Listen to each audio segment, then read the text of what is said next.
Alright guys, welcome back. So in this part, we're going to be moving beyond the simple task management and we're going to be turning our project into a true team-powered platform. You're going to learn how to assign tasks to team members and see them appear instantly on our Kanban board. Plus, you're going to trigger notification when someone gets assigned to a task. Here in part 8, collaboration is made real. But that's not all. We're also going to be building a rich user profile where each user can see their tags, comments, project, and this is going to be complete with pagination just to smoothen things out. On their profile, they can have the ability to change their password and even update their profile. So by the end of part 8, this isn't just going to feel like a project, but it's actually going to feel like a real world tool where teams and companies could actually use. All right, guys, so let's dive in because this is where things actually gets exciting.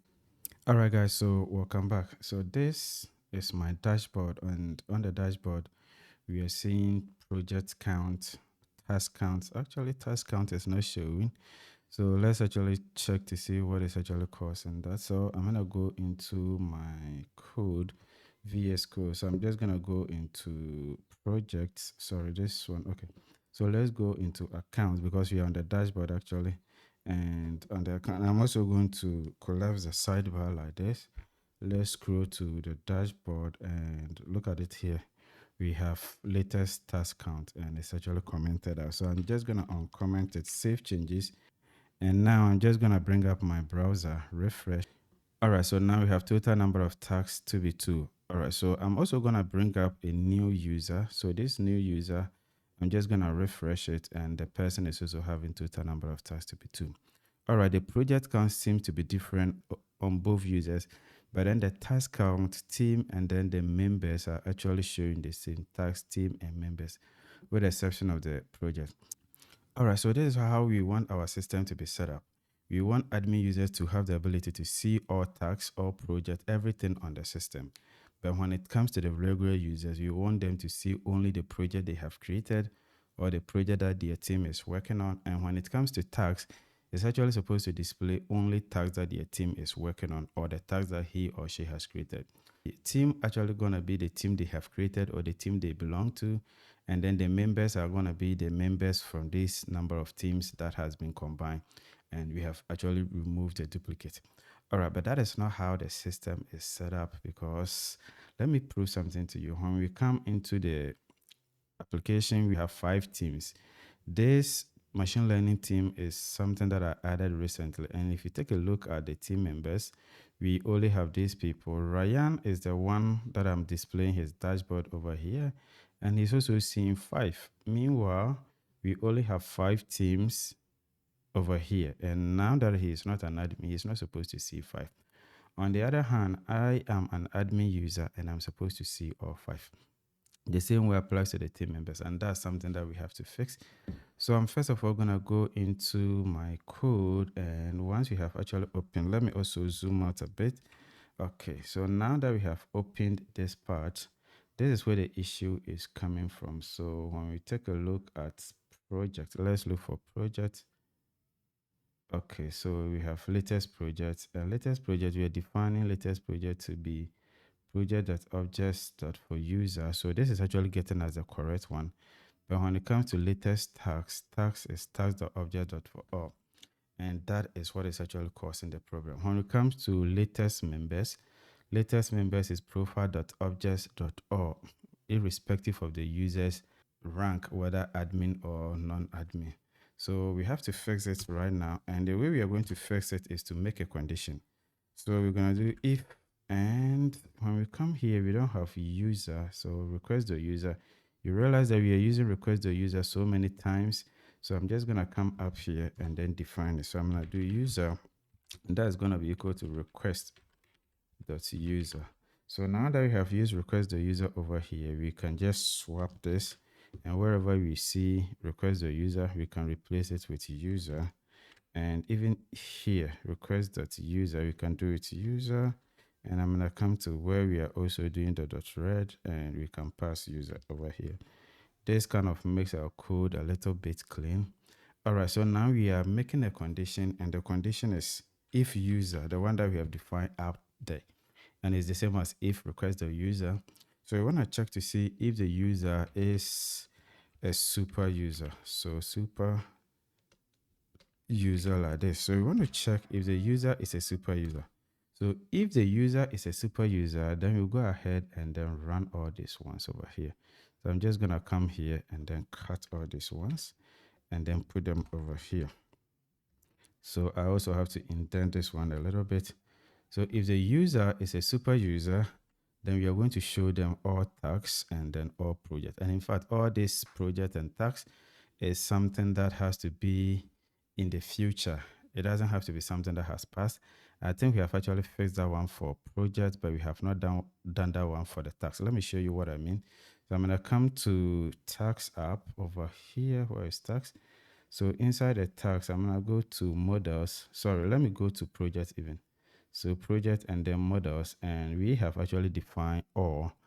We have overridden the all function. So when we say project.objects.all, we are actually filtering to get only the active project, and that is also in the future.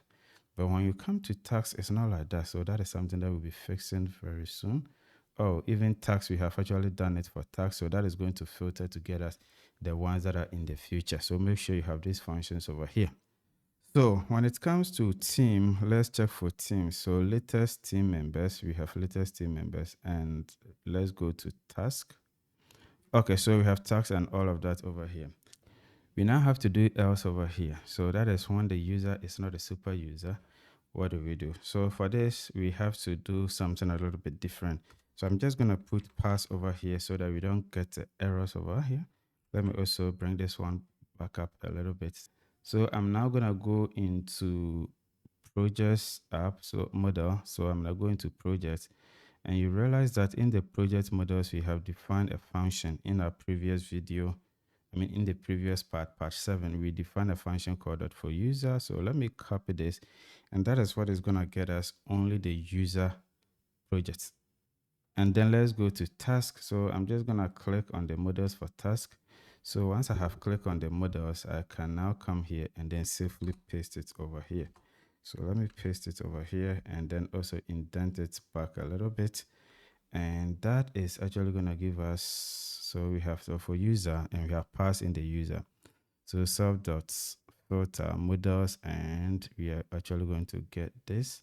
So instead of team underscore members, we're going to go back a little bit and do project underscore members. And the reason why we are doing this is because the tags object directly doesn't have access to teams, but it has access to projects. And when you click on the project, it will take us back, and then we are going to see team. So it's actually even team and not teams.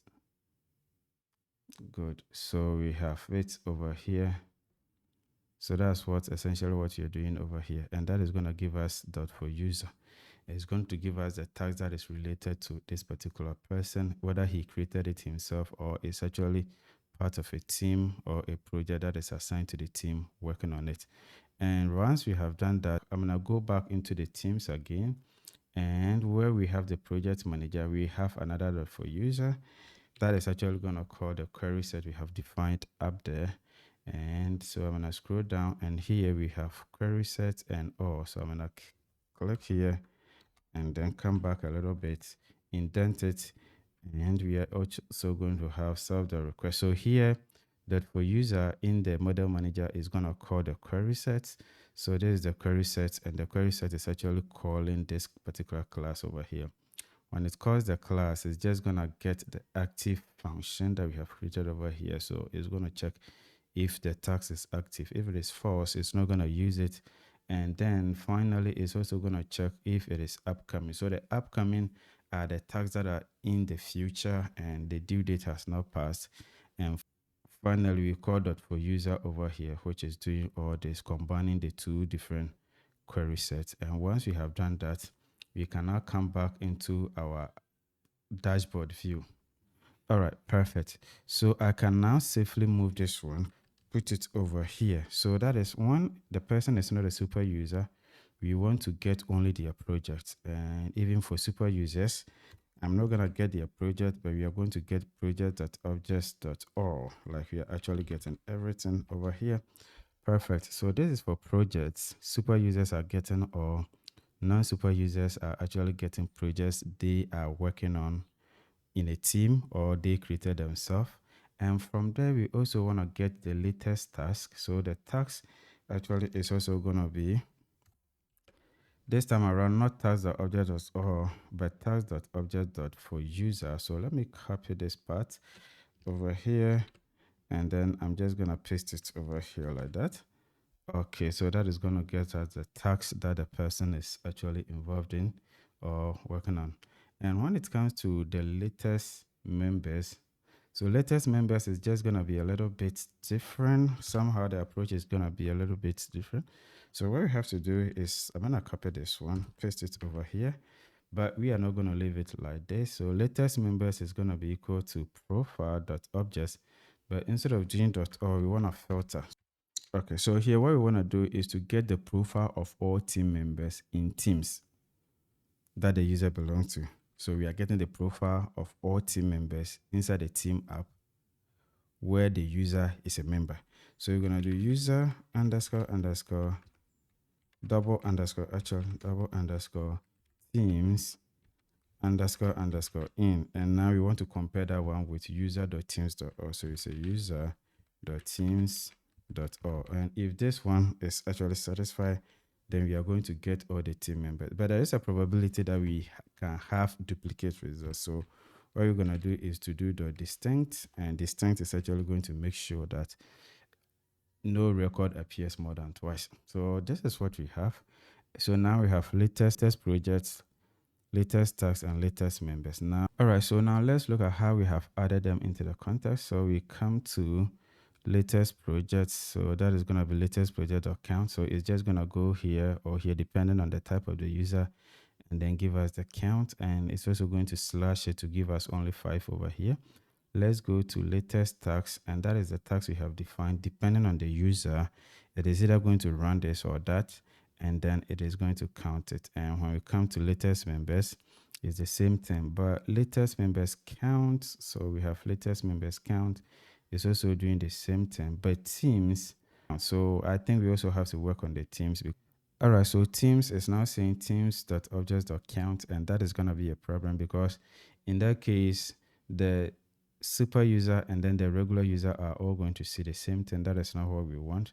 So I'm just going to copy this one up here, actually going to cut it, and then I'm just going to come to where we have the super user. So if the person is a super user, they are going to see all the teams. So all right, so let me come here and then even copy the variable name, and then I'm going to come to use teams and paste it here. I'm also going to bring my equal to. Okay, so that is going to be the teams count, and that is going to be teams.objects.count. Okay, that is for super users. We are getting everything and then we are counting it. You can also do .all if you want. .all .count. Okay, so this might be something that you've been seeing regularly. And then when we come here to where we have the non-super user, what we're going to do essentially is just going to be user. So we have actually defined user already. So that is going to team underscore count. So you make sure that the variable name is the same as what we have over here. And that is just going to be equal to, so we already have the user. So once we have the user, we can do .teams. So teams dot or, and then we can count it like .count. All right, so this is actually going to go, because this is a user and it's going to get all the teams, and then we are going to call .all.count. So let me even show you what this one is actually doing over here. So I'm just going to come into the Teams app. So inside the Teams app, I'm going to scroll down, and Teams, we click on models. And don't forget that we have members over here. And members is many to many, but then the related name that is linking this one to the user so that we can do that user dot is going to be teams. So this is a user instance, and that is what we have over here. We have user over here, and once it's a user instance, we can do the related name, and then the related name actually is teams. So we say user.teams, but don't forget that this is a many-to-many function, sorry, many-to-many field, and that is going to be .or.count. That is what we did, and now we have it over here. So that is going to get us the team, and I'm just going to copy the teams count and then paste it over here. So this is the variable we are sending to the backend. Because you have actually done .count over here, we don't need to do .count because we also did the same thing for this particular one. And now I think we can save changes. Let me go back to our dashboard, and when I refresh, let's see what happens. First of all, let me even check to see if my server is actually running. So I'm gonna come, and server is now running. So now that the server is running, I'm just gonna come and then refresh over here, and we are still having 4, 2, 5, 11. Nothing has changed. But let's check the profile, the user that is not a super user. We had 3, 2, 5, and 11. And when I refresh, changes should appear. Okay, so now you have realized that the team projects remain the same, tasks remain the same, teams has moved from 5 to 3, and then the members has also moved from 5 to 3. Let's now compare the two. So we have 35, who is Gentech, and the super user is having 4, 2, 5, and 11. Before we did this implementation, it was 3, 2, 5, 11. But now we have implemented successfully all these ones. Perfect. Okay, so it's not the only place that we have to fix this. We actually using latest members, and latest members, we are using it over here. But in this particular view, we have actually fixed it. But when it comes to latest members, I mean, where we are viewing the list of all the latest members, let me click, and this is what you're seeing. You're seeing if it has even been paginated over here. Okay, so let me bring up this particular user, and I'm also gonna click on view all members, and something that says 3 on the dashboard, look at it over here. The members are 3 on the dashboard. Now when you click on all, it's actually showing a lot of them, and that's because the implementation we did on the dashboard view, we have to do the same thing for the latest members list. So let's bring up our editor, and inside the editor, I'm gonna scroll to where we have the latest members list. Okay, so where we have the latest members list, we have to override one more function. This is a list view, and list view is actually doing .or. So that's how it does it. And the way we can do it is to override the get query set method. Okay, so let's override the query set method. So def and get underscore query set like this. And this is actually gonna take stuff. So we have passed the stuff over here. All right. So this is what you want to do. First of all, you need to get the user, because you're going to use a user in it, like the request the user. We are going to use it several times. So I'm just going to define it as a variable over here and do self. Here we cannot do request right away because you don't have access to request. So it's going to be self.request. And this is the second one over here, .user. This is actually going to give us the user we want, or the logged in user. All right, so after we have done this, we need to make a condition. So that is going to be if, and we want to check to see if the user is a super user, like how we did it up there. So you say user.is underscore super user, like that. So if the person is a super user, we want to run this. So this is how we did it. We say latest underscore members for members, and the latest members is just gonna be equal to, then we say profile.objects.all. So this is what you want to do if the person is a super user. And right after that, we need to return the latest members. So we say return, and now we are returning latest members over here like this. All right, this is when this person is a super user. The logged in user is a super user. So the else is when the person or the logged in user isn't a super user. So I think we have done that one up here. Even all these ones has been done at the very top here. So here we want to run this, and we say latest members is just gonna be equal to this, and we even do a distinct. So I'm just gonna paste it right here, and this is it. So latest members, and now we need to return this latest member. So we say return, and we say latest underscore members, like that. That is all that we need to do. And after we have done this, this is actually going to inject or pass this as a context variable to the backend, sorry, to the front end. So I'm gonna save changes, and now I'm just gonna go back onto my browser for myself, because this is Gentech as Tachimusa. The display name is Tachimusa over here, and I'm just gonna refresh. So all these things should still remain because I'm a super user and nothing has changed. All right, so let's go to the user who is not a super user, it's a normal user. I'm gonna refresh, and we should have only 3. Good. So we have 1, 2, 3. And to prove that, you go back to the dashboard, and we have 3 teams over here. 3 teams and even 3 members over here. That is what we're actually displaying. And it's also showing here. This is how we are actually doing the access control. Alright guys, so if you found this tutorial very helpful, don't forget to like, comment, share, and I'm just gonna see you in the next video. Alright guys, welcome back. So what we want to do at this point is to be able to click on the view profile on any of these profile pictures, and that should bring us to the profile detail page so that we can view the details of that particular profile. So this is the template that we are using, and I have also left a link in the description. This is it, and we want to implement this particular page.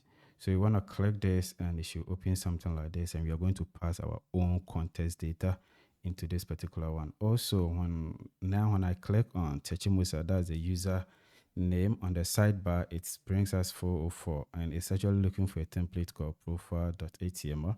That is the profile we have over here. We also need to fix that. Okay, so let's go ahead and then implement this. All right, so to do this, we're going to be using a detail view. So I'm just going to open the views for accounts. So I think we're already in accounts views, and I'm going to scroll down and create a class. So this class, I'm just going to call it profile detail view.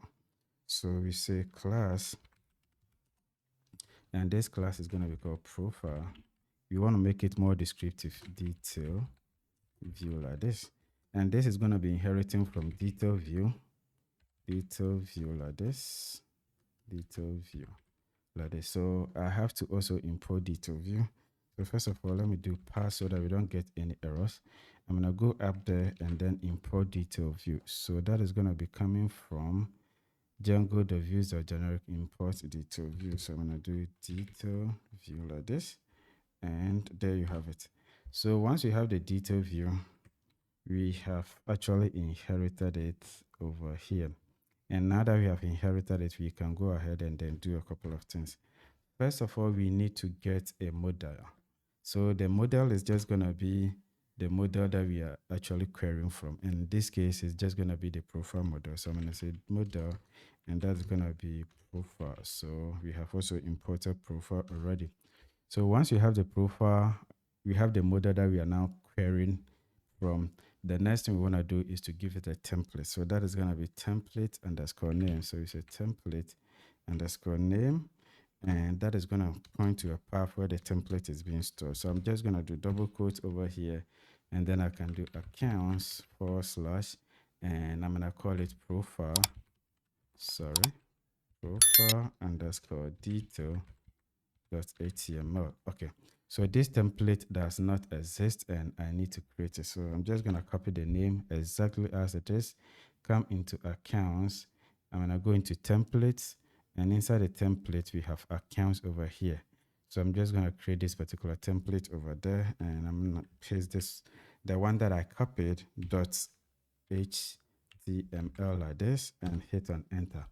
Okay, so this doesn't contain anything yet, but we can also go ahead and then we don't need to do anything as of this time. Let's go ahead and then copy this particular one, copy it here, and then we're going to scroll to where we have our URLs, and inside the URLs, I'm just going to create another URL. So first of all, let me paste it over here. So now we have actually imported it, and I'm gonna come here, copy one of these, and then bring a comma, and then paste it over here. All right, so the path we don't want to do register. What we want to do is to provide the PK or the primary key of the logged in user or the user that we are trying to view the details. And if you take a look at our users model, let me take you there real quick. I'm gonna go into the users model and have a look at the ID. So I'm gonna click on this and click on any of these ones, and you're gonna realize that here we have 8, and that is an integer. So once we have an integer, we need to specify the type. It's gonna be int, and I'm gonna bring a column over here, and the next thing is just gonna be a PK. So that's the primary key. So suppose we're using UUID, then we have to specify that it is UUID. Okay, so this is a PK, and it is an integer /. So we want to do user / like this. And after we have done that, we have to now bring our detail view over here, profile detail view, and we're gonna say .as view like this. Okay, so this thing that we have right here, we also want to give it a name, and then the name is just gonna be profile.detail, profile-detail like this. That is how I'm just gonna call it. So after we have done this, I think we are good to go. Let me bring a comma over here. So let's save changes. I'm gonna also go into this place and then save changes. Now we need to test it. So the way we are going to test it is to come into the profile list. So let's go into the profile list, search for where it says view details. So let me check how it is being called. Okay, so here you say view profile. I'm gonna search for view profile somewhere here. So view profile. Okay, so we have view profile here. And then inside here, we want to do URL. And then the URL is just gonna be accounts column. And then the name we give it over here. So we call it profile detail. So let me copy this, come back here, and then paste it over here. And maybe you might be wondering, where did we get accounts from? So I'm gonna scroll to the Swift Hub project itself. So go to Swift Hub, and we have URLs, and then we have accounts. The name we are giving it to it is accounts. So that is actually pointing to the accounts app over here. So that's why we have it. So in case you are wondering how we had account, that is it. So I'm gonna save changes, come back, bring up this one, and then I'm gonna refresh the page like this. So now it is saying reverse for profile detail with arguments not found. That is true, and that is because here we also need to provide a PK over here. So the way we are going to provide a PK, actually we are looping through this and we are calling it a member. So we said member. So now we need to provide a PK, and that is just gonna be member dot pk, okay, over here, and that should fix our error. Remember, in the URL we are actually trying to pass a primary key, and on the front end we have to also tell Django that this is the primary key. So let's save changes. I've actually done that already, and I'm just gonna refresh, and this error should be gone. Okay, so now the error is gone. Click on this, it's actually giving us this page. Let me close this, and to see what we have done, let me do this and get themes. Sorry, that is gonna be object.pk. Okay, so when you use detail view, Django actually passes an object as a context variable. So it actually passes this object so that we can just extract the information we want from it. So let me save changes. So I'm just gonna come here, click on any of these, and now it's telling us 1. If I click on a different one, it's gonna tell us 2, and that way. All right, so we can also make our code even look a little bit pretty by providing a context. So instead of saying object, we can also do context object name. So context underscore object underscore name. So that is going to give us how we want to call it. Instead of calling it object, if it doesn't sound good to you, you can actually give it a name that you want. So mostly you might want it to match with what you have as a profile. So I'm going to say profile like this, save changes, come back here, and here, instead of doing object, I can do profile.pk, save changes, come back and then click on any of these, and we are seeing 5. It's actually working. All right, so like I told you, this is the template we want to implement. And to do that, I'm first of all even going to come here, and then I'm going to extend the base.html. So extends, and that is going to be base.html. So let me save changes, refresh, and this one should now look pretty. Okay, so it's now taking shape. Also, one thing I also want to do is to first of all come back to this part, and it doesn't have any context. Because it doesn't have context, when you come here, you are seeing home. The bar over here doesn't have information. The notification, this even doesn't have any information. And so we can just come back to any of these and then copy this particular one, come down and then paste it over here. We also have to indent it a little bit. And now we have to copy the profile detail and then paste it over here. So we are calling the super profile detail. Okay, so now that we have this, notification should be coming through, and we should also have the header. So the header actually is going to be the information we want to display on this bar, even at this part and this part. So let me save, no, not save changes now. So what I want to do is to give it a title or a header of profile.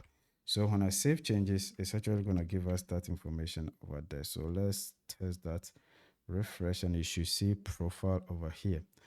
The next thing we want to show is just going to be the name, the full name of the person over here. And to show the full name, we have a context. So let's go back into our context.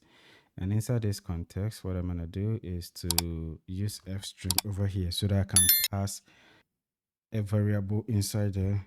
So here I'm just going to do this curly bracket, and it's just going to be self.getObject, just like this. All right, so what we essentially doing is when you use a detail view, you then get access to getObject. So this getObject is actually going to return an object for you. All right, so what we want to do is to get the full name of this particular person. And when you come into the profile, we have a method called full name. So to get it, we have to first of all get access to the getObject. So we say self.getObject dot, and we say full underscore name like this. And once we have the full name, I just want to bring this and say profile. This is actually going to give us a string like Techimusa or the logged in user's full name and then the profile, telling us that we are in this particular user's profile page. Okay, so now that we have done this, we need a way to display it on our front end. So I'm just going to go into profile list. Okay, so profile list doesn't have that information. So I'm going to go to dashboard, and what I need is just going to be this block title. This block title, I'm just going to paste it on the profile list because it doesn't have it. And on the profile detail, I also want to paste it over here. So let me save changes, come back to our page, and hopefully when I refresh, you're supposed to see the person's name over here. So now it's saying Fadila Idris's profile, and then it's giving us the name of our system. So I'm going to go back to, and then come back to maybe this particular person, click on it, and it's giving us the person's name over here. This is very impressive. Let's go back and then do block content. So we want to display the page itself. So we say block content, block, and it's telling us block, and then I'm going to do content like this. It's actually closing it for us. You can leave it like that, but I always don't want to leave it. So I'm going to come back here and then open it up like this. Okay, so the way I showed you the template that we are using, this is the template, and the link has been left in the description. Also, you can download it. So I have actually imported a template over here. So I'm going to come back to pages and then go to examples, and I'm going to look for profile. So this is the profile over here. So inside the profile, I'm going to search for main content like this, And the reason why we are searching for main content is very simple. When you come into our template and the base that we are using, when you come into block content, The block content is actually here, and it starts from the section where we have the class content, the main content, and we have class content. So everything within the content will be replaced automatically. And that's why I came into the profile. Where is it again? Profile, and then search for main content. So inside the main content, we have the class content like we had in the base.html. So I just want to copy everything between the section over here. So let me collapse this one. The section is actually ending over here. So this is what I want.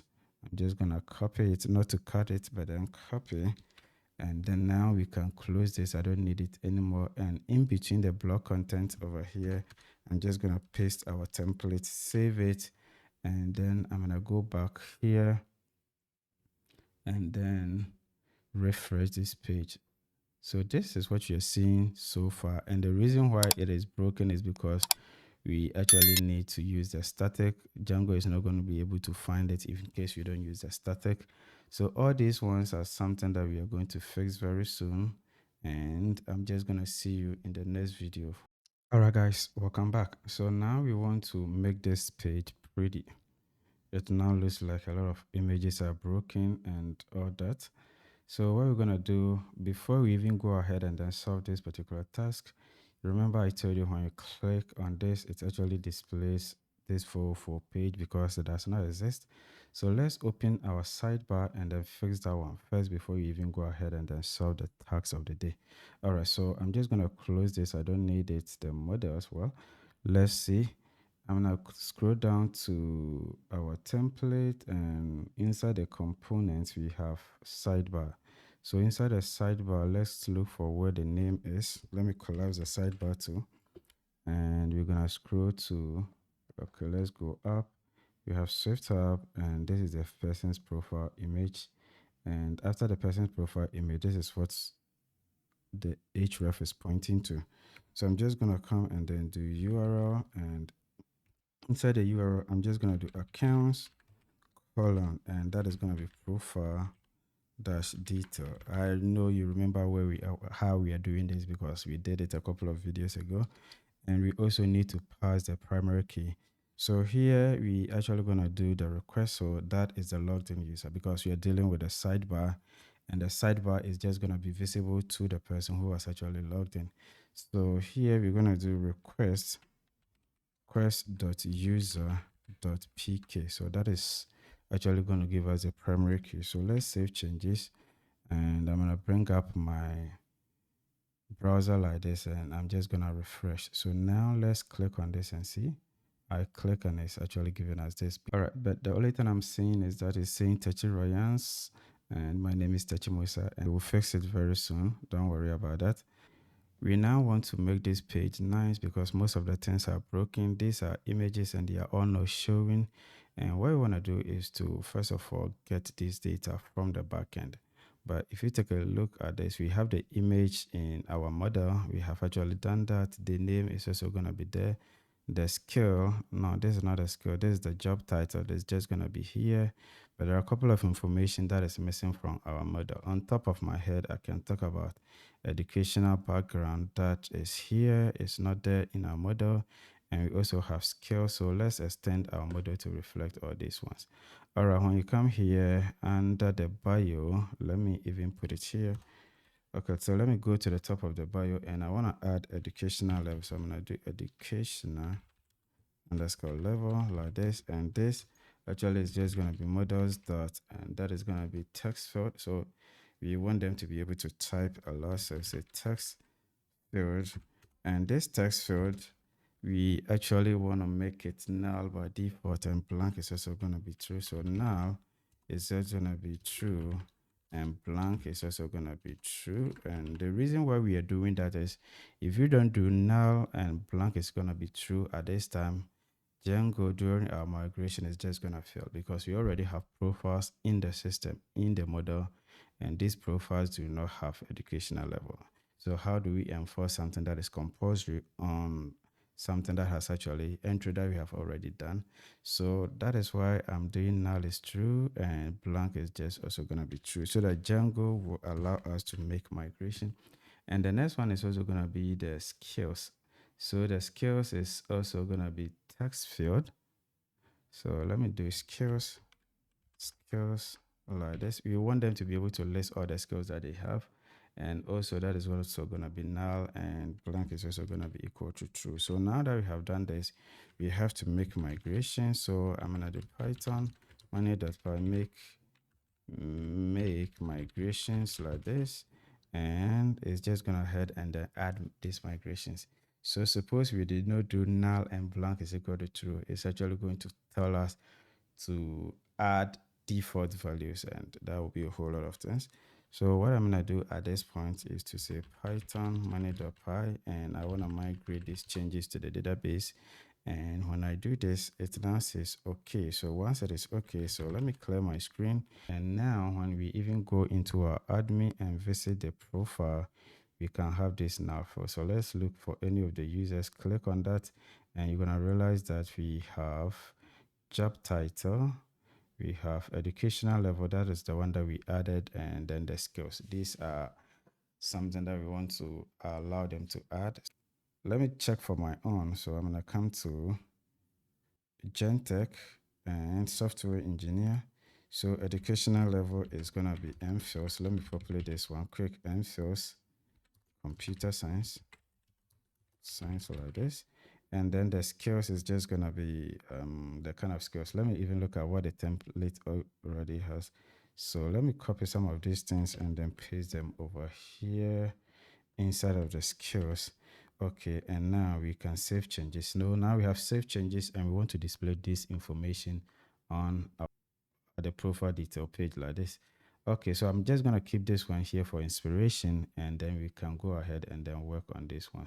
So the first thing we want to set is just going to be the picture, the name, and then the skill, the job title. So I'm going to close the model. We don't need it.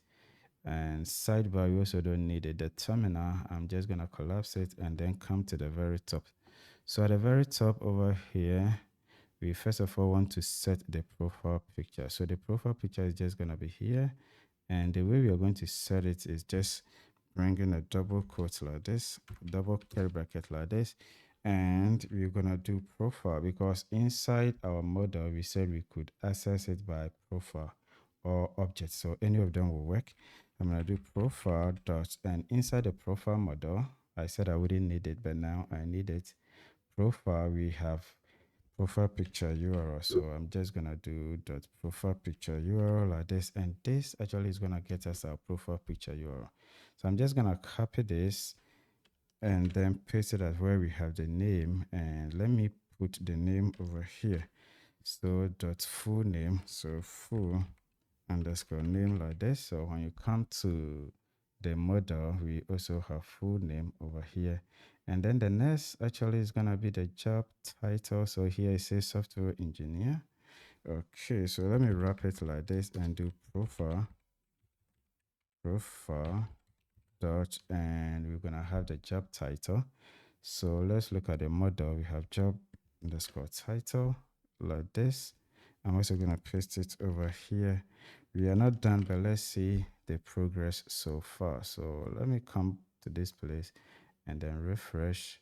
And now we are seeing that the profile is like this. This is the profile picture of that particular person. And we also have the name, Tachi. Right? And then it says that the person is a student. So let's go back to our page and look for a different person. So I'm going to click on this and click on Tachi Musa, and that is me. So this one, it says Tachi Musa, software engineer.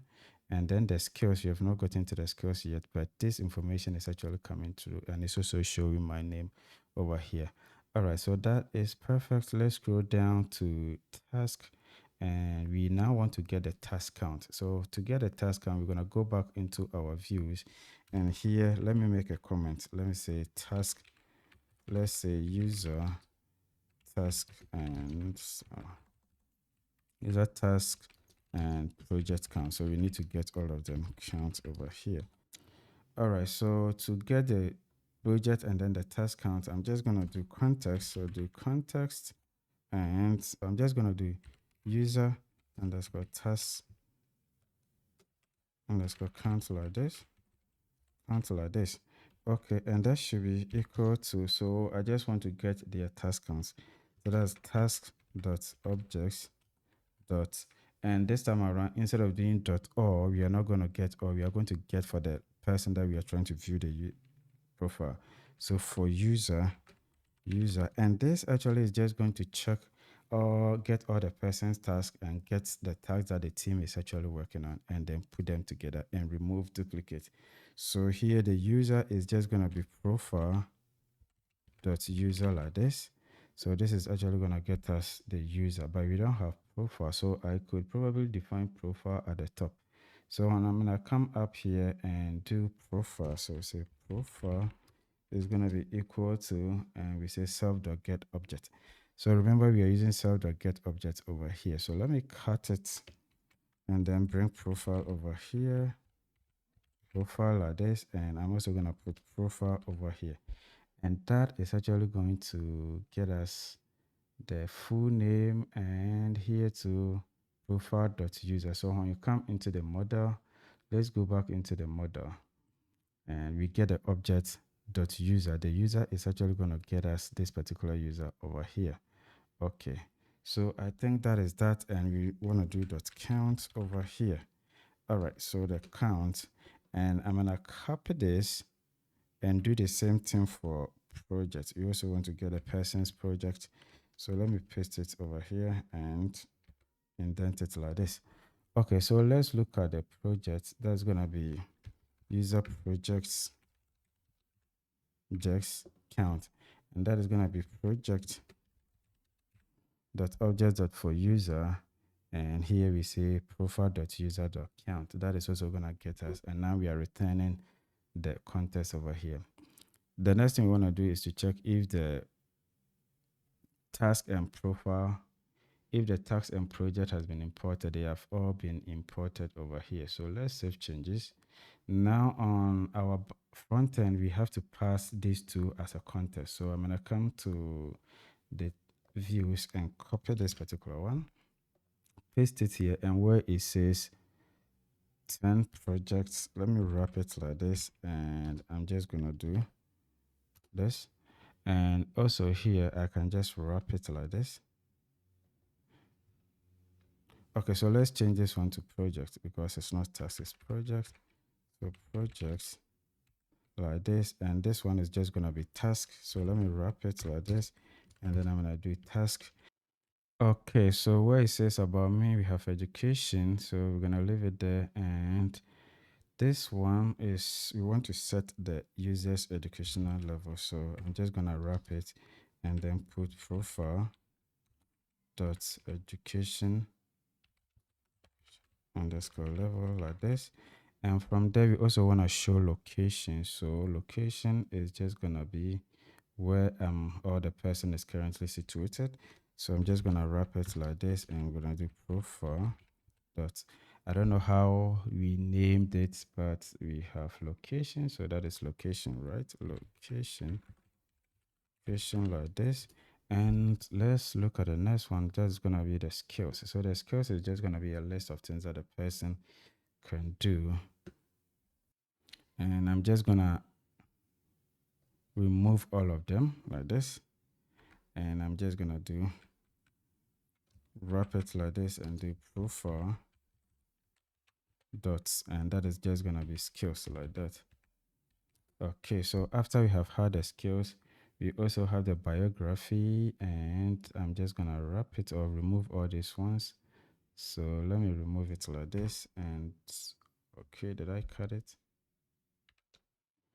Okay, so let me do this, and that is just gonna be profile. So let's do profile dot bio. So, and then close it like that. Okay, so let's go into the model, and we have bio, no biography, it's just bio. So let's save changes, and I'm just gonna bring up my browser like this, and I'm gonna refresh the page. So when I refresh, we are seeing that project is 4 and tax is 2, and we are seeing the correct information, educational, MPhils, computer science, and the location is Kintampo, Ghana. And all this information is actually coming from the database. So let's go back to Gentech, software engineer, MPhils, this node. Let me even add Django, Python, all of that. And I'm just going to save changes and even have a look at the location, Kintampo, Ghana, the phone number and everything. So when I come here and refresh, it's going to add Django and Python to it. All right, so let's go back and then click on a different profile like Fadila Idris. Click on it, and now we are seeing that the project is one, no task for this particular person, and education is none, the biography is none, and all that. Okay, guys, so this is where we are going to leave things off. In the next video, we are just going to be working on the project and then the task so that everything looks actually nice. I'm gonna see you in the next video. All right, guys, welcome back. So at this point, we want to get all the users project. When you visit a particular profile, you should be able to see all the project that this user has created, or a project that the team that the user belongs to is working on. So you want to list all these projects over here. So this is a section you want to use for that particular one. All right, so to do that, first of all, I'm gonna go onto my dashboard over here, and on the dashboard, remember we have actually dealt with project list, latest project. So I'm just gonna go to this part and click on it, and we have already solved this particular issue. Okay, so first thing first, let's go back onto our dashboard. I'm gonna go back onto the dashboard again. I just wanna open a different tab, and then I'm just gonna go into the project list view, and here I'm just going to click on one of those. Okay, so at this point, this is what we have, and what I want to do is to come back into our code and then go to views. So inside the views, there are a couple of things that we want to do. So this is the users project count. Inside the users project count, I just want to define a variable. So this is how we are going to do it. So first, I'm just going to cut the whole of this one out over here, and then I'm gonna cut it like this, and then do user underscore projects like this. And the reason why we are doing this is because the way we did it at the beginning, we are just getting the projects and getting the count of it. So it's actually giving us an integer. We actually don't have access to the project list. So at the very top here, or even at this part, I'm just going to define that variable because it doesn't exist. And I'm going to do projects like this, just like this, and that is going to be equal to what we have cut over here. So this is the user project count, and we are passing the project count over here. So that is going to be accessed in the variable called this. Okay, so at this point, we also need to pass the user project list. I'm going to copy it and then paste it down here. And I'm going to do user project is just going to be equal to user project, not count. This is actually going to give us the list of the project. We could probably move this one to the very top just to make everything nice. So I'm just going to cut this one. And then I'm going to come to the top over here and then paste it over here like this.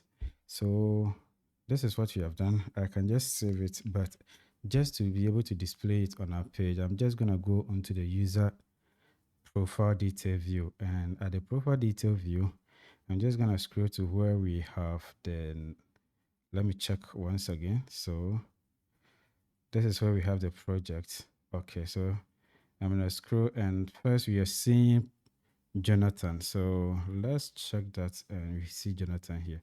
So this is the part we are actually displaying this particular information, but I want to replace that one with the user project. So just to do that, I'm just going to scroll, and when you come to this part, we have a tab content. So this is actually a tab like you're seeing on the page. First tab is the project, second is the tax.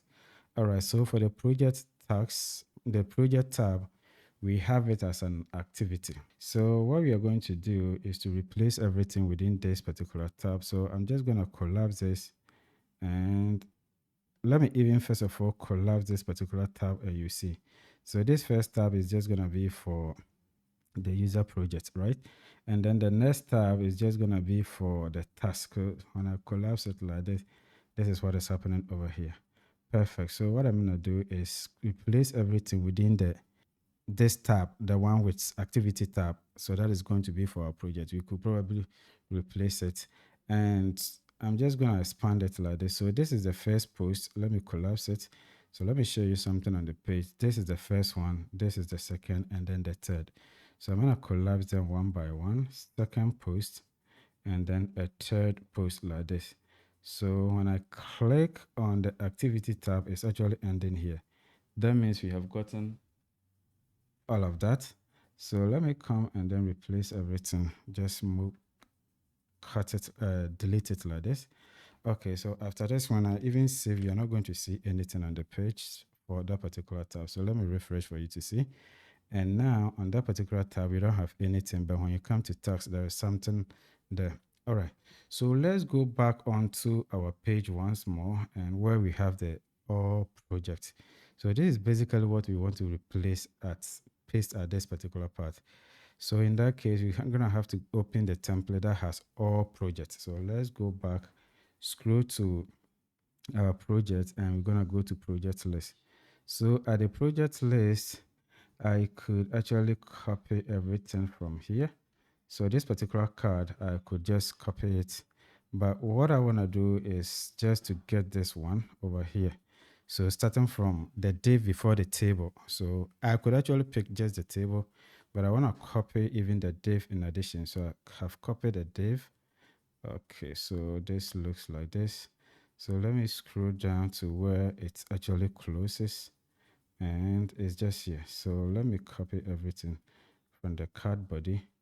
So that is going to give us to where the table is. So this part, let me confirm again. So let me click on it. I've actually copied it, but I want to scroll down to see if I didn't leave anything out. Perfect. So once I have copied it, I'm going to come to this particular part, and I'm just going to paste them over here. Perfect. So when I save changes, it's not going to give us the data is not going to come through. So let me refresh, and you see that now we are not having the data coming through, but we are having the table and all of that. And the reason is when you come into our views, we have this as user project. But when you come into the one that we copied, I think it's not going to be user project. It's actually projects. So I'm just going to paste it like this, save changes. And then I'm just going to go back to the page and then refresh. And hopefully we should have the data coming through. So the data is actually coming through. Let me zoom out a little bit, and this is what you're seeing over here. So if I should zoom in, this is what you see. So now the data is actually coming through, and we can even click on it, and it's going to take us to the project detail page. So all these things are working, and even for this ones, we will just click and it's going to bring us to the post detail page. But you realize that this project, I don't have access to it because we have implemented a functionality to actually prevent us from editing a project that does not belong to us. So this, I think, looks perfect. Let me zoom out. I'm just going to see you in the next video where we implement the pagination. All right, guys, welcome back. So everything looks perfect. So let me go back to the dashboard again and look for a different user. So I'm just going to click on my name. So this is Techimusa. I'm just going to click on it like this, and these are my projects. So I can just collapse it or zoom out a little bit so that we can see everything clearly. So at this point, you want to implement a pagination. So you see page off, and that's because since we copied it from the project list, in the project list, we have actually implemented a pagination on the front end and then the back end. But because we copied it to include the paginator. So when you come here, scroll down a little bit, and you're going to see that the paginator is over here. So if I should comment this one out and then come back to the page, refresh, this is just going to be gone like that. So you're not going to see it over there. But that is a good thing. We need it. So I'm just going to uncomment it. And since we have actually set the front end, we only need to set the back end. So I'm just going to come to where we have the project over here. Our profile detail view is a detail view. And detail view by default is returning an object, a single object. Suppose we were using a list view, that would have been returning a list of objects. Django actually comes prepared with a paginator. So we could have done it very easily. So let me go back to project and show you an example. So when you come into project where we have project list or anything that has a list, so you're going to realize that straight away we can do paginate by, and we give an integer of how many elements we want to see on the page. This comes out of box in Django when you're using a list view. But when you are using a detail view, which is actually returning a single object, it's a little bit different. So to be able to paginate in a detail view, we're going to have to import a paginator that comes built in Django. So I'm going to come to the top over here. Okay, let me even take out this comment and then do the import. So that is going to be from I'm going to do Django dot, and here we're just going to go into the core dot paginator. You're going to import, and we are going to import paginator over here. So that's the third one. So after we have imported paginator, it is available for us to use in our code. So I'm just going to scroll down to our profile detail page. So inside our profile detail page, I'm just going to scroll to where we have the user projects. Okay, so this is where we have the project, and this is where we are actually sending the context. All right, so these are the things that I have to do. I'm going to come here and then make a comment. Let me say certain pagination for user project like this. Okay, so first of all, we need to set up the paginator, and this paginator is actually going to tell us the number of pages we want to display, the number of elements we want to display on the page. So I'm going to define a paginator, and that is lowercase, so different from the one that we imported. And now this paginator is just going to be the paginator over here is going to be equal to the paginator over here. And this paginator is accepting two arguments. So the first is just going to be an iterable. So this iterable is the list of elements we want to loop through. And in this case, it's just going to be our user project. So this is the project that we want to paginate. And then the next argument is just going to be an integer telling us how many elements we want or how many projects we want on a page. So I'm just going to do 5 for now. And after we have done that, we have the paginator.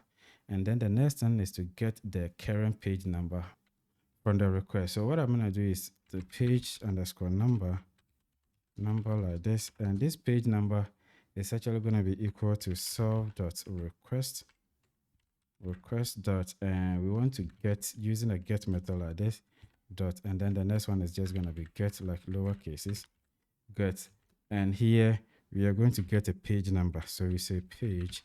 Okay, so essentially what we are doing is when I bring up my browser like this, let me bring up my browser. What we want to do is at this point we want to use a question mark and say page, and this is going to have an integer like 2. So that means we are on the second page. But in case we don't bring anything like this, then it's by default the page number is just going to be 1. So we are actually trying to extract the page number, question mark page, and it's equal to a number. So it could be 3. That is what we want to get. So after we have gotten that page number over here in our code, the next thing we want to do is to get the corresponding page of project. We want to get every project on that particular page. So that's going to be page underscore object. All right, so the reason why we are calling it page object is in our project list, we actually use page object because it's a list view. Django actually comes pre-built with it,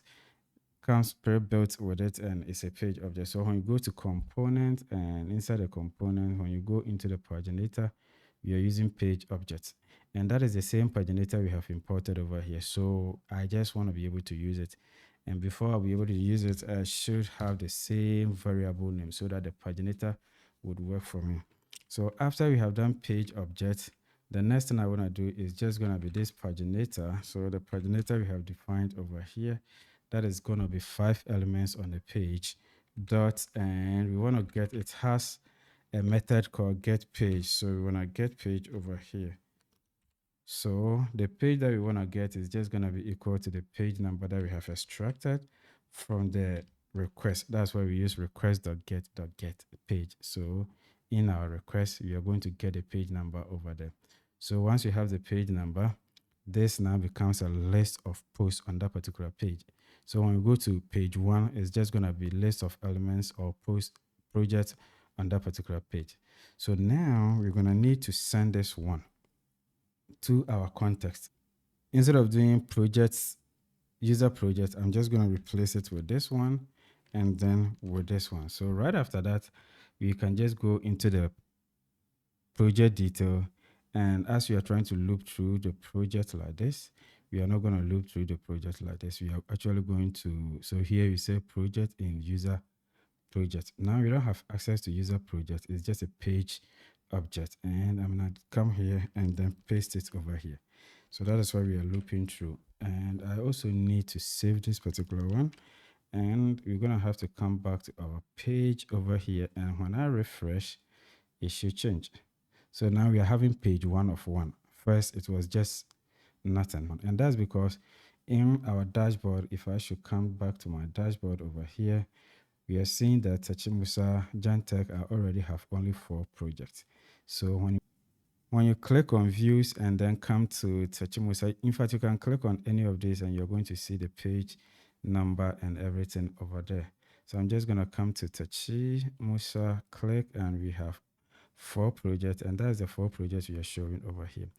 All right, so to be able to test that our paginator is actually working, let me go back to the code, and where we are paginating by 5, let me paginate by 3 so that we can have an extra project in the next page. So I will come back here and refresh the page. You notice that we still have the project number to be 4, but we are seeing only this number of projects over here, and it says next. Okay, so I can just click on next and it's gonna take me to the next page. So let me click on next, and it's also showing the extra 2 projects over there. So I can click on previous and it brings me back over here. All right, guys, so this is how to set up a pagination, and I'm just gonna see you in the next video. All right, guys, so welcome back. So now you want to display all comment that is being made by this user. This comment could be any comment he has made on any of the models. It could be a comment on the user model itself. It could be a comment on the tags. In fact, any comment this particular person has made on the system, we want to display it together with the comments that the team members have made on a project that they are being assigned to. But to do that, before we even go ahead and then do that, let me zoom out a bit. And then I'm just going to come to this part. In fact, this is my profile. But when I click on this, it actually gives me Tachi Ryan. Meanwhile, Tachi Musa is actually giving us Ryan, who is a student. And that is wrong. And it's actually because of how we have set up our sidebar. So let me fix that real quick. Scroll to where we have the sidebar.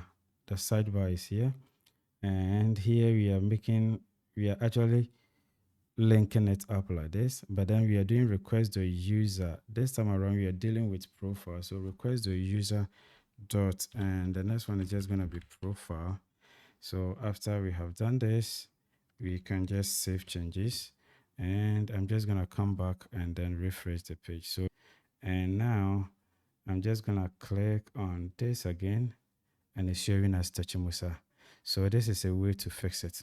Before we even go ahead and then fix on the comment tool, I just want to change the profile picture over here. This isn't myself. I just want to show my real self. So I'm going to come here and then go to profile. So inside the profile, I'm just going to go to Jantech over here.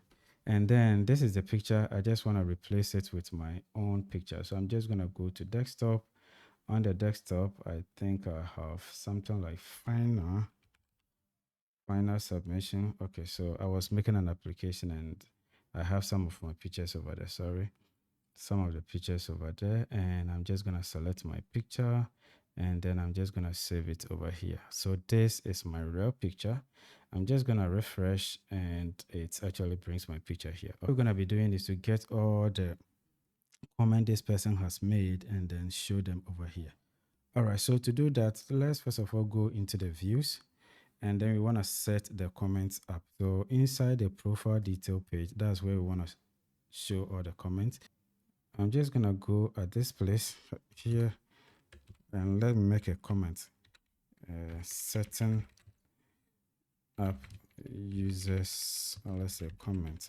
And this comment isn't just for the user, but the project that the person is linked to, and any comment that is made on this particular project or this project will also be added. So first we need to get all the comment that this particular user has made, regardless of the model. It could be on the project model, it could be on the tax, it could be on any of the registered model in the Django settings. So I'm just going to do user underscore comment and like this, and that is just going to be equal to profile.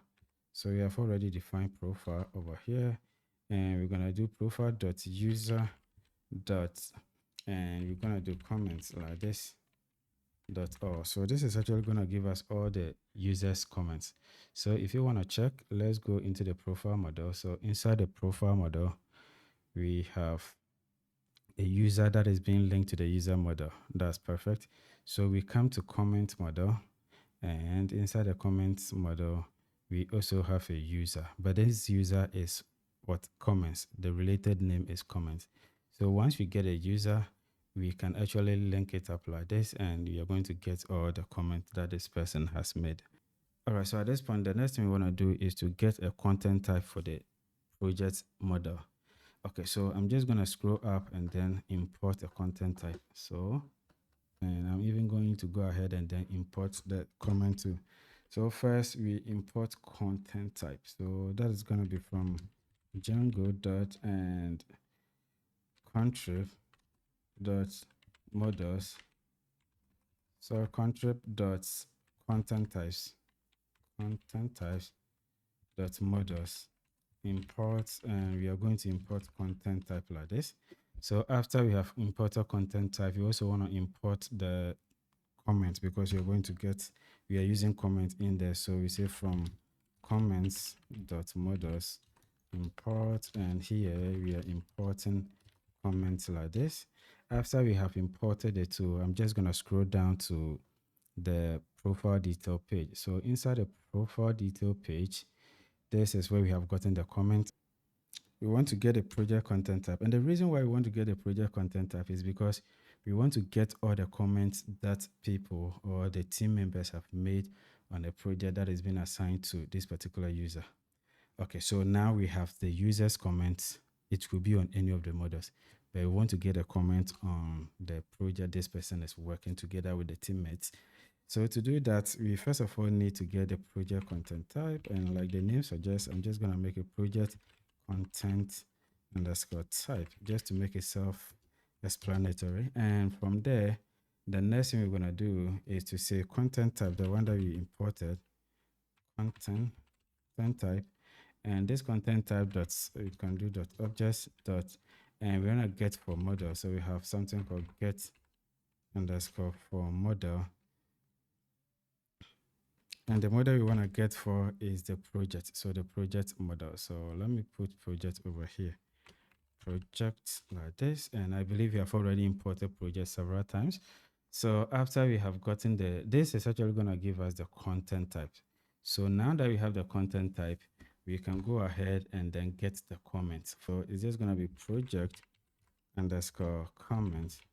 So this is going to get us all the comment that is made on the project model. So it doesn't have to be the users or the team members. Anybody that has made a comment on the project model, we are going to retrieve everything. So the way to do that is to do comment. So we have comment dot, and we're going to do objects dot filter, and this is where we are going to filter. So first we need to filter the content underscore type is equal to the content type that we have defined over here. That is going to be the project content type. So let me put project content type like this. Okay, so this is going to give us all the comment that is made on this particular model. That's the project model. But when you come into the comment model, so let me show you something real quick. So inside the comment model, we have object ID. So this object ID is going to be the ID of the object you are making the comment on. So if it is a project model and we made a comment on a specific project, the project's ID is going to be stored over here. So we have a list of user projects. That is all the project the user has created himself or the team is actually working on. So we have the project in a list over here. Then we want to compare the object ID, which in this case refers to the project ID of all the comments that we have over here, and check if they are inside the user project ID. And if they are inside, then we can say that these are the comments made on the user project or the project that the user is actually linked to. So I'm just going to do object underscore ID is inside of, then we're going to bring a list. So it's actually going to be in a list. And the first thing I want to do is to do str. So our project ID is in the form of UUID. So we want to convert it into a string. And now I can say ID. So we are now getting the project ID for ID in user underscore project over here. So we are saying that the object ID of the comment that we have made over here, which in this case is just going to be the project we have commented on, just going to be in the user project over here. And now if we save changes, we are just going to get it. It's just going to throw an error. So what we have to do is to convert it into value. So we say dot values underscore list like this. And after we have done this, the lookup field is just going to be the ID. So we pass the ID over here and we say flat is equal to true. So flat is equal to true over here. True over here like this. Okay. So this is actually going to store or have a list of IDs. And these IDs are just going to be the IDs of the projects that the user, that belongs to the user or the team is actually working on.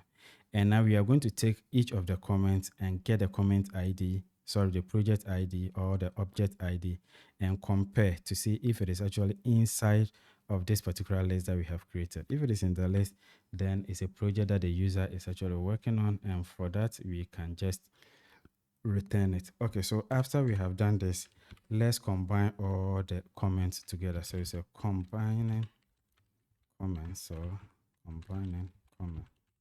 So now we have two different comments. The first is just going to be the comment that the user has actually made on any of the models in the system. And then this is the comment made on the project that this user is linked to. So now we want to combine this together with this. So let me make it user underscore comments like this. So do we have user underscore comment? Okay, so we have it. So I'm just going to do or underscore user comment. So now that we have all underscore user comments, we're going to have to combine the two. So what we are actually going to get is just going to be the user comment that we have in the system. And we're going to use the pipe here. The pipe is just the or operator. And it's just going to combine that one with the project underscore comments project comment over here. So this is just going to give us combined list of comments, and I'm gonna do the distinct. So once you're doing this, there's a probability that the comments are just gonna have duplicates, and we do distinct like this, the distinct. All right, so we are just going to remove the duplicate ones over here. So after we have done this, we need to send this one to the backend. So I'm gonna just scroll down, and here I'm just gonna copy one of these context, and then I'm just gonna paste it over here. So we're gonna have all comments because we want to display this comment on the page. So all comments, and that is just gonna be all comments over here. And then the next thing we want to do is the all comments count. We want to get the list of the comments, the number of comments that the user has actually made, and that is gonna be all user comments underscore count like this, count. And now we are just going to use the same thing and then do dot count over here, count like that. So this is pretty much enough, everything we need to do just to be able to show the comments on the page. All right, so let me save changes. Now when we refresh, you're not going to see anything on the page, and that's because on the front end we don't have any comments on the page over here. Anything on, we have not set up the comment on the page over here.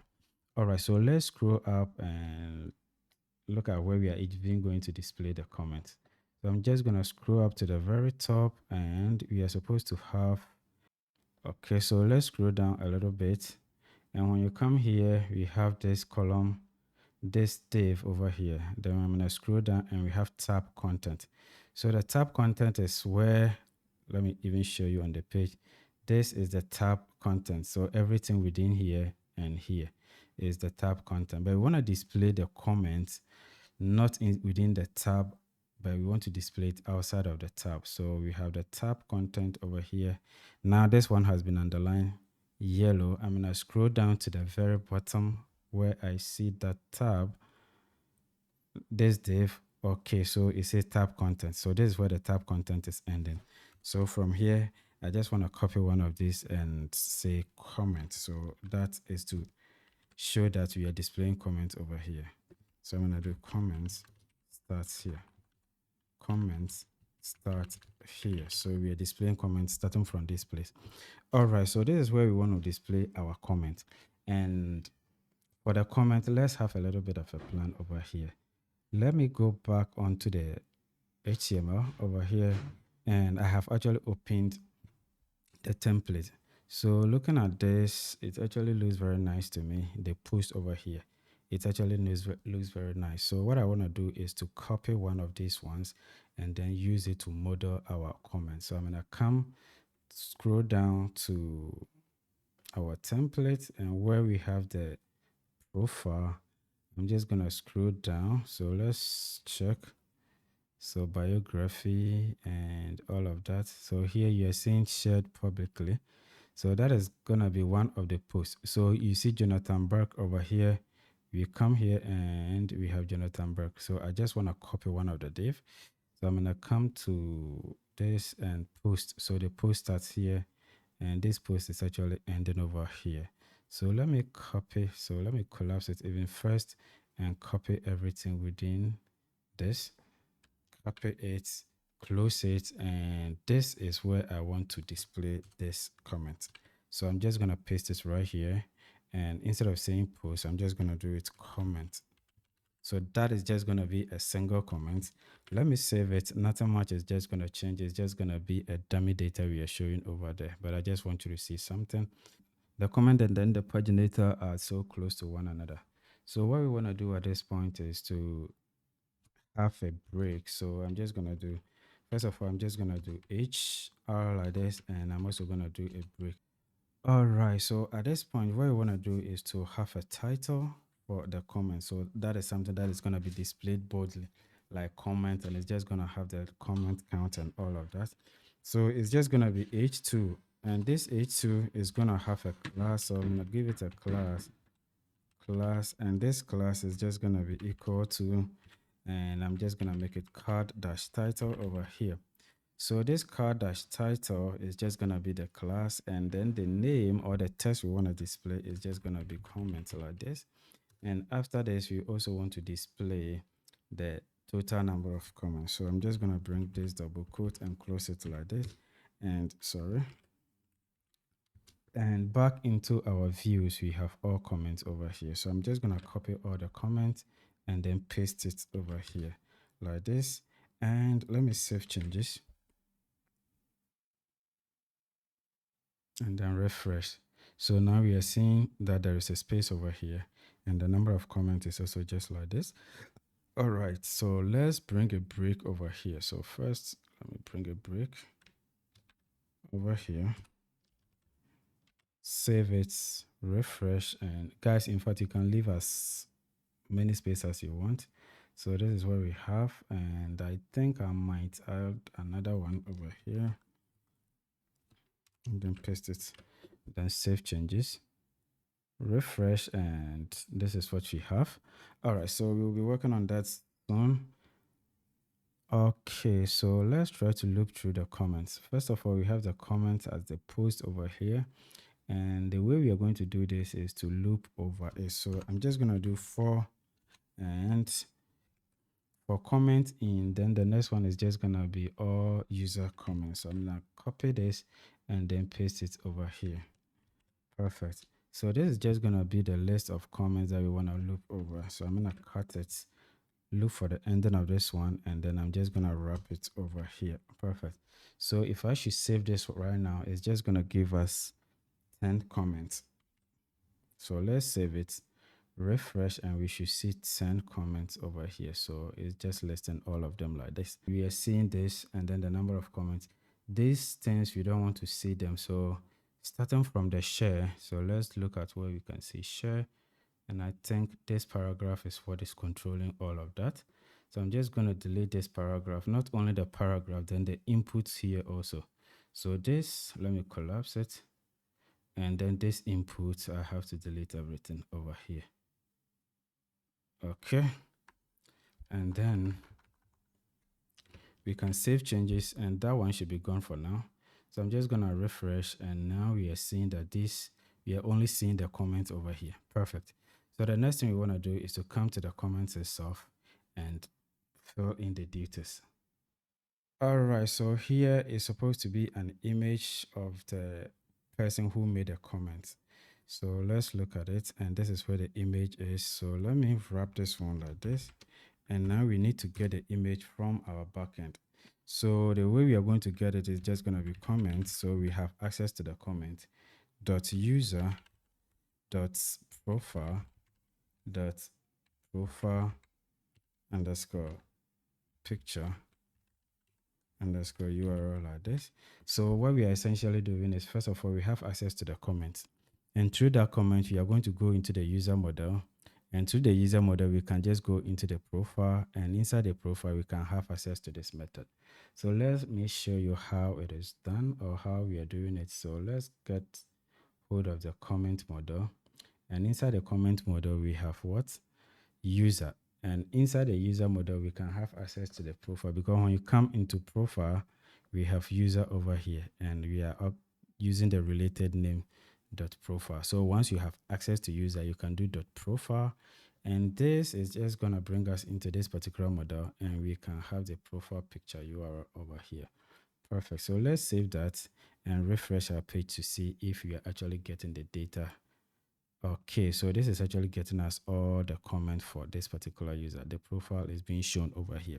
But suppose someone else has actually made a comment, and this comment was on the project that this person has worked on, then it would have shown over here as well. Okay, so from there, let me also copy this one, and then we need to get the name. So it's just a matter of replacing this one. And after that, instead of dot profile picture URL, we're gonna do dot full underscore name like this. And after we have also found the name, we also want to get the created at. So here it says shared publicly. Let me show you how it is looking. It said this person shared this information publicly at this particular time. So we want to get that. And how we are going to get it is to come to this part, and where it says shared publicly, we want to replace everything over here. So let me wrap it like this, and that is just going to be comment dot created art. And to get the number of days, like maybe 5 minutes ago, 10 minutes ago, or maybe 10 days ago, we're going to pipe it to time sense. So it says time sense like this. And then the last piece is just going to be the comment itself. That is going to be in this particular paragraph. So let me wrap everything like this and delete everything within. Then we come back to the comment model. So inside the comment model, we have comments and we have comment. So this is actually the main comment itself. So you're gonna have to do comment dot comment. Don't be confused when you see the comment dot comment like this. And now we can save changes. So refresh. And now we are seeing that this comment is made by Tachimusa, shared 6 months 1 week ago, and it goes through like this. Okay, so let's visit the profile and then check for another user. So let me click on any of these users. Somebody like Ryan, come back here, and the person has 0 comments. But if I should come to my own profile, I'm just gonna see a list of comments, because mostly I'm the one making all the commenting because of this developments. I have been trying to make comments and all of that. All right, guys, so if you found this tutorial very helpful, don't forget to like, comment, share, and I'm just gonna see you in the next video. All right, guys, so welcome back. So now we are on our profile page, and in fact we have about 10 comments here, and we want to just paginate the number of comments on the page so that the usability of the system can just improve. So what we're going to be doing is to go back onto our view. So inside the view, we have actually done the pagination for project. So I'm just going to copy everything for the project, and I'm just going to come down to the comment over here and then paste it over there. So here, instead of saying setting pagination for user project, that is going to be user comment like this, comment. Sorry about that, user comment like this. Okay. So paginator is just going to be, now we want to paginate the user comment. So that is what we want to do. So I'm just going to pick all the comments here, and then I'm just going to push it to this particular part. So that is what we want to paginate. And the number of comments, I'm just going to make it 5. And so here we say paginator, but if we do paginator, we have defined a variable twice and it's going to conflict. So what I'm going to do is to do comment paginator. So I'm just going to do comment underscore paginator, and this comment paginator is just picking the iterable, and then we are taking 5 on a page. Then here we also have page number. So what I'm going to do is to append it with comment. So I'm going to do comment underscore page number. So this is just going to be solve.request.get. Instead of doing page, I can do p or maybe comment underscore page like this. So in this case, when you come here, you're going to bring a question mark, and then here is showing page, but this time around it's going to be comment underscore page like this, and that is going to be equal to whatever value or integer we put here is just going to fetch the comment at that particular page and then show it to us. So we are having this one over here. And then the last one, instead of doing page number, so the paginator is actually using page object. So if I should do that right away, it's just going to conflict with this one. So I have to have a way to rename this. So I'm just going to do comments like this, just like that. And after I have done this, it's just going to be paginator.get. So this time around, it's not going to be paginator, but it's just going to be comment paginator like this. I'm going to copy it and then paste it over here. Dot get page number. And the page number you want to get is just going to be comment page number over here. This looks perfect. So once we have done this, all we need to do is, instead of sending all comments, we are now going to send comments like this. And then I'm going to copy it, paste it over here, and then also here. All right. So at this point, when we refresh, you're going to get the comment not coming through. And that's because when you come here, we are showing all user comments, and we have to replace it with comment. And the last piece is showing a paginator over here. All right. So when you come into our page where we are showing the project, so I'm going to scroll up a little bit. Okay, so at the very top here, somewhere here, we are showing all paginator. So I'm just going to copy this and then paste it over here. But we cannot actually use this one right away. So under the for loop, I'm just going to put the paginator over here. So this paginator, when you go into this one, let me click and then open. So you're going to see that we are showing this paginator and we are looping through a page object that has values and all that. That is going to work for the project. That is going to work for project because project here we said is page object. So it's just going to work fine. But when it comes to comment, it's not going to work. And the reason why it's not going to work is because you are sending a different variable that is called comments over here. So I'm just going to copy the comments. I've already copied it. And I'm just going to go into this paginator. But before I do that, I have to make a copy of this paginator. So the comment itself is just going to get its own paginator. It's something that I didn't want to do, but this is what we have to do just to get it working. All right, so I'm just going to come into comments. So this is it, comments. And I have to create a template for that. So template, create like this.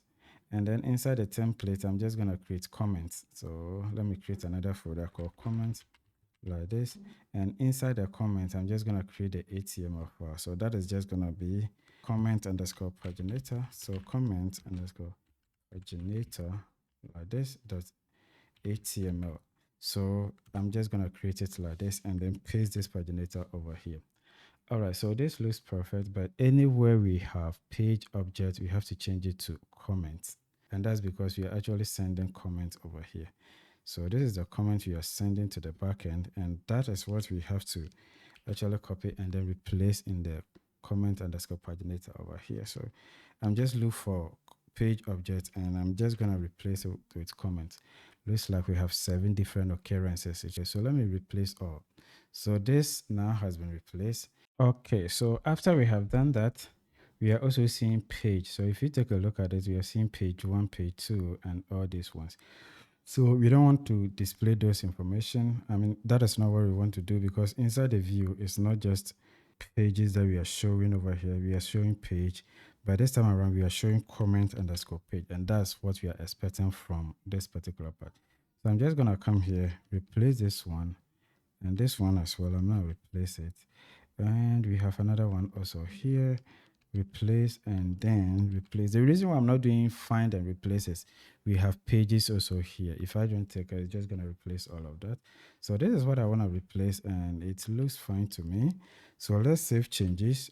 And now we're going to go into our profile, and where we are doing components, now it's just going to be in comments. So it's a comments / and I'm just going to bring up the browser again and refresh the page. So when I refresh the page, in fact, it's showing only 5 now, because we have actually indicated that it should show 5. But when you get to this part, it's showing next and then last page. And that's because we have the next page and we can also jump to the last page. So I'm going to click on this and scroll down. And when we get to the last page, because we have 10 comments and 5. And on the second page, there is no other page to go to. So the next is just going to be first and then previous. We can go to the next page and we can go to the previous page. All right, guys, so this is it. This is how we can paginate our comment on the profile page. But if you are enjoying the series, please don't forget to hit the subscribe button, like, comment, share, and I will see you soon. Bye-bye. All right, guys, so I think we have implemented everything under projects. So here you can edit and do all of that for projects. And you also want to do the same thing for task. So I'm just going to click on task. And under the task, this is what you're seeing. So we have to replace everything here. I'm going to go into the task tab. And so let's go quickly into the task tab. This comment paginator, let me take it out. And we go into the task tab. All right, guys, so let's look for task tab, and when we come onto the page, we actually seeing task. All right, so let's scroll down. I'm gonna scroll down. I've actually clicked on the first one. The activity tab is for the project, and let's look for the ending of the project tab. So it's actually ending here. So the next one is for the timeline, and that is gonna be for the task. Actually, you are seeing the timeline and then the activity, because the template, they were showing the user profiles, timeline, and activity. We could simply change it, but I'm going to leave it like that for now. And inside here, you're actually seeing that we have the timeline over here. So that is the tab. So you can't do anything about this one over here. But then within it, we have the individual timeline. So when I click on this one, I scroll down and it actually takes us to this particular part. So that is everything within that particular part. And I just want to delete all of that. We don't need it. So I'm going to click on this and this ends over here. So this is what we don't need. Okay, so let me delete that. And what we're going to be doing is to go for the project, and the same thing that we did for project. Let me come to this particular part, and here inside of the tab activity, let me collapse this one. Okay, everything over here. So let me scroll down and we are seeing this. In fact, we don't need to add the messages, and we don't need to, okay, the paginator, we are going to need it for now, but I think we can just end it over here. So activity, and then it also comes here. So let me collapse this one actually. Okay, so let me first of all copy everything between this, and I'm just going to scroll down to where we have the comment. Sorry, where we have the task. All right, so this is where we have the task, and the task tab is just gonna be over here. So I'm just gonna paste everything over here, and this is where we are displaying the messages. In fact, for the messages, I'm just gonna delete them. We already have one at the top, and that is enough for us. Okay, so for the pagination tool, I'm just gonna comment it out real quick, and this is what is left of it. So that is gonna give us everything for the task. Okay, so we have the table, and this, instead of being a project name, is just gonna be a task name. And then we're also gonna have the team. We have the task project, so task project progress, and we have the priority and all that. Okay, so here, instead of doing project underscore page object, we cannot do that. So we come here and we have task.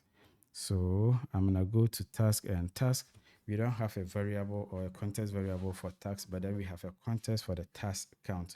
All right, so I have to separate it. I'm just gonna cut this one over here. So I'm gonna cut to this part, and probably I will leave it at maybe project user underscore task like this. And when I come to this part, so I'm gonna set this one. So let's say setting. Okay, so now let's say user task like this. Okay, so I'm just gonna paste this one over here, but then we defined a variable which we are not using. So I'm gonna have to copy it, come to this part, and then say this one is equal to this. And once we do that, we could now come here and do user task.count. And after that, I also need to copy this one, paste it one more time, and that should give us and that should give the context. So that should be the context we are sending as a user task. So user task, and I'm gonna copy it. So is it user task should be S over here. Sorry, S over here. And then instead of doing the count, we are not going to do the count anymore. So after we have had this, we could now come back to the profile, and inside the profile, we are not going to do project, but we are going to do task. And instead of page object, we are not going to do page object. We are looping through the user's task. So here, everything is still going to hold. We have for loop the counter that is going to give us the number of the tasks, like one task, two, and all of that. Okay, so here we have the project name. This is going to be the task.name. So we have task.name. And we have not set a detail view for task, so we can't redirect to any page. So I'm just going to leave it like that. And when you come down here, we also want to get the task start date. So instead of created at, it says task, and it's not start date. It's just going to be created at. So when the task was created, so created, let's go at like this. And from there, we also want to loop through the members. So we say for member in project. So there it was project, but we have to bring task dot project dot team dot members dot auth. That is going to give us all the team members that is assigned to that particular project, and those are the same people we want for the task. And after that, we also want to have profile picture. Okay, so here we're going to have member dot profile URL. That should get us the profile URL. And after we have done that, we also want to have a look at the progress. So use whatever you use project, you have to use task. I'm going to do task, and I think I can even copy that. Come to where we have the value now, and I'm also going to paste this one over here. So I need to inspect, and we also have the project.progress is task.progress. And let me go back, project.progress over here, paste it, and we have task priority. In fact, I'm doing this one manually because if I don't take care, I may mistakenly replace one of the classes over here, and that is going to be a problem. Okay, so to edit a task, we have not implemented that, whether we are going to allow them to edit a task. They actually do it on their board. So I think we would end it here. So we have this, and let me check. So I'm just going to have to remove all of this one. We don't need it. So delete everything from here. Okay, so let me save changes right now, and we're going to have to test our application. So when I come here, I can just bring the browser and then refresh. and hopefully we are getting an error. So it says that we brought an if, but there was no end if. Okay, so that could be how I cut it out. Okay, so end if. So I think this is it. So let's remove this one as well. That is it. One thing I don't like about copy and pasting. So I'm just gonna refresh this one like this. And now we have this over here. So let's go to task, and we are now seeing the task. So here we have the name of the task and the team members. So this team members actually isn't the team that is assigned to the task, but it's just the team that is assigned to the project. All right, so at this point, we could even probably go further and then show the member that is assigned to it, but I'm literally showing the team members of this particular project that is assigned to of this particular project. So when you scroll down, you could still have your comment and everything is just working just fine. All right, so we need to also paginate this particular task, because the task will be plenty, and at a point in time, it's going to be very difficult to manage it. So to do that, we have to come into our tags over here, our views over here, and I'm just going to copy this pagination thing for the comment, and I'm just going to paste it over here. All right, so now we already have our user tags, and the paginator, instead of comments, we should make it tags. All right, so now wherever we see comments, we have to make it text. I'm just gonna hold Alt and then click.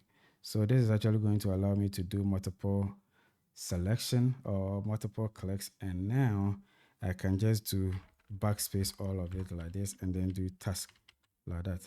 So after I have done this, I also want to change this one not to comment, but I want to make it task. So this is going to be task like this, and that is just going to be, so first we need to replace this particular one. So instead of, let me copy this, and then the task paginator is going to be paginator of all the user task, and then we also have the page object or task page number, and that is going to be comment page number, that the one that we have kept over here. And lastly, instead of comment paginator, we're going to do task paginator, and that is what I'm going to put over here. And the final piece is just going to be comment underscore, sorry, task underscore page. So that will be task underscore page over here. So now that we have this, we can just send this task onto our backend. So I'm going to do user this and then also paste it over here. Okay, so once we do that, we need to also come back to our backend, our front end, and then wherever we are doing tasks, we do tasks in task. And after that, we also need to set up the paginator. So where we commented the paginator, I'm just gonna uncomment it. Sorry about that. It's underscore task. And wherever we commented out the paginator, this place, I need to uncomment it. So let me uncomment this one like this. But we need to put this particular paginator inside of task. So I'm gonna come and then copy the paginator for comments. Where do we have it? Comment paginator. Let me copy everything over here, and I'm just gonna come to task. So let's look for task. Inside the task, we have template, and inside the template, we have task over here. So let me make another file, and that is gonna be an HTML file. So that is gonna be task underscore paginator dot HTML like this. And inside this, I'm just gonna paste everything over here. Couple of things that we have to do. First, we need to replace all instances of comments with task. So I'm just going to put task over here and then replace all. Also, we need to change all of comment page to task page. So this, I'm going to replace this one too. And we have two over here, another one, and then we also replace this particular one. I think everything looks good now, and we can refresh our page. So I'm gonna go back to our page and then refresh it.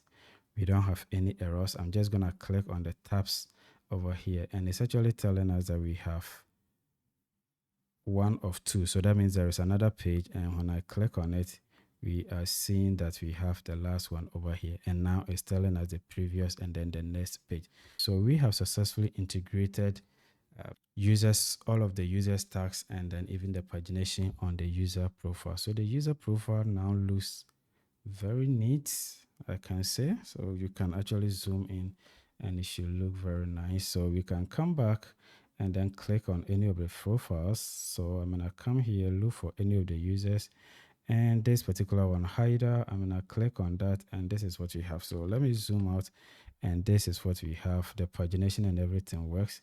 He only has one comment, and then the comment is here. You can also check on his tags, and he has a number of tags over here. So this actually looks very neat. All right, guys, so I'm just gonna see you in the next video.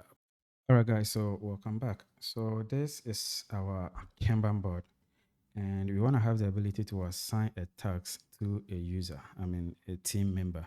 So with our current setup, the task is actually given to all the team members, but we want to have the ability to assign it to a specific team member. That way there is this kind of accountability. So what we want to do to be able to assign tasks is, first of all, modify our model. So I'm just going to go into our task model. So first of all, let me close all these ones. I don't need them. And I'm gonna scroll, collapse some of these things, and then go back, go into task. So inside the task model, what I want to do is to open the model like this, and under the name, I just want to add another field. So this field is just gonna be user assigned to. So that is how I want to call it, user assigned to. So this is a user we are assigning the task to. And what we want to do is models.foreign key. So I'm going to have models dot, that's going to be foreign key like this. And this is just going to be associated with the user model. So I'm going to do user like this.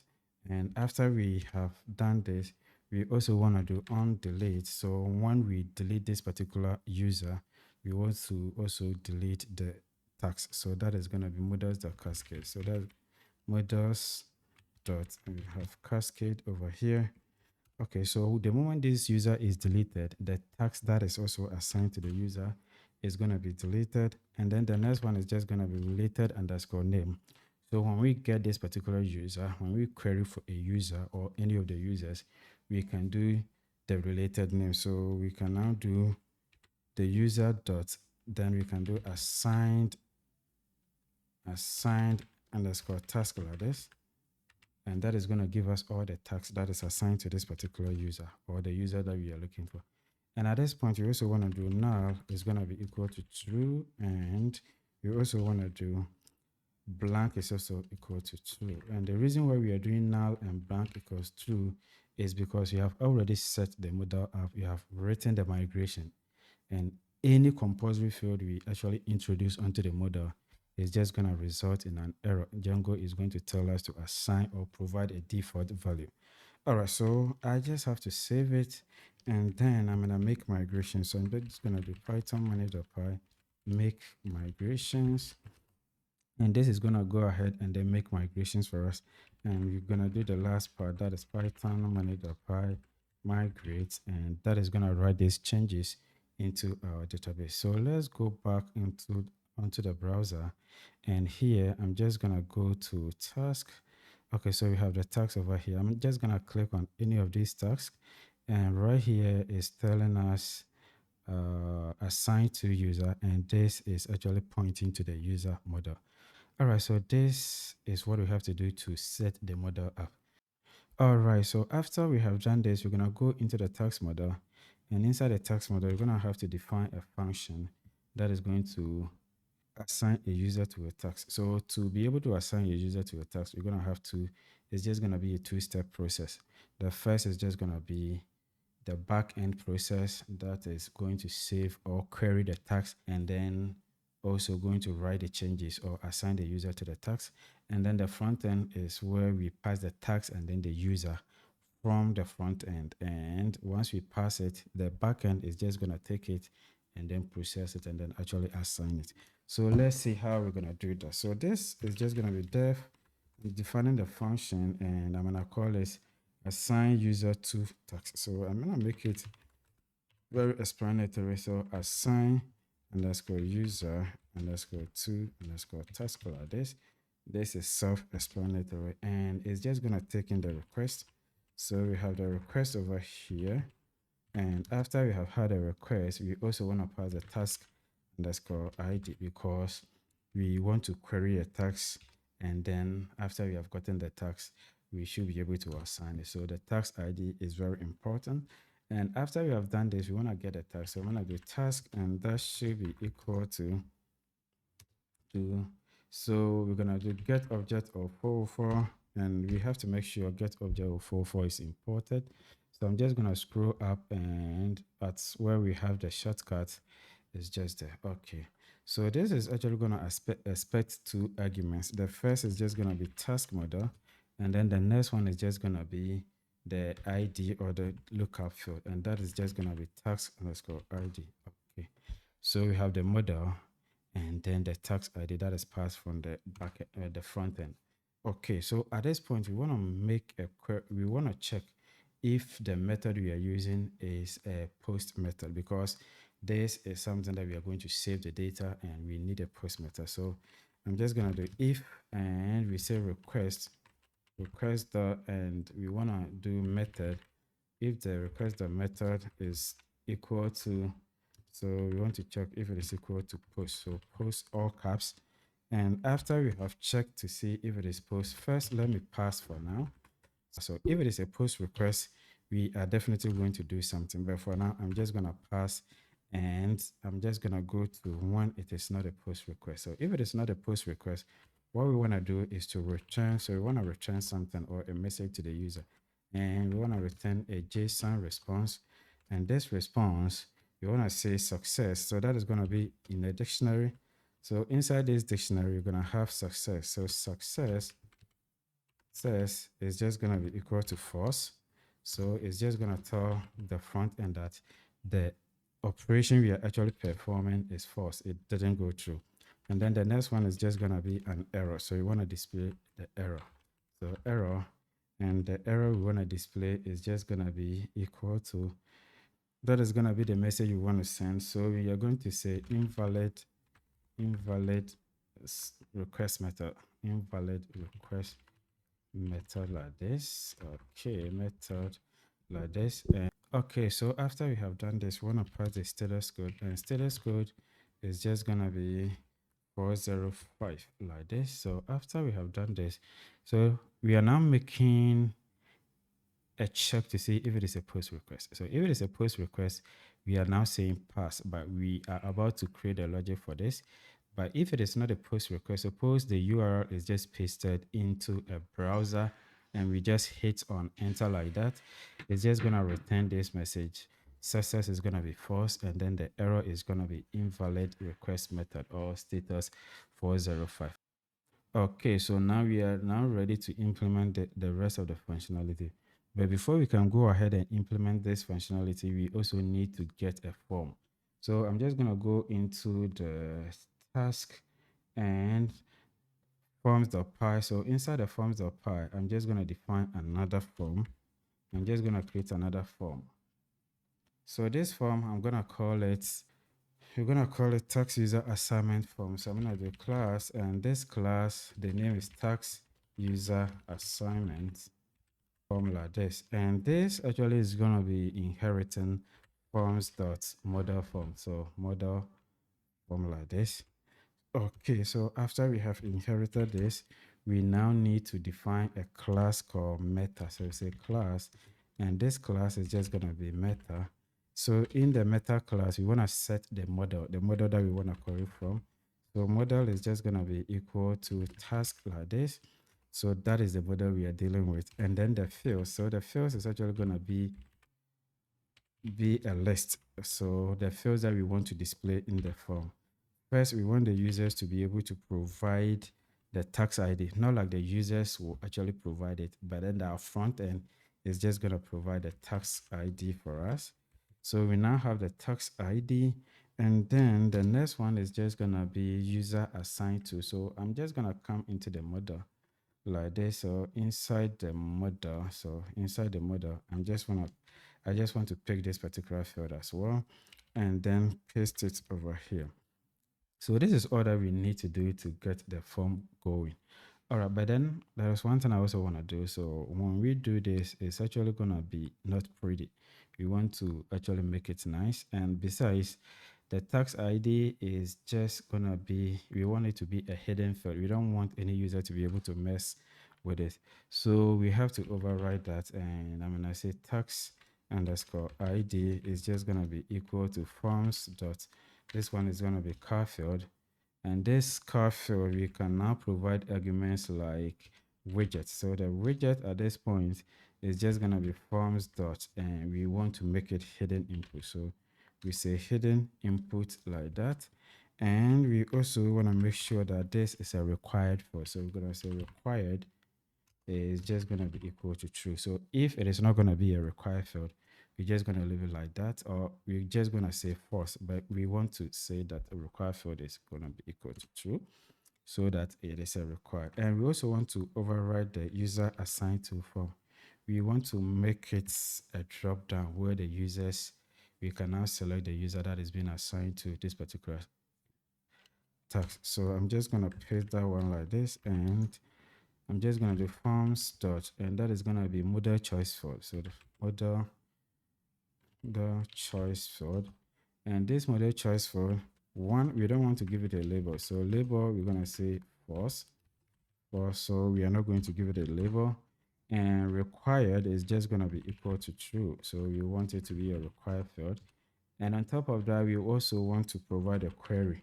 So the query set is just going to be, what do we want to show in this particular dropdown? So we say user, and we want to do objects dot all. For now, we are just going to show all the users in our system inside a dropdown, but that is not going to be very efficient. And because of that, in the future video, we are just going to limit it to the team members so that we can only see team members in the dropdown, and we can select from that. Perfect. Okay, so let me bring a comma here. All right, so the next thing we want to do at this point is to define the empty label. So the empty label is just going to be when nothing is selected in the dropdown, we want to see a string or something like that that says maybe select user or something like that. That is just going to be our empty label. So we say empty underscore label, and this is just going to be a string. So this string is just going to be select user like this. You can make it descriptive, whatever you want. And finally, we want to provide a widget. So widget, and this widget is just going to be forms.select because it's just going to be a select field. And here we want to provide an attribute. So we say attribute, and the first attribute, this is actually going to be in a dictionary form. The first attribute I want to provide is just going to be the class. Okay, so this class essentially is just going to be a bootstrap class. So I'm just going to do form-control so that we can have the field straight like that. Okay, so this is pretty much what we need. And let me also back this one up a little bit. And now we're going to need to import this one inside of our view. So let me copy that. And I'm just going to come into the views at the very top where we are importing the tax update form. We also want to import the tax user assignment form. And I'm going to scroll down to where we are now assigning the user. So right away, I can just take off the pass, and now let's go ahead and then implement our logic. So first of all, I'm gonna get hold of the form, and the form that I want to get hold of is what we have created and imported. So that's just gonna be tax user assignment form, and in this we're gonna provide request dot post like this. And so that is just going to be the post method. And then we're also going to say instance. So the instance is just going to be the tags that we have actually gotten from this particular part. And from here, we want to also check if the form is valid. So when is a form not valid?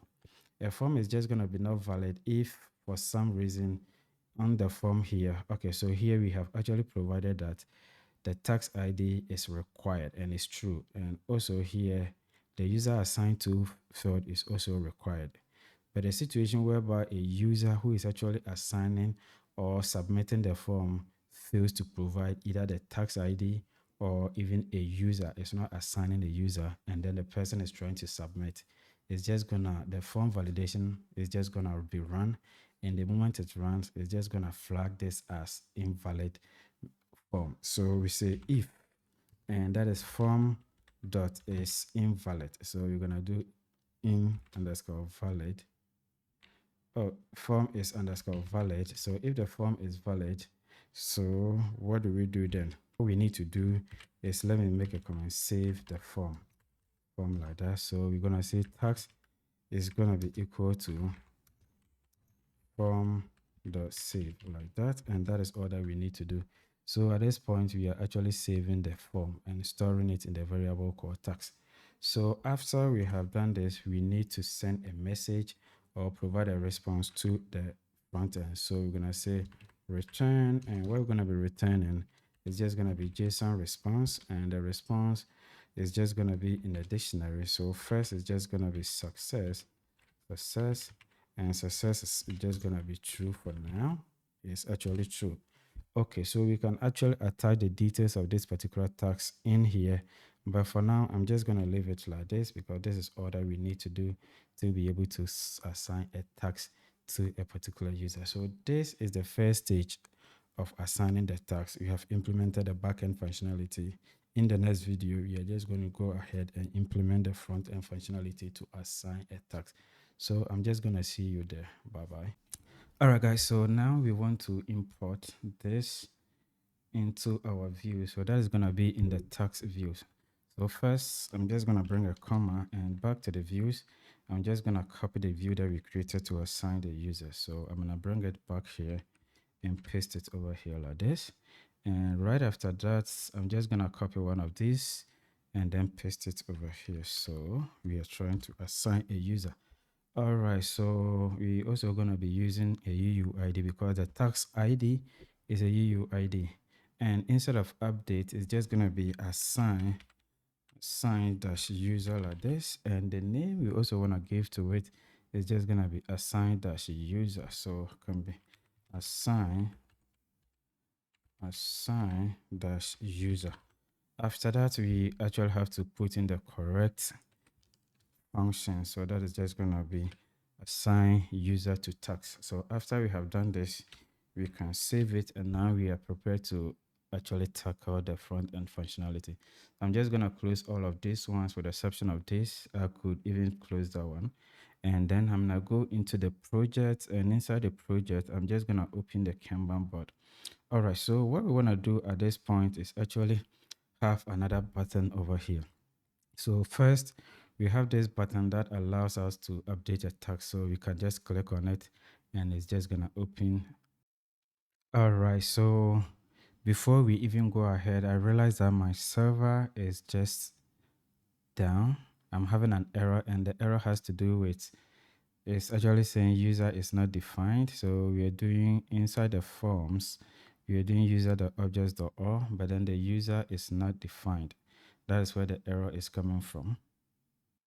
Okay, so let's try to fix that one real quick. So I'm just going to go into the task and inside the task forms, and up here I need to import the user, and the way we are going to import the user is just going to be from Django. So we are importing it from Django dot, and that is just going to be contrib dot auth dot models. So you're going to import user. So import user like this. So after we have imported user, this error should be gone like that. So let me save changes, bring up my terminal, and now everything is running. So I'm just going to go back here and then refresh the page, and it is also running. Okay, so here we have this button, and when you click on it, it's actually displaying the task, and for us to be able to update it, we want to have another button just like this one that is going to allow us to click and then open another model. This model is just going to have a form, and inside that form, we can assign a user and then save changes. To do that, we need to add another button to all the cars over here, all the tags over here. So first we need to go into the Kanban board. So scroll down up to template. Inside the template, we have the Kanban board over here. Okay, so I'm going to scroll to all the columns. So when I talk about the columns, I'm actually referring to the backlog, to do, in progress, and then completed. And we want to make sure that for every task, that is dragged to any of these places, you're going to have that particular button over there. So I'm just going to have to do it across all the boards or the columns. So first we scroll down here and we have this div, sorry, this anchor tag. I'm going to copy it. This is the button for the edit. I'm going to add another one here, and that is just going to be for assigning a user. And this one is fa-pen, and I want to do fa-user plus like this. And let me save changes to see if everything is okay. Then I can copy it across the board. So on this one, we should have the user plus over here. The rest are not having, and that's because we have not added anything over there. So I'm just gonna copy it, come to the to-do, at the very top of the edit. I'm just gonna paste it over there. I'm gonna scroll to in progress, and I'm also gonna paste one over here. So not there, but here, paste another, and then I'm gonna go to completed. So where we have the completed, I'm just gonna paste another one there, paste it like this, save changes, and hopefully when you refresh, all these ones should have that kind of pattern, so it has it all across. But one issue is when we create a new task, it's not gonna have it. So let me say this is a new task, task like this, and it doesn't have it unless of course we refresh. The moment we refresh, it's gonna have that button. So let's fix that issue real quick.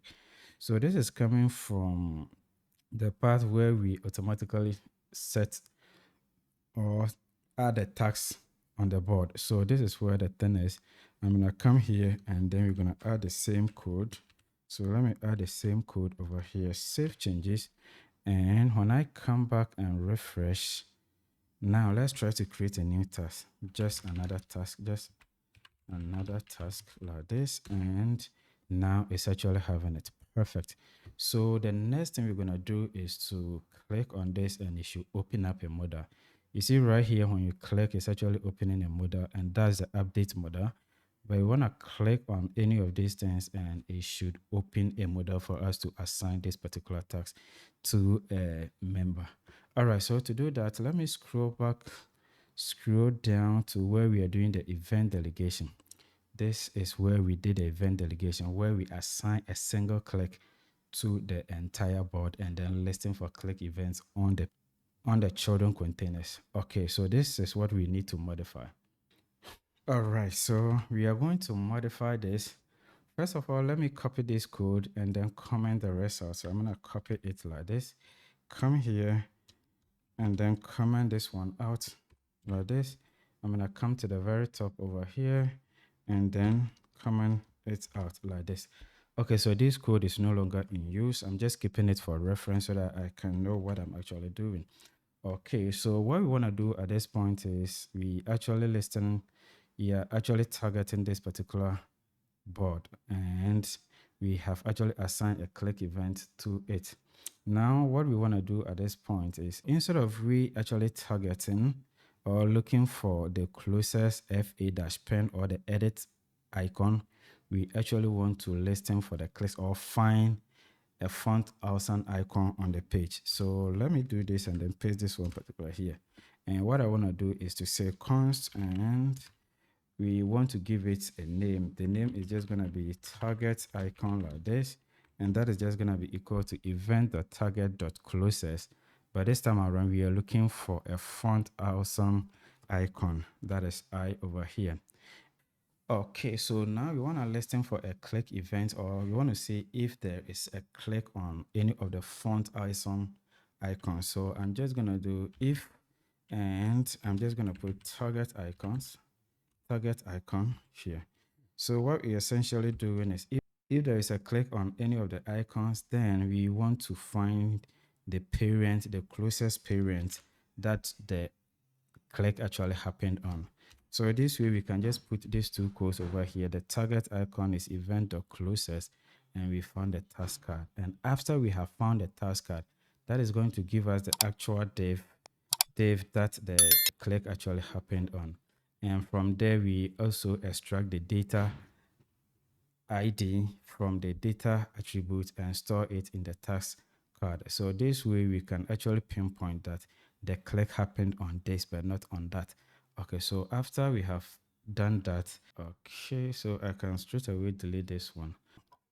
Okay, so after we have found the task card and then the ID, the next thing we want to do is to see whether the click actually happened on the assign button or on the edit button. And the way we can do that is to make another condition. So I'm just going to say if, and what we want to do is to say target icon. So the target icon dot class list. So you say class list dot, so check to see if it contains a class, and the class we want to check to see is fa dash user dash class. All right, so if it actually contains this particular class, then it means it is the assign button that is clicked. So here we can just alert something. So you say alert, and we can just put in a message here that user assignment button is clicked. User assignment button, say button is clicked like this. Okay, so eventually we are going to set it in a way that it's actually going to open up a model, but we don't have the model set up yet. That's why I'm doing this. And then the else part is just gonna be, okay, so you want to do else if there is not the assignment button that is clicked. So you're gonna do target icon dot, and I want to say class less dot contain. So we want to check to see if it actually contains the fa-i, because we know the edit is the fa-i class. Then we want to open our model. So I'm just gonna come here and then copy. That was the reason why we left this one there. So we're gonna copy this and then paste it over here. So I think we are done. This should be enough to actually help us click and then get an information. So let's save changes. All right, so let's refresh the page. It doesn't look like we have any error. So I'm gonna just click on this and there's nothing happening. So that means we have an error. Let's inspect, go to console, and it's actually telling us unexpected token. So let's go back into our code.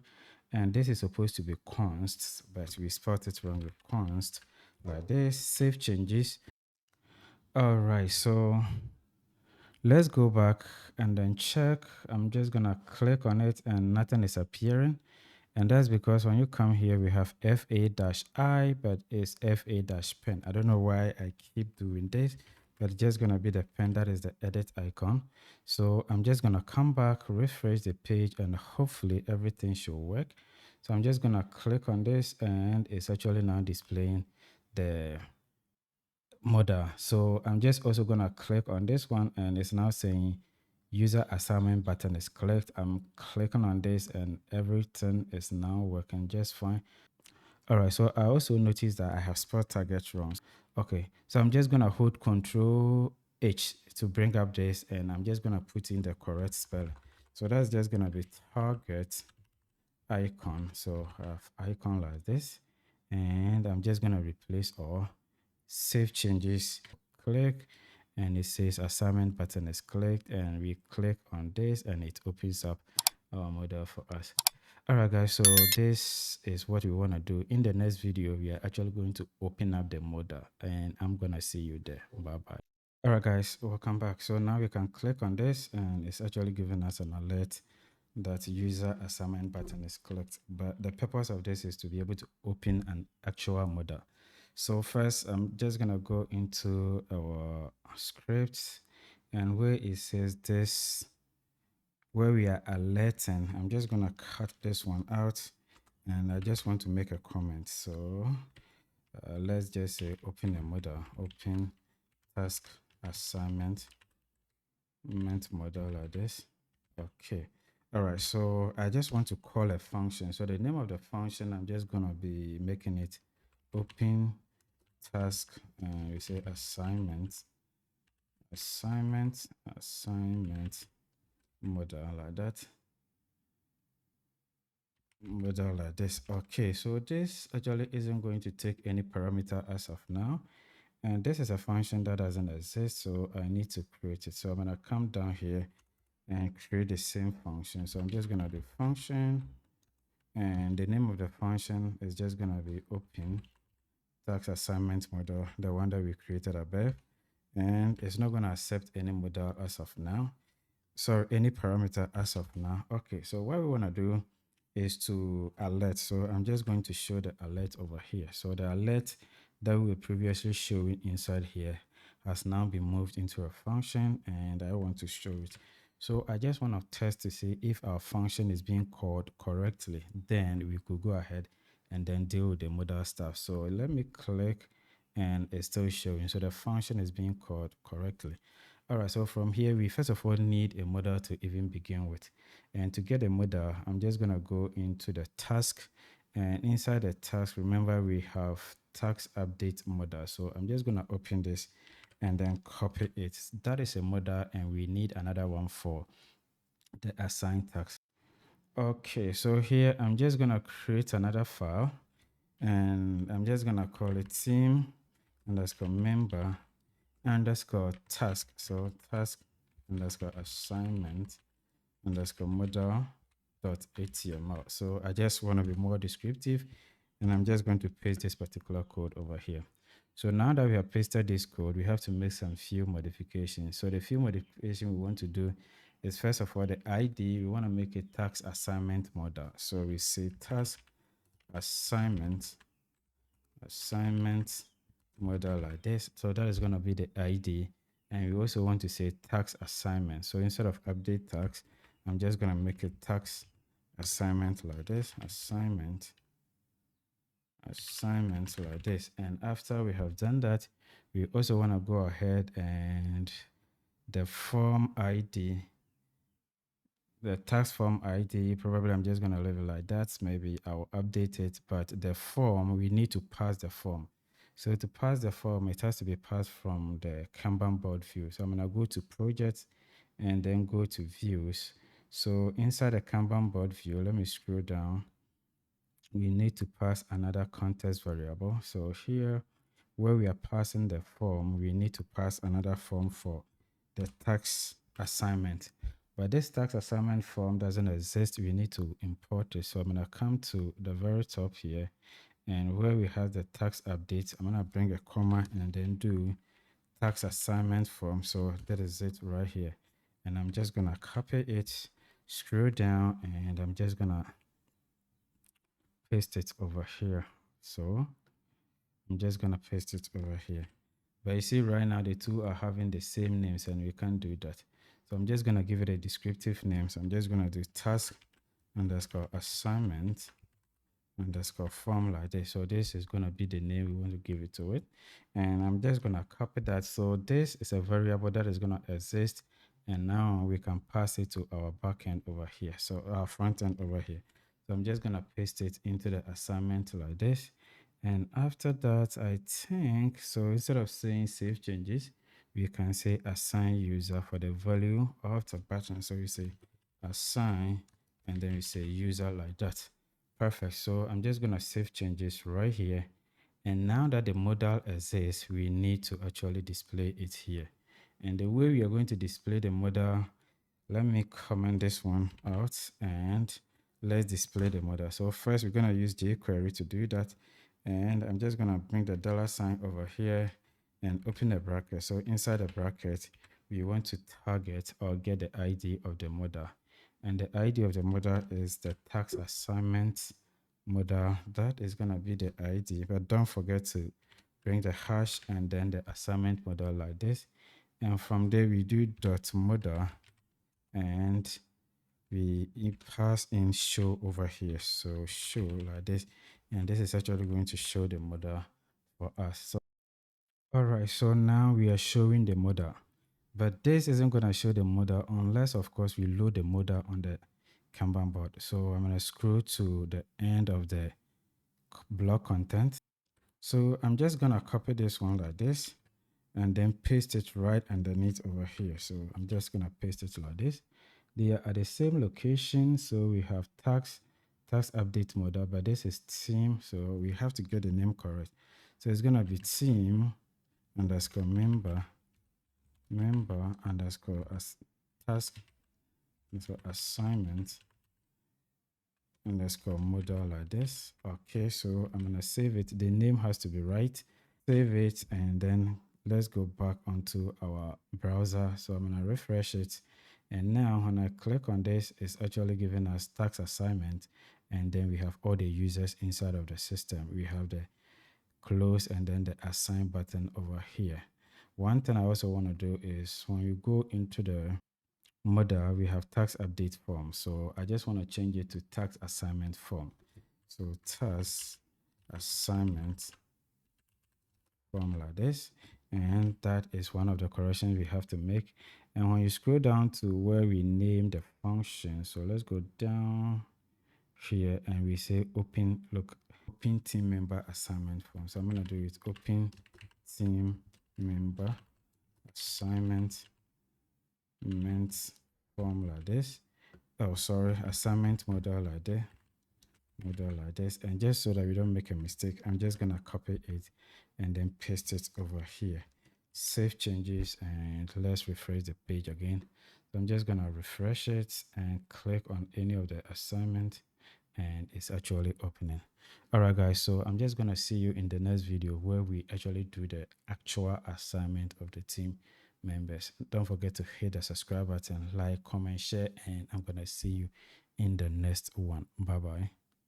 All right, guys, so welcome back. So in this video, what we want to essentially do is when you click on the user assignment button over here, it brings up this model and it says task assignment. We have even spelled it wrong, something that we're going to fix very soon. Then we have this drop down and it actually populates all the users we have in the system. And that is not efficient. So here, when I click here, you're going to see that we have a total of 11 users. And that's how many users we have in this drop down. So suppose we have 1 million users, we are definitely going to see all the million users. And it actually makes the user experience very bad because it's actually going to take time to load all these users. So in this video, we want to limit the query set. So you only want to see users in the team that has been assigned to work on the project.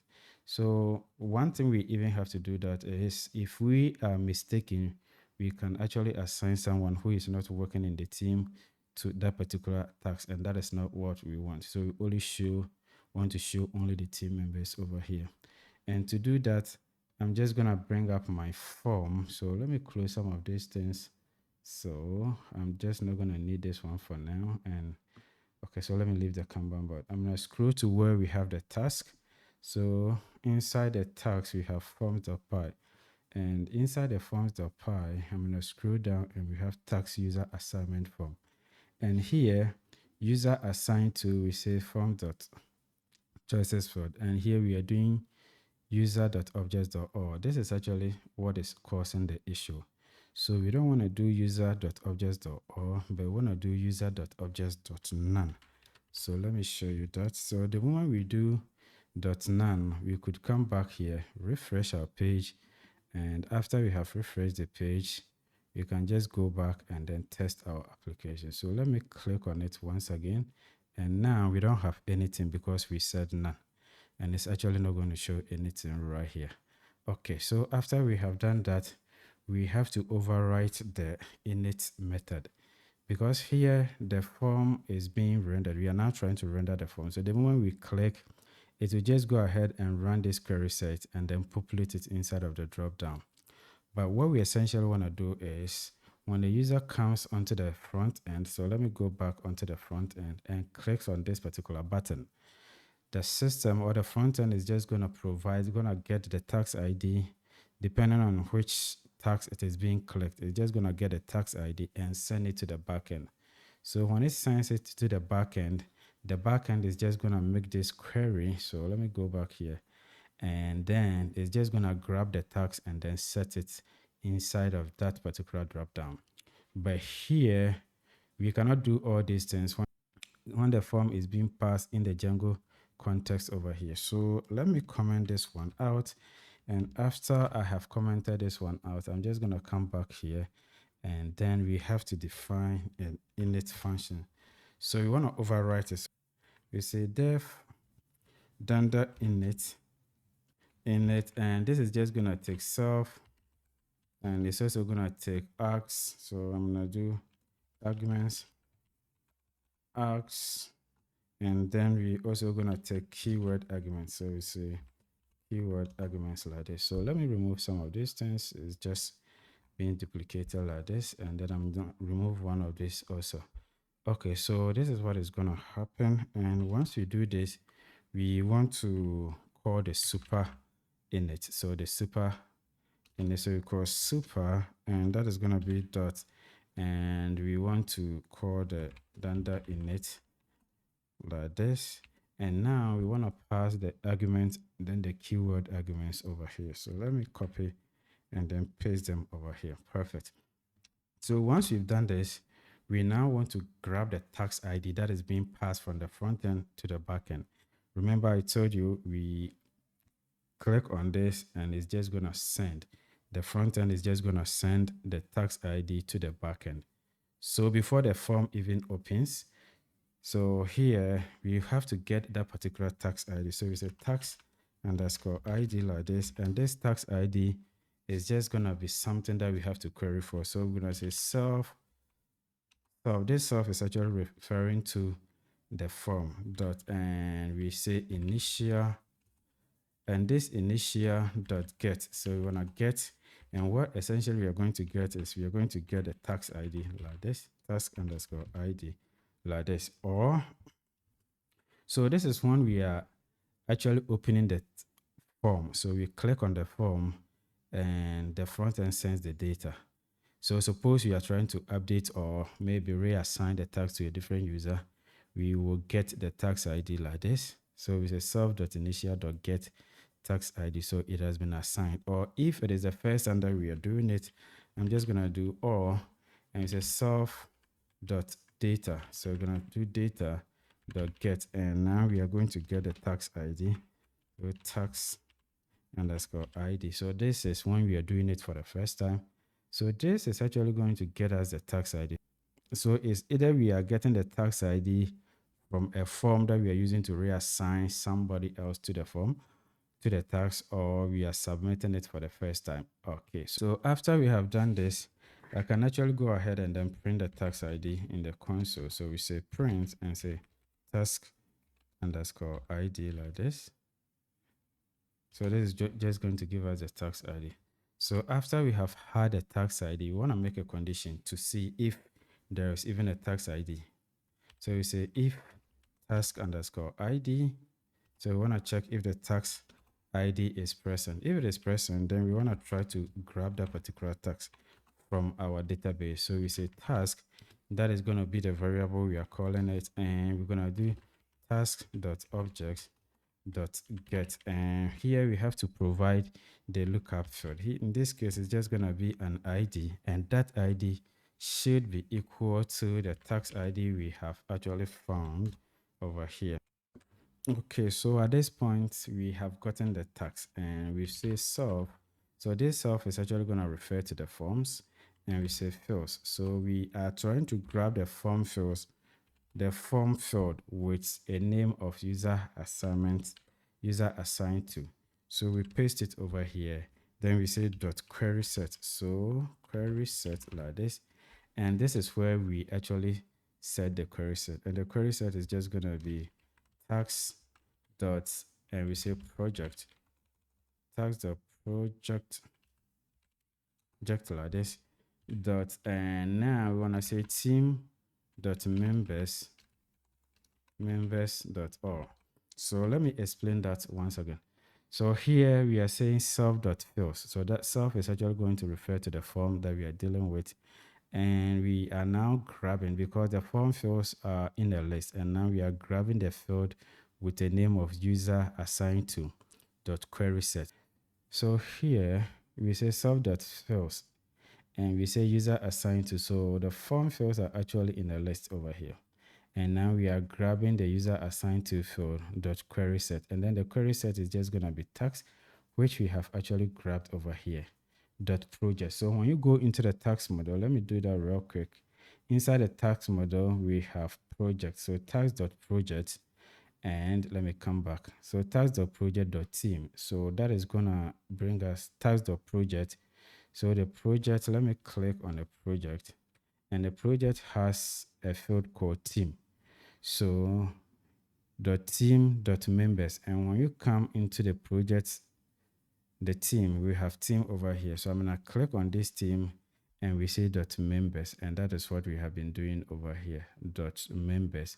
And since members is many to many field, we're gonna have to do .all. So that is how we are grabbing all the team members over here.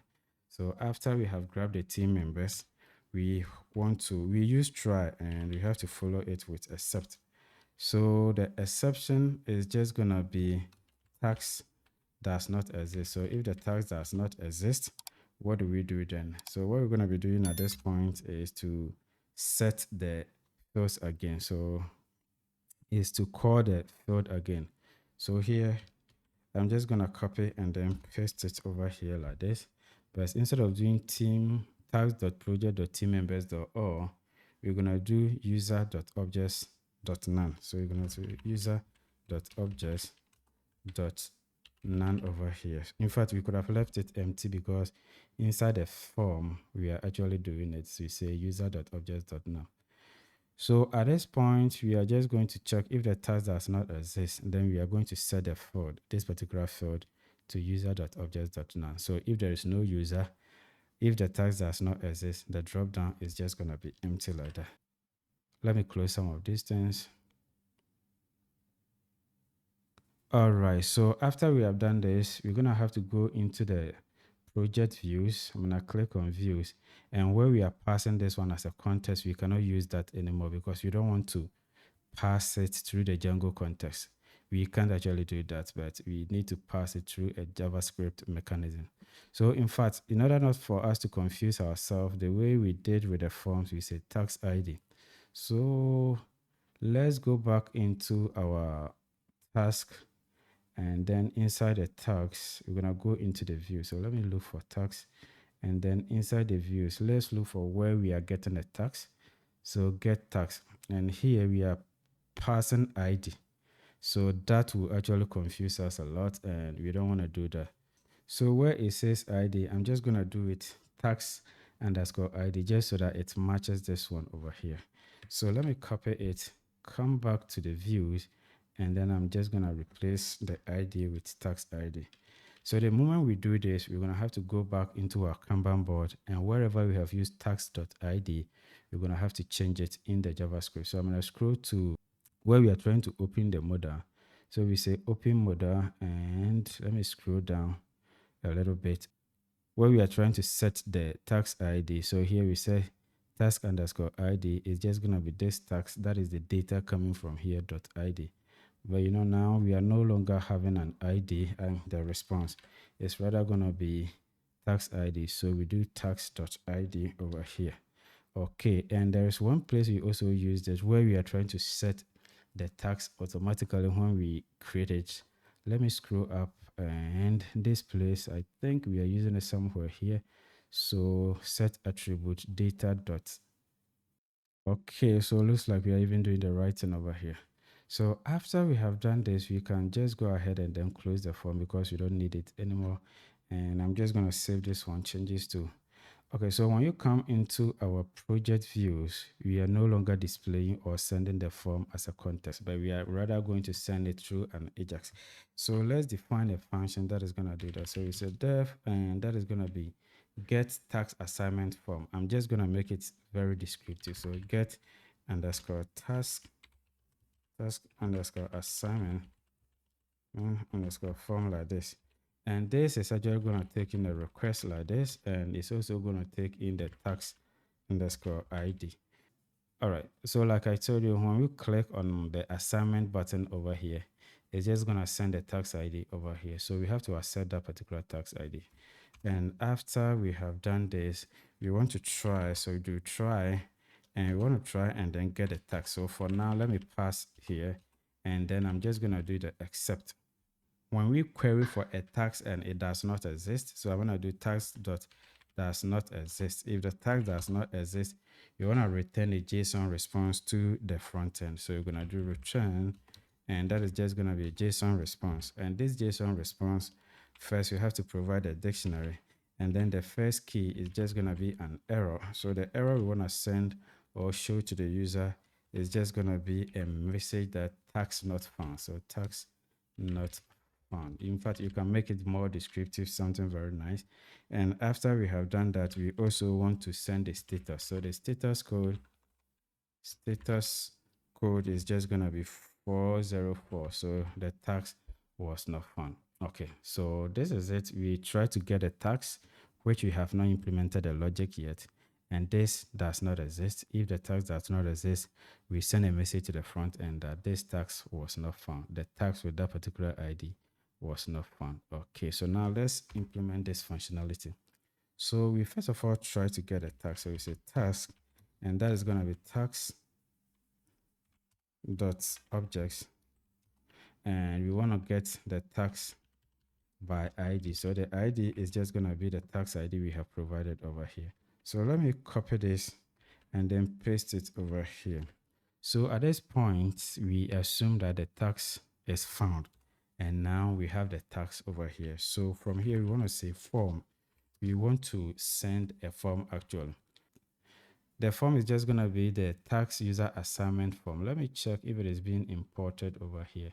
So we have the tax user assignment form, and we want to pass initial data. So we say initial like this, and this initial is just going to be a dictionary. And this dictionary, the first thing we want to pass at this point is just going to be the tax ID. So we say task underscore ID, and we set that one to task.id over here. So this is essentially what we are doing. We actually use the tax ID that was provided from the front end, and we query for the tax.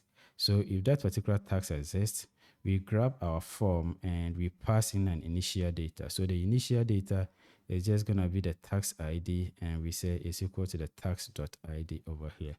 And after we have done that, I'm just going to define a variable called HTML. So this HTML is the form that we want to send to the front end. And to do that, you're going to have to import a function. So I'm going to go to the very top over here, and I'm just going to do from Django. Sorry about that. So from Django dot, and we're going to do template dot loader. We're going to import, and what we are importing is just going to be rendered to string. So this function is what we are going to do. We are going to use to convert our HTML into a string so that we can use it on the backend. So I'm just going to do HTML is just going to be equal to render to string. And first, we need to provide our HTML file itself first. So this path does not exist. We are going to create it very soon, but we are going to create an HTML file that is just going to be in the task / so I'm going to do task / tax assignment form.html, tax underscore assignment underscore form.html like this. This is an HTML file, and this HTML file, we also want to pass our form to it. So much like what we did with the project. So we had a context over here, and then we passed it to this particular Kanban board.html so that we could access the form on our page. So this is the template. So the same way we want to send this form over to this particular HTML file. And so we have to provide it as a context. So we're going to have another dictionary. So this dictionary is just going to have a key called form. And on the front end, that's how we are going to access it. But what we want to pass is just going to be the form that we have defined over here, this particular form. So once you do this, we can access this form and then put it on this particular HTML. So I'm just going to go into the tags over here, and we need to create this particular form. So let me copy the name exactly and come here, and I'm just going to paste it like this and do .html like that. Inside this tax assignment form.html, we need to provide the HTML code. So first, it's just going to be a form. So I'm just going to do form. And this form is just going to have no action as of now. All right, so I'm just going to take out the action for now, and we're going to give it an ID. So the ID is just going to be Yeah, I'm gonna call it tax dash assignment dash form like this. So that is going to be the ID, and that's how we are going to target it on our front end. From there, we also want to have to provide a method. So the method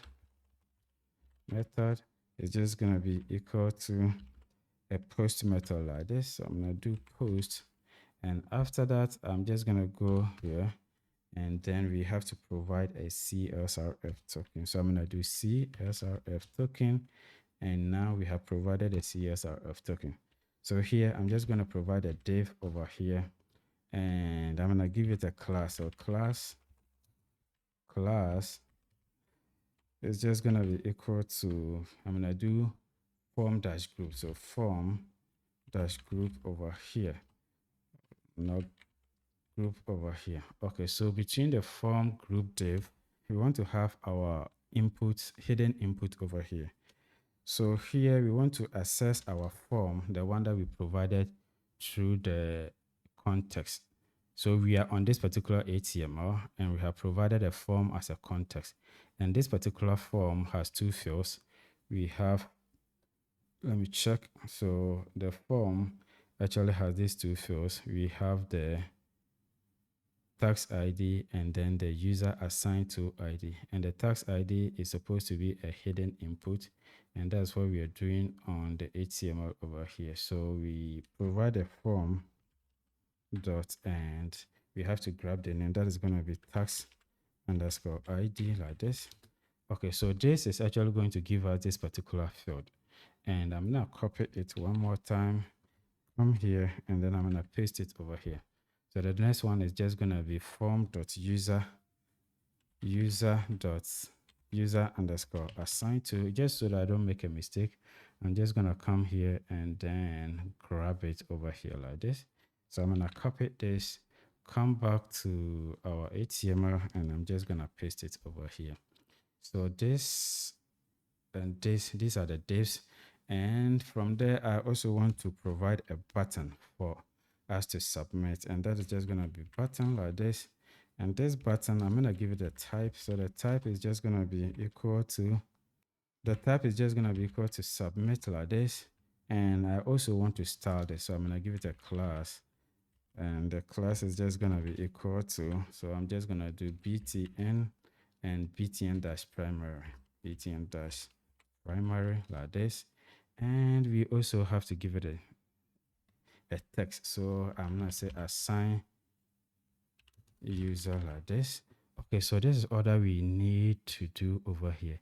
In fact, we could actually add another one that is just going to be for cancel, but I'm just going to leave it like this for now. Okay, so let's try to save changes to all these files. And the next thing we want to do is to go back into our team member tax assignment form over here. So we already had a form. All right. So we could have just probably come here and then copy all these ones. I could have come here and copy it or cut it like this. And I could have just replaced that one with this one, just like that. And that is going to do the same thing. So these are the same details we have actually provided over here. The next thing I want to do is let me copy this one, copy it like this. And then I'm just going to replace that one with this one, paste it over here. So after we have done this, I think we can just do away with the rest. I'm gonna delete all this one. We don't need it anymore. Okay, so this is our form, and we are closing it over here. I'm also gonna indent this one back a little bit, so, and then push it over here. Okay, so let me come back to our model. So I'm gonna click on this particular model over here, and this is the model. So let me make a comment, copy this one, and I'm just gonna use that one as a comment over here. This is the model body, and inside the model body, I'm just gonna make a comment. Form will be loaded over here via AJAX, just like this. So we are going to use AJAX to get the form and then place the form over here. So let me save changes. And now when we go back onto our page, we can just close this one.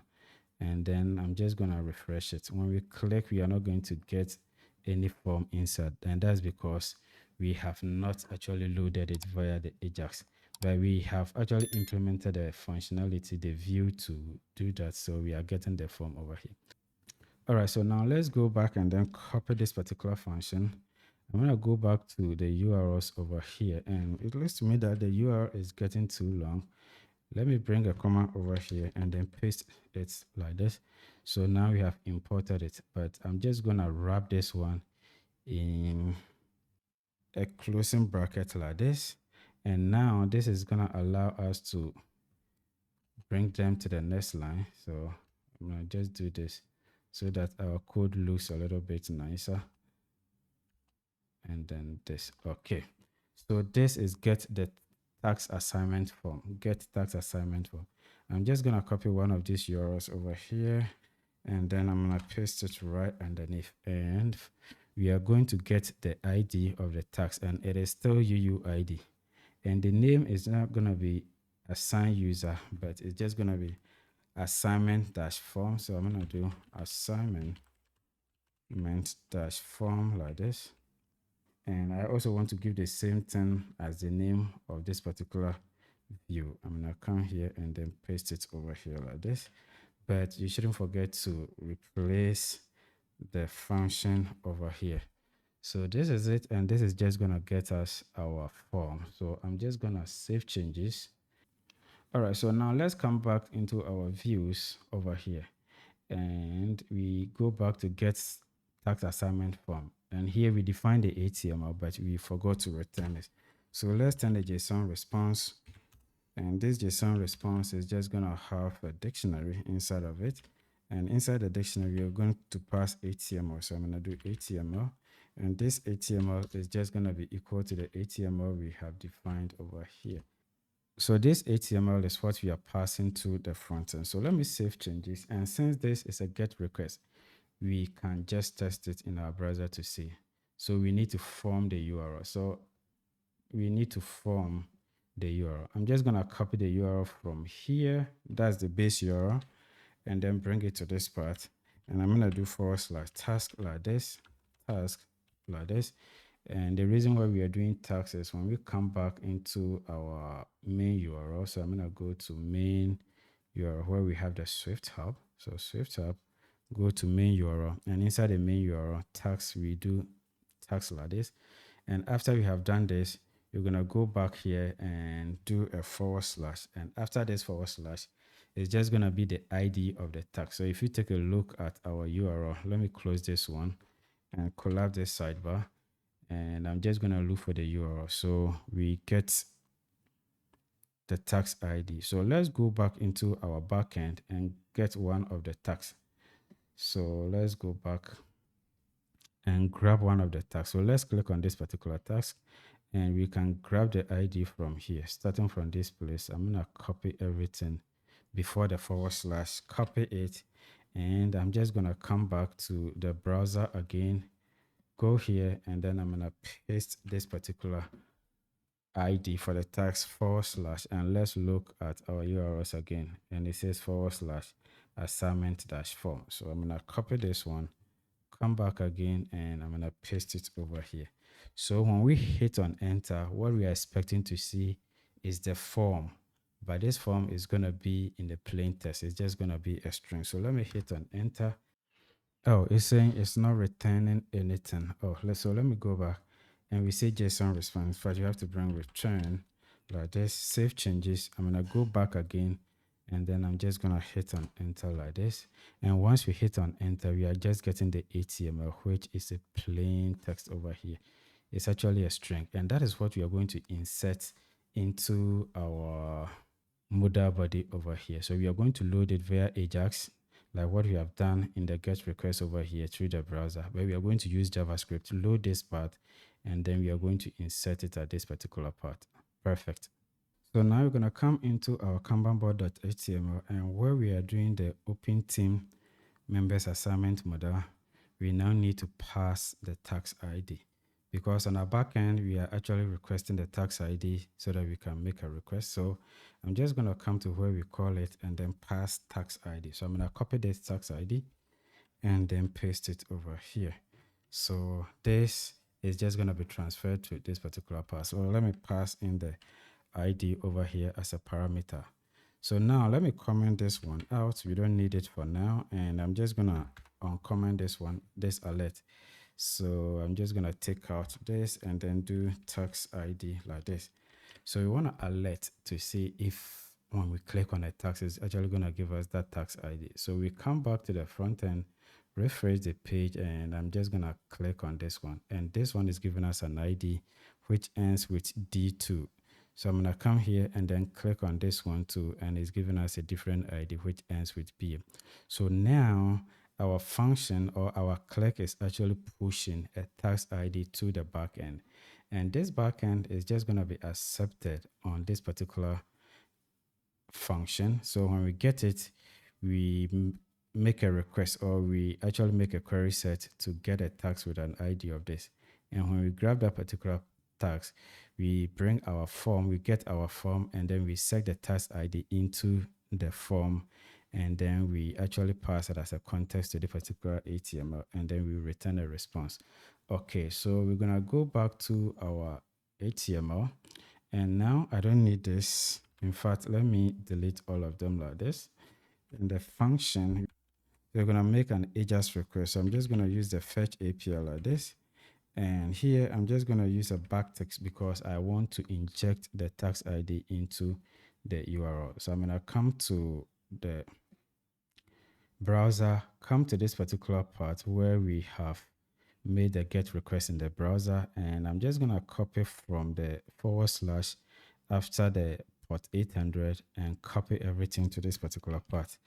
Come back to our front end, and I'm just gonna paste everything over here. So inside here, we don't want to use a static tax. I'm just gonna wrap this one in a curly bracket like this, and I'm just gonna put tax ID. So say tax ID over here, and you shouldn't also forget to bring the $sign over here. So I'm just gonna do $sign, and this is actually going to inject the tax ID over here for us.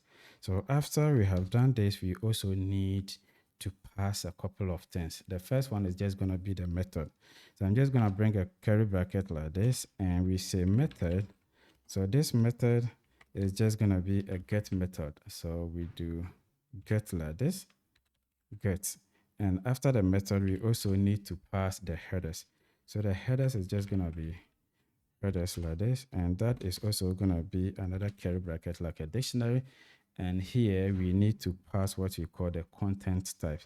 So the content type is actually gonna tell our backend that we need applications like JSON. So we do content dash type like this, and we have to tell it that we are expecting applications like JSON like this. So we do application like JSON like that.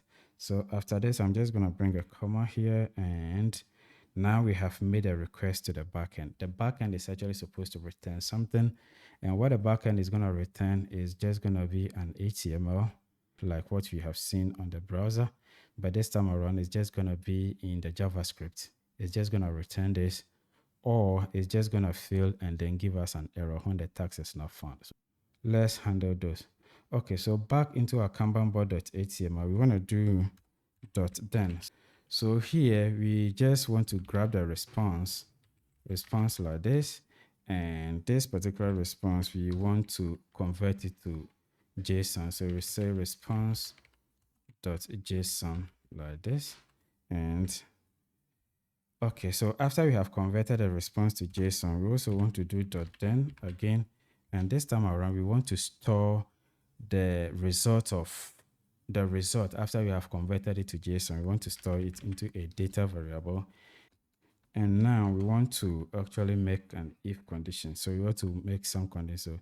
So you're gonna do if, check if the data has an error. So data.error like this. So if the data is having an error, that means we are at this point, we didn't find the tax. So that is what we are talking about. So if there is an error, we need to display some kind of information to the user. So you're going to do console.error, and the error that we want to display is just going to be data.error. So you want to show them as the backend is returning it, and that is just going to be it. And when there is no error, so this is just going to be the else. So we do else, else over here. So if there is no error, this is where we want to display our modal. But first, we need to grab this modal and then get this particular modal body, because this is where we are going to inject or automatically load the form. So I'm just going to come here and then I'm going to do document. So say document dot, and what we want to do is query selector, and here we are going to get the ID of the tax ID of the model. So let me bring this single quote, and because it's an ID, I'm just going to bring this hash or this pound sign, and I'm just going to go into the model. So we have tax assignment model. So I'm just going to copy it and then paste it over here. So this is actually going to grab the whole model from here to this particular part for us. But it's not the model that we want. We actually want to target this model dash body over here, because that's where we want to inject or automatically load the form that is being returned from the AJAX, this particular test. That is where we want to inject it. So I'm just going to copy this model class over here, and I'm just going to bring a space over here. And then because it's a class, I'm just going to do dot and then paste the model body. So this is actually going to grab this particular div over here for us. And once you've done that, the essence of what you're doing is to inject our form, the one that has been returned from the backend, into it. So I'm going to do dot inner HTML. So inner HTML like this, TML like this. And the inner HTML, we want to set it to data.html. So you say data.html, HTML. So that is what we are returning over here when we go into the browser. So we get data.html. So data.html. This is actually going to insert it over there for us. Okay, so after we have gone through everything, if there is an error, I want to do dot catch like this. So that is when there is an error, and you just say error. And this particular error, you want to do console.error. And the error message that we are going to provide at this point is just going to be error, maybe error fetching data, or error fetching the task assignment, maybe tax assignment form, and we want to also display the actual error to them. So I'm just going to bring a comma and I'm going to do error like this. So actually you can just do whatever, you can just display whatever you want over here.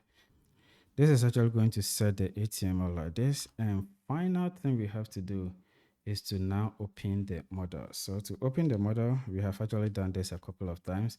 So I'm just going to bring the $sign over here, and we have to grab the model like that. So to grab the model, since we are going to grab the model by ID, we have to do the hash or the pound sign and then grab the model ID like that. So after we have done this, we want to do dot model.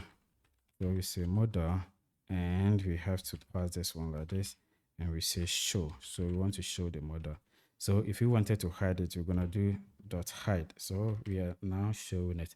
So let's come back to our page and then refresh. So when we refresh, hopefully when you click on this, it should display the model like this. And now the purpose of this whole video is to get only the users, the team members. So here we have Gentech, Ryan, and then Haida. But before, we were actually getting all the users in the system. So click and we are getting these particular people. All right, guys. So let me also try to correct this one. It says tax assignment, and then we have an extra L. So I'm gonna go into the model, and where we say this, I'm just gonna delete it, save changes, come back, refresh, and hopefully everything should be okay. So now it is the correct spelling. So guys, this looks like a lot. In fact, if you are not getting it for the first time, just try to pause the video, rewatch it several times, and I hope you're going to get it. If you are finding this tutorial very helpful, don't forget to like, comment, share, and I'm just gonna see you in the next video. All right, guys, so welcome back. So now on our Kanban board, we can just click on the user assignment form, and this brings us this model. So in the model here, we can select a user and then we assign it. This is actually the users or the team members. We have actually filtered to get only the team members, unlike in the previous videos where we get all the users on the systems. At this point, what we want to do is to pass the tags as a context to the form here so that we can get the action URL. So let me show you real quick what I mean. So first of all, I'm just gonna go into the task, not the product, but the project, but task. And inside the form, I'm just gonna click on, sorry, inside the task, I'm just gonna click on the views. And this is where we are actually getting the form. So we actually pass the form as a context to the tax assignment form.html here. And because of that, we were able to access the form. So let me click on the tax assignment form here. We were able to access the form dot tax ID, and because of that, we were also able to do form dot is assigned to. Now we want to attach an action here. So that is going to be the URL. And to be able to do that, we first of all need to add the tax as a context to the front end. So let me do that real quick. So we have tax here, and all we need to do is bring a comma, and we're gonna do task over here. So I say task, and that is just gonna be the tax we have defined up there. So this is actually going to pass this tax as a context to the HTML over here so that we can access the context variable tax and do whatever we want with it. Okay, so talking about what we want to do with it, I'm just going to come here and I'm just going to say action. So we need a URL. So the action is going to be equal to, and I'm just going to do URL like this. And inside the URL, we say task because that is the main task. So when we come into the fifth tab inside the URLs, so all tax URLs are being appended by tax. So that's why here we are doing tax and colon, and this is actually going to map us to the right URL. So I'm gonna go into the task. So where we have the tax URL, so I'm just gonna click on that, and we are talking about the form assignment. So let me collapse the sidebar here. We are talking about assign form that is getting this form, and the name is just gonna be assign dash form. So this is just gonna give us this URL for that. So I'm just gonna paste it over here. And when you come back, you're gonna realize that inside the URL, we would also be looking for tax ID. So that is the reason why we wanted to bring or add a tax as a context variable here so that we can access the tax ID. And to get a tax ID, all we need to do, because tax has been assigned or tax has been passed as a context, we can straight away do tax.id over here. So I'm just going to do task.id over here. And that is all that we need to do at this part. So I'm just going to save changes. We also have to go here because we made a modification. We also have to save changes. And now I'm just going to bring out my browser over here, and I'm just going to click on this tax assignment. So this is something that we are not seeing in the action URL because it's behind the scene, but it is being assigned an action URL. Okay, perfect. So the next thing we want to do is to go back into our Kanban board. So I'm just going to bring up my sidebar and scroll to where we have project. So let's go to project, and I'm just gonna click on Kanban board. So this actually brings us the Kanban board.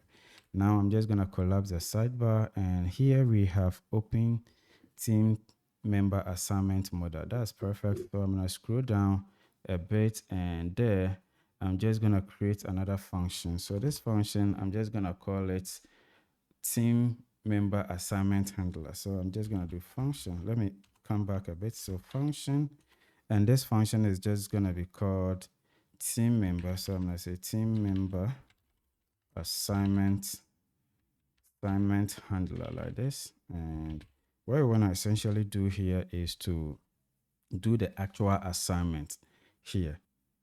So this actually isn't going to take any parameter over here. So let me bring the curly bracket. First of all, what we want to do is to grab our form. So I'm just going to do const, and here I'm just going to define a variable that is going to be called assignment form. So I'm going to do assignment, and then do form like this. And this is just going to be equal to, so we say document So first of all, let's come to the assignment form, and this is the name we gave it to. So let me copy that, and I'm just gonna come back into my scripts, and I'm just gonna do document dots, and here we want to do query selector, and what we are actually selecting is just going to be dots, and let me check it one more time. It's just going to be an ID. So by ID we're going to use hash, that is going to be hash, and I'm just going to paste the ID over here. Sorry. So this ID and everything has to be in a quote like this. So I'm just going to do hash and then paste the ID over here. So this is actually going to get us the assignment form. So now that we have found the assignment form, we want to check if it actually exists. So I'm going to make a condition if, and I'm just going to pass the assignment form. So I'm going to do assignment form like this. So if the assignment form actually exists, what we want to do is to assign or attach an event listener. So we say assignment form dot, and we want to add event listener, now like this. And the event listener we want to add is just going to be the submit listener. So I'm going to do submit like this. So this is actually going to add a submit event listener to it. And here we want to run a function. So the function we want to run first, we need to get the event, right? We need to get the event. And after this, we want to prevent the default behavior so that when the form or the button is clicked, when the form is submitted, it is not going to reload the page. So I'm going to do e.prevent default behavior. So we want to prevent default. Perfect. So now that we are preventing the default, we want to extract the action URL. So the action, that's even the reason why we added tags, so that we could give this form an action. So here we have the action. And now we're going to come into our script and do const, and I'm going to make it URL like this. And this is just going to be equal to this dot action. So I could simply say tax assignment form dot action, but this actually points to the tax assignment because that's what we are preventing, the default behavior. So that is going to get us the action URL over here. Now that we have the action URL, the next thing we also want to get is the form data. So I'm going to do const and just say form data like this. And this form data is just going to be equal to new form data like that, form data. And here we need to pass the form. So I could pass the tax assignment form, or I could just do this simply, and that is going to get us or extract the form, anything that is input into the form. So right after this, we're going to use the fetch API. So I'm going to do fetch like this, fetch, and this fetch we need to pass in a URL. So I'm going to do URL, which has been defined already. And then the next thing is just going to be the body. So we need to pass a dictionary. So this, I'm going to do body, and this body is just going to be equal to the body that we have actually defined. So I'm going to say form data like this. Let me see how we call it, form data like that. And I also, so let me bring a comma, and then the next thing we also want to pass, I almost forgot, and that is going to be the method like this. And this method is just going to be a post method. So I'm just going to type post all caps like this, and I'm also going to bring a comma over here. So now we have the method, we have the URL, we have the method, and then we have the body. The next thing we want to add after the body is just going to be the headers. So it's just going to be lowercase headers. So this headers is also going to be a dictionary like this. And inside the headers, I just want to pass the CSRF token. So I'm going to do X dash C CSRF token. All right, so we have actually passed the CSRF token over here. And I think in the previous videos, I showed you how to get the CSRF token from the form. So at this point, let's get the CSRF token. So I'm going to do documents, all lowercase document dot, and we want to do query selector. And here we just want to grab an element with the name CLSRF middleware token, and I'm just gonna bring a square bracket like this, and inside the square bracket I'm just gonna do name is equal to, and that is gonna be CLSRF middleware token. So that is right here. So after we have gotten the middleware token, we want to do dot value. So that value is going to give us the token itself, and now the token has been added to the headers. So after we have added a token to the headers, I'm just going to bring a comma here. And now we have made a request to the server. The server is supposed to return something. So I'm just going to come to where we are actually getting assigning the user, assign user to task. So it's just going to return a response of success is going to be equal to true.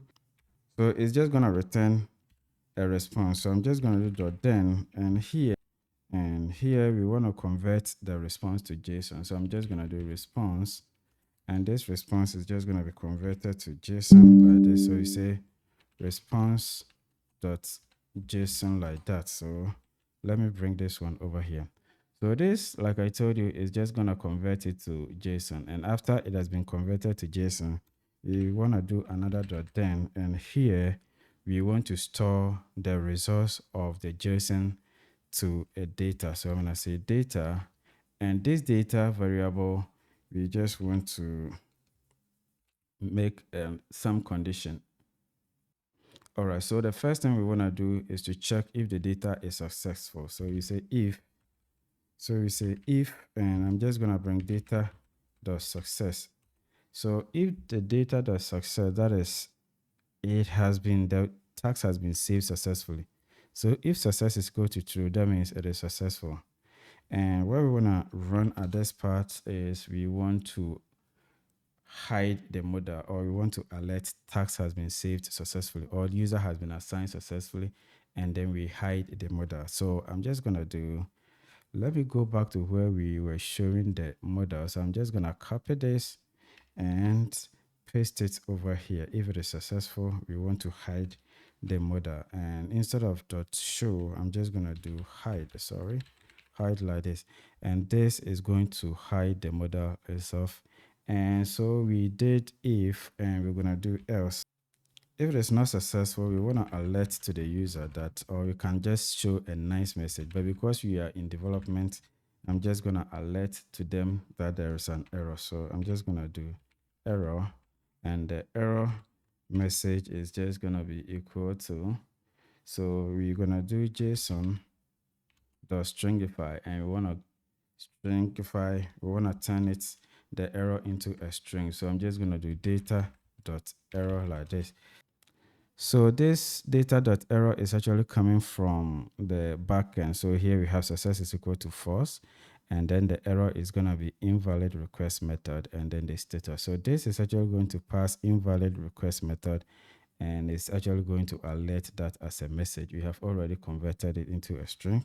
So let me bring this one over here, and now we want to do dot catch. So we want to catch the errors, catch like this, and I want to provide error like that. And after I have provided the error, we want to run this. So what we are going to essentially do is console.error, and we want to also pass the error. So I'm just gonna bring this double quote, and what I'm gonna do is to say error like this, error submitting. So we say error submitting data, something like that. Error submitting maybe the form like that, and we also want to pass the error. So I'm just gonna bring this, and also, oh, don't forget to close it like this, and let's also close it with this one. And I'm just gonna bring a comma like this, and what I want to do at this point is say error like that. Alright, looks like I have deleted a lot of closing brackets. So let me do this, and then I'm also gonna bring this one. But so that is when there is an error, that's how we are handling it. But don't forget that we did an if statement over here. So let me check if it is successful, else we are doing this. And when we come up here, we did if form. That is when we are running all these functions. But the else part is when there is no form. So you say else. And what we want to do at this point is when the form is not found, we want to do console.error. And what we want to show to the users is just going to be an error message that's maybe assignment form not found.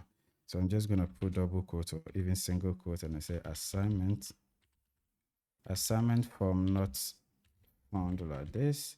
So let me bring the double quote. I don't know why it keeps deleting by itself, and I'm just going to close it like this.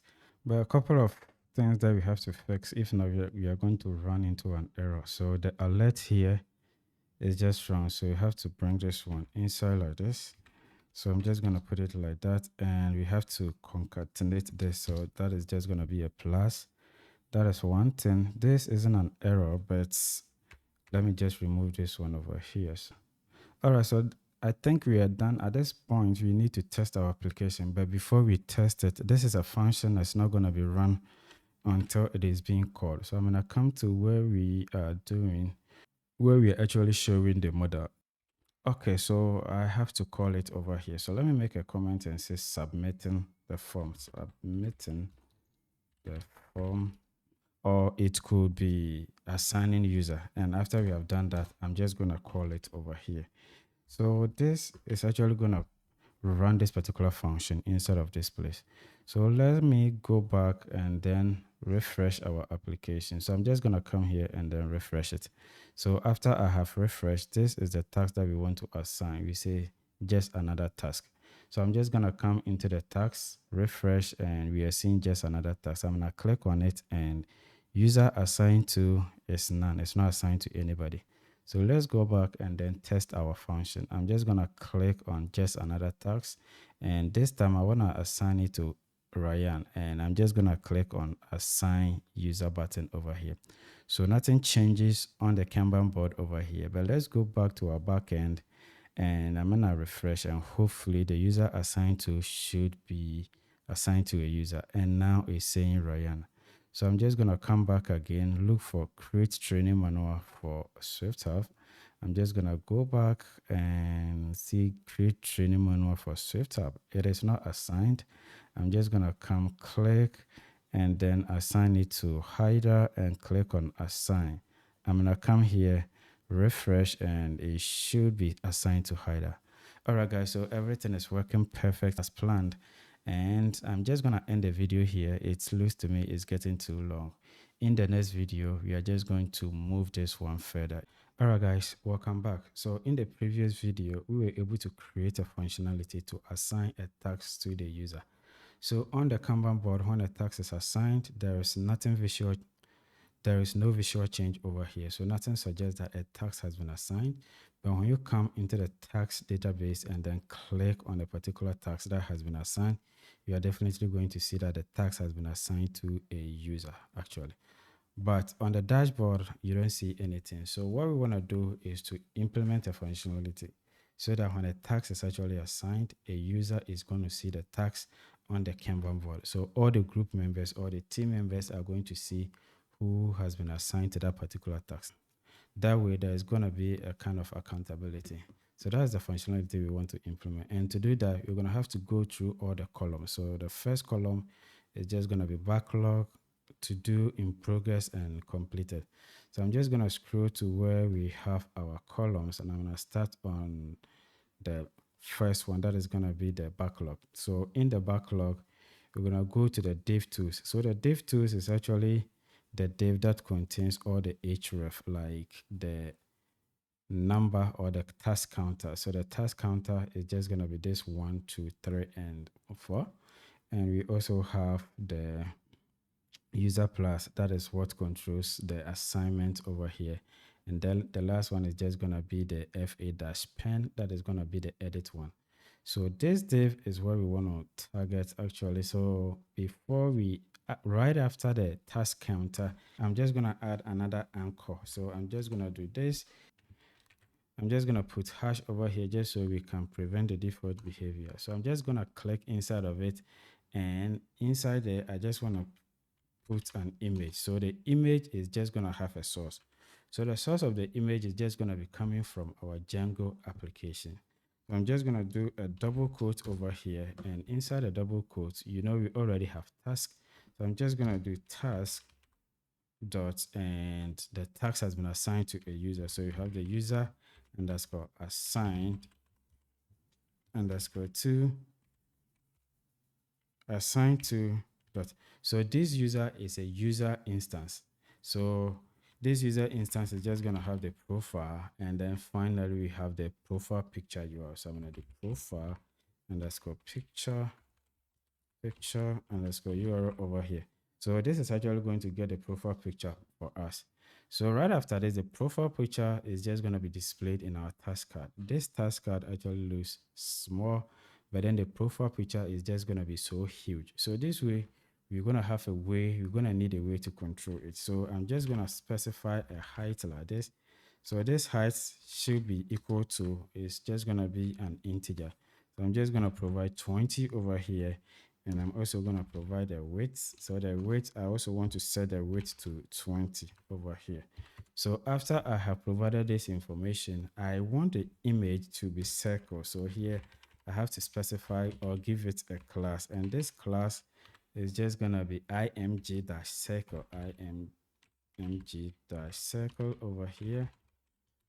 Oh, sorry about that, circle. And we also want to give it an elevation. So the elevation is just going to be elevation -2 like this. So after we have done this, this is just going to make sure that the image is circular and it is also elevated. And then the last piece I want to add is just going to be the auth. So the auth is when the profile picture is not present. When there is no profile picture, a user has actually been assigned, but there is no profile picture. So we want to display something. And what we want to display at this point is just going to be task dot, I'm just going to do user underscore assigned to, but instead of doing profile picture, we just want to do full name over here. So actually a user is going to be assigned, and if a user is assigned, it's just going to display the profile picture over here. But if there is no profile picture, the user has no profile picture, we want to display the full name. But with our current setup, let me go into the profile. So the accounts, and inside the profile, we actually did this. We tried getting a profile image. If it is present, we get it. If it is not present, we just go online and then show them this particular image. This particular image says no profile actually. But once you're in the development mode, there is going to be a probability that we don't have internet access and we try to access it. And there's also going to be a probability that this image, we have not set any profile picture, and we also don't have internet. So this is not going to be returned. So whatever is going to be returned is just going to be none. And once we have none, this auth image is just going to be shown. This auth image auth is just going to be shown, and we want to show the name of that particular person. So I'm just going to save changes, come back here, and I'm just going to refresh the page. And now we are seeing the profile pictures over here. That looks perfect. All right, so I'm just going to create a new task to show you something. So let me say create a nice logo. So this is a new task we have created. This task actually doesn't have any image over here. So it doesn't have an image. So let me refresh. All right, so when we refresh, we are now seeing this circle without anything inside of it. And that's because this task has not been assigned. And once it is not assigned, there is not going to be any image. And once there is no image, we have also specified that this should be a circular. It should have a class of circular. That's why it's actually displaying that particular thing over here. We don't want this anchor to even be rendered when there is no image or when it has not been assigned to. So the way to do that is I'm just going to come here and then cut this particular thing. And once I have cut it, I'm just going to make an if condition. The condition is just going to be if task dot user underscore assigned. So if the task has been assigned to a user, then we can go ahead and render that anchor. So I'm just going to put it over here. So when I do this, it's just going to make sure that any task that has not been assigned is not going to render this particular image div. So let me save changes, come back here, and I'm just going to refresh, and this thing should be gone. So refresh, and now it is gone. And that's because it doesn't have any image over here. So now that we have realized that this thing is actually working, I'm just gonna go and then copy everything because we are now in the backlog. We need to do the same thing for to do.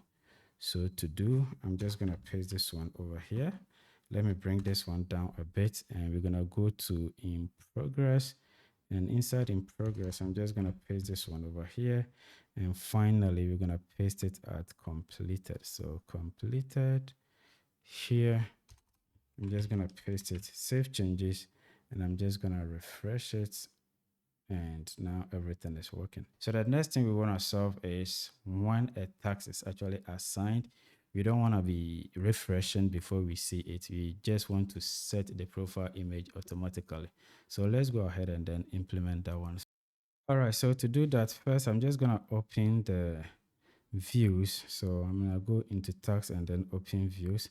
So where we are actually assigning the tags, we actually return, and the only information we are returning when it is successful is just true. So this is the only response we send back to the server. We want to provide more than that. So to do that, we first of all have to attach some few responses. Okay, so the first thing we want to do is to send a user. So first of all, let me bring this one to the next line, and then I'm also going to bring this one like that. And now I can do user. So here I'm just going to provide a user, and this user is also going to be a dictionary on its own. So I'm just going to bring this, and what we want to attach is first going to be the ID of the user. So first I'm just going to do ID like this, and we want to get the assigned user's ID. So that is going to be task dot, and we say user underscore assigned to user dot assigned underscore 2 dot, and we want to get the ID. So dot ID, that is going to get us the user's ID. All right, so after we have provided the ID, I also want to send the name. So that is just going to be name, and then the name is just going to be, say we say tax dot user underscore assigned underscore 2 dot, and I just want to do dot profile, the profile dot, and that is just inside the profile we can just have the full underscore name like this. So this is actually going to get us the user's full name, and right after that we also want to get the profile picture URL. So we want to set the profile picture. So here we can do profile underscore picture underscore URL over here, and the profile picture URL is just going to be task dot, it's a user underscore assigned underscore 2 dot, and we want to get into the profile dot, and we also want to get the profile underscore picture underscore URL over here. So this is actually going to get us the profile picture URL. So now when we actually assign the task, it's going to come with this response. We have success is going to be true. We're also going to have this one. So inside this user, we are going to have an ID. In the user object, we're going to have an ID, name, and then profile picture URL. So this profile picture and then the rest of the information is something that we want to set. So I'm just going to scroll down to where we assign the user. So I'm going to scroll down a bit, and we have the handler over here. All right, so I'm just going to scroll down again, and I'm going to come to where we did a success. Okay, so here I just want to make a comment because this is where we are going to set the profile picture. So let me make a comment and say dynamically update a task card over here. So to update the task card, we first of all need to get hold of the task. So how we are going to get the task, I'm going to define a variable, and I'm just going to do task card over here. So this task card, the way we are going to get it is just going to be document.query selector. So we want to query that document query, and here I'm just going to bring this one, and I'm going to use backtick over here. So after I have used the backtick, we just want to get the task card. So this is just going to be the task card, and we have to get the class of it. So let's scroll to one of the columns. So let's say we are on this particular one. So this is where we are doing we are looping through, and we have task card over here. So this is what we want. And after I have copied it, I'm just going to scroll down again, and we are just going to put it over here. So here I'm just going to do dot task card over here, the one that we copied. We don't want just the task card, we also want to get the data attribute. So we have data dash task dash ID like this. So let me scroll up again, and inside each of the task card we have this. So you're gonna have data dash task dash ID, and that is going to hold the task ID. So I'm just gonna scroll to this part, and where we have this, I'm just gonna put an equal to so that we can actually get the task card. So inside the equal to, I'm just gonna put double quote over here, and here I'm just gonna bring a dollar sign like this, and then a curly bracket, and this is where we are going to provide the tax ID. All right, so now we need to provide a tax ID. But even though when you come to the tax card, we actually have a tax data attribute over here, this tax ID. But at this point, we do not actually know which tax this one belongs to, because we have clicked on a random tax and we need to get a tax ID, and we couldn't tell if this tax. Let me show you here. So we wouldn't know whether it's this or this. So what we want to do is to attach a tax ID or data attribute to the form. So in here, I'm just going to do data dash task dash ID over here. And this is just going to be equal to, so I'm just going to pick it from the context. Inside our context, we actually provided a tax over here. And through that, we can actually get the tax ID. That is just going to be task dot ID over here. So now we are sending the tax ID in our form, and inside the form we can now retrieve the tax ID. So I'm just going to scroll down a little bit, and when we get to where we are, okay, so here we need to get the tax ID, and to get a tax ID I need to define another const. I'm just going to define another const over here, and I'm just going to call it task ID like this. So this task ID is just going to be equal to this dot, and the this we are actually referring to the form dot get attribute like this, and then the attribute we want to get is just going to be the data ID. So in here I'm just going to provide a single quote, and I'm just going to do data dash task, data dash task dash ID over here, what we have actually provided on the form over here. So that is what we are getting. And once we get that, I'm just going to put this one over here, and I'm just going to copy the tax ID and then paste it or inject it over here. This is actually going to get an element on the page with a class of task card in combination with this data attribute, and we are actually passing the correct tax ID. That is just going to get us the specific tax that we have actually clicked on. So let me close this space a little bit. Okay, so now we have our task card, and after we have gotten the task card, we want to check if the task card actually exists. So the way we are going to do that is to make a condition. So we say if, and we say task card like this. If there is a task card, then we are just going to run this. So what we are going to do if there is a task card is to define another variable, and this variable we are going to call it tools div like this. And the reason why we are calling it tools div is to first of all come into where we are trying to set the picture. This picture is within a div, so we call it card tools. So that is the div, and everything like all the hrefs, even the image that we want to insert is actually within this div. That's why we are calling it. So let me copy this class, scroll down to this place, and we have now defined a variable called tools div. And this tool div is just going to be equal to the task card that we have had. So this task card and dot query selector, and what we are actually going to select is just going to be the element with the class of card-tools. That is what we have actually copied. This is actually going to get us that particular div. So inside that particular div, before that, we even need to also check if that div actually exists. Okay, so if it does not exist, then we need to console log a message. So I'm going to do console.error, and the message we want to pass is tools div does not exist, or tools div does not exist like this, or not found. So that is what is going to happen when there is no when it is not present. And here we are just going to return. So I'm going to do return like this. Perfect. So that is when the card has no tooltip. But in case it exists, then we need to insert the profile picture. So at this point, let me make a comment, and I'm just going to say update or insert the profile image. So we do update.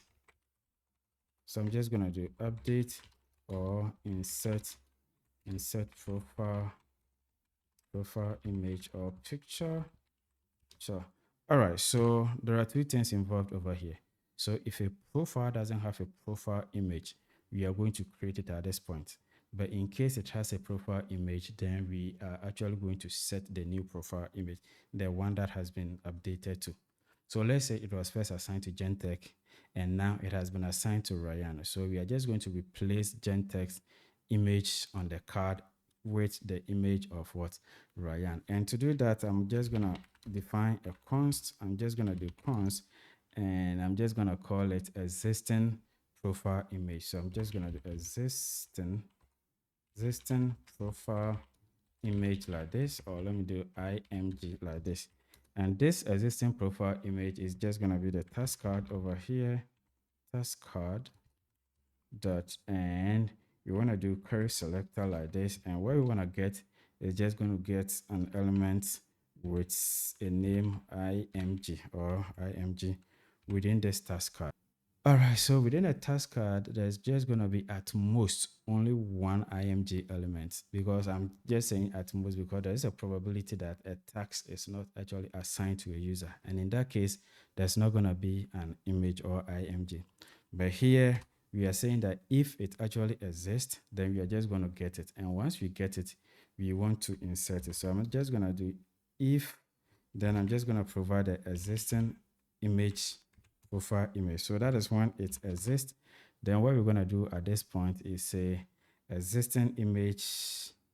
We're going to do existing image dot source dot src. So we want to replace the src, and the src we want to set it to data dot user dot profile underscore picture underscore URL. So let's come back into our views over here. Let's say we have assigned a user to a task and it is successful. We are now returning a response of success is true, and then a user object. This user object is just going to have the ID, name, and then the profile picture URL. So here we are saying the data.user.profile picture URL, and that is what we are setting it when it is actually successful. Let me bring this one over here. This is when there is an existing profile image. All right, so if there is no existing profile image, that means the task has not been assigned to any user yet. So I'm just going to do else, and the else, this is what we want to do. We want to recreate everything, because inside our task card, we made an if condition. So we say if task.assigned to. So if the task is assigned to, we are just going to have this one over here. And that's where we are able to query for this particular element and then set the source. But in case a task is not assigned, this particular div is not going to be rendered at all. So when you come here, we have the image over here and we can set it. That is when it has been assigned. But if it is not assigned, you are not going to see any image element over here. And it does not exist, and we have to create it if you want to set it. So the way we are going to create it is inside the else statement. So let me scroll down, and we have the else over here. So inside the else statement, we want to create. So I'm just going to define a const. That is just going to be image HTML like this. So this image HTML is what is going to hold our image. And I'm just going to scroll up to where we created the images. So let me scroll and then copy one of these, copy it, and I'm going to scroll down. And okay, so the image HTML is just going to be this. All right, so let me use a backtick over here because I just want to replace some variables in there. And inside there, I'm just going to paste what we copied over here. I just want to replace the source, and that is going to have the image. So let me cut everything from here. And I'm just going to bring a $sign like this, and then a single curly bracket over here. And here we can just provide the data. So data has actually been received over here. And the data variable inside that we are going to get, inside the data variable, we can do data.user, because here the data has been returned and we have a user object, and we can have the profile picture URL. So we can have data.user.profile picture URL over here. For the auth tool, we want to also replace the auth text over here. And we are just going to have a $sign and then a single curly bracket. And we are going to do data.user.name. I think so. So let me check, and it says name. So let me put the name over here. .name over here, and that should actually solve our problem. And now that we have actually constructed this particular one, we need to insert it. So where we are inserting it is just going to be in the tools div. So I'm just going to copy the tools div over here, and I'm just going to paste it right here.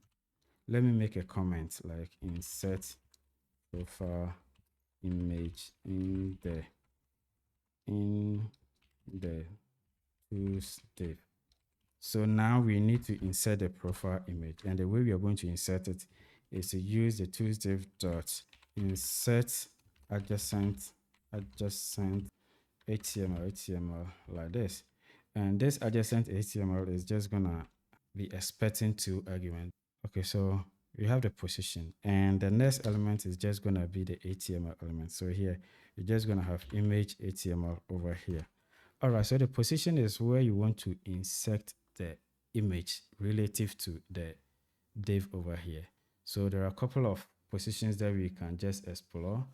Let's just explore some of these. We have after begin. So let's say after begin like this. So after begin, let's save and then see what happens. Okay, so I'm just gonna bring up this one. I'm gonna refresh the page to load the JavaScript. Click here to assign, and let's take a look at the after begin. All our images comes right after the number, but let's look at after begin. So I'm just gonna click on Gentech and click on assign. So after begin is actually inserting it right after the element itself, the div itself. So it brings it here. Let's explore another one. So another one is gonna be before end. Let's see, before end like this. Let's save changes, and I'm just gonna come here, refresh the page, and I'm just gonna click and select another user. Let's say Hyder, and click, and now it is inserting it here. Let me refresh again.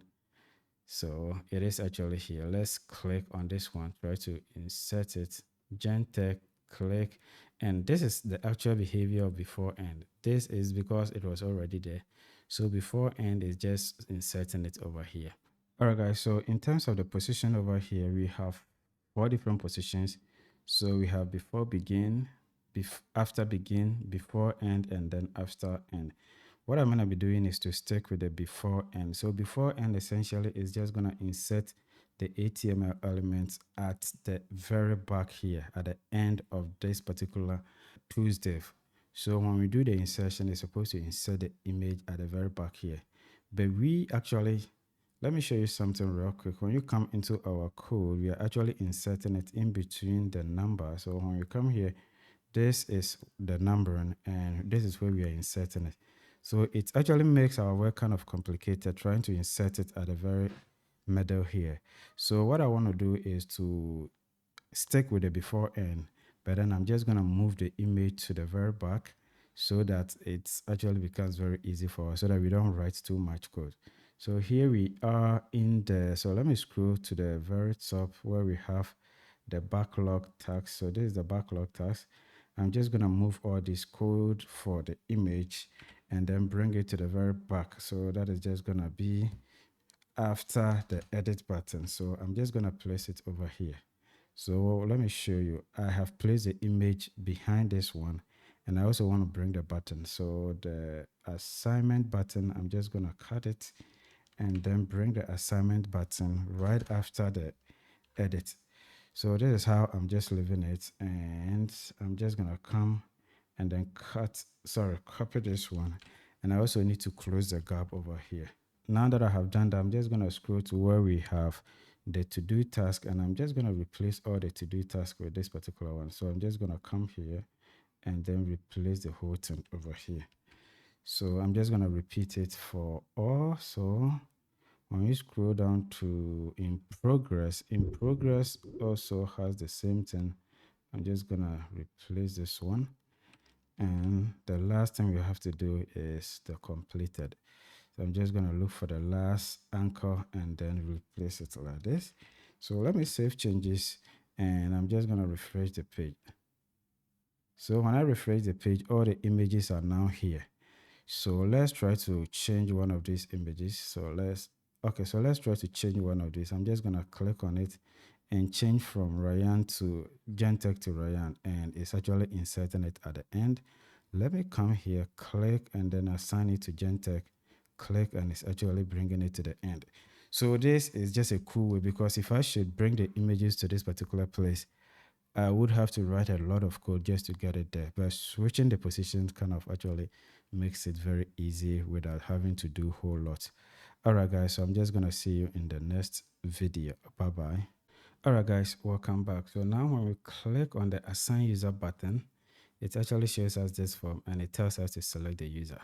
We actually want it to be pre-populated with the user that has been assigned, or I mean, it has to by default select the user that has been assigned. We don't want to see this select user. So that is what we want to fix in this particular video. So to do that, I'm just going to come back into the code editor and I'm just going to go into our views where we are actually getting the forms. All right, so inside a function that is actually getting the form for us, we actually define the form variable over here. And in this, we have initial data. So just let me bring this one to the next line. And this is where we are actually passing the initial data we want to show to inside of the form when the form is actually initiated. So here we actually provided it with a tax ID and we actually showed it. Okay, so on the next line, we also want to provide or send the user assigned to. I'm just going to bring this single quote and I'm just going to do user underscore assigned underscore to like this. So that's just going to be the user assigned to. And what we want to do is to say task dot user assigned to. That is going to give us the user assigned to dot ID. We want to get the ID. So that is when the user assigned to exists. That is when we have task dot user assigned to. If it exists, we are going to do that. If it does not exist, we are just going to do none over here. So this pretty much should fix our problem for us. I have now saved changes. I'm just going to come here and then refresh the page like this. So after I have refreshed the page, I'm just going to click on this and it should pre-populate and it's now showing Gentech. I'm just going to come here, hit on it, and now we are seeing Hider. All right, guys, so if you are finding this tutorial very helpful, don't forget to comment, like, share. Don't forget to subscribe, and I'm just going to see you in the next video. All right, guys, so welcome back. So on our Kanban board, we are now able to assign a tags to a user, and we are also able to display the user on the Kanban board so that everyone, all the team members actually know that this has been assigned to this particular person. We actually want to take this one a little bit further by notifying the team member who has been assigned to the task that they have been assigned to the task and they can now attend to it. All right, so let me bring up my terminal, and before we can do this, you have to make sure that our Redis server is running. So Redis is actually running and Celery is also running. So you see it has seen some notification and it has been able to process all this notification. We also have the Celery bit also running in the background, and I actually have one other terminal for running my git commands and all that. All right, so when I click on this, I've now seen the team members and we have Gentech, which is myself, Tachimusa, and we have Ryan and then Haida. And for me to be able to demonstrate the notification with you, I have actually logged in with these two extra team members. So here we have Haida. This is his account. And if you look at the notification, he is having about 112 notifications. Okay, so when I bring up Ryan's on, this is Ryan Tachi Adam, and he is having 136. So these are the complete team members, including myself. And now we want to demonstrate the sending of the notification and all that. So let me go back into the code. Let me close the terminal for now. And I'm now just going to close some of these things because we don't need. Let me even right click and then close all for now. All right, so at this point, I just want to open the notification model to you. So I click on notification and then I click on the model. So this is the model for the notification. And now the key things are we have content type, and then we also have the content object. The reason why we use content type is so that we can have access to all the other models in our app, and we can create notification for all of them. We don't need to hard code any of the models into the notification. So when you come into tags over here, we have a function called create notification. Let me hide a sidebar like this, create notification. And this create notification has been used in several places, like when you go into creating a project. When you create a project, we assign the project to team members and we notify all team members. So this task or function is actually handling all that. It sends the notifications out. And we also, when you also go into the admin and create a project over there, it also does the same thing. And we have another function that is down here, which actually notifies the team members of all the projects that are close to the due date. And this is it over here. So it's even calling the create notification over here. So I just don't want to create a separate function to do this. I'm just going to go into this particular function and then update it. So the same function or the same task is going to send notification to projects. When we create a project, it's just going to handle the notification, sending a notification and all that. And when we create a new task or assign a new task, it's also going to handle the creation of the notification or sending of the notification using a single function. And again, that is the importance of using the content type model. It will allow us to create notification for any of the apps or models in our app. So first thing first, I'm just going to go into the task. And here it was actually accepting 3 arguments. So first, second, and then a third over here. But now we need to actually modify it. So I'm just going to introduce 2 more arguments. The first argument I just want to talk about, or the extra argument I want to talk about, is the content type model. So it's a content underscore type underscore model. So I will explain this one to you real soon. And the next one is just going to be content type app model. So it's a content underscore type underscore app, then label like this. Okay, so let me explain this one real quick. So this content type model is just going to be the model we want to query from. So when you go into any of the apps like accounts, models, this profile is just going to be the content type model. You scroll down to comments.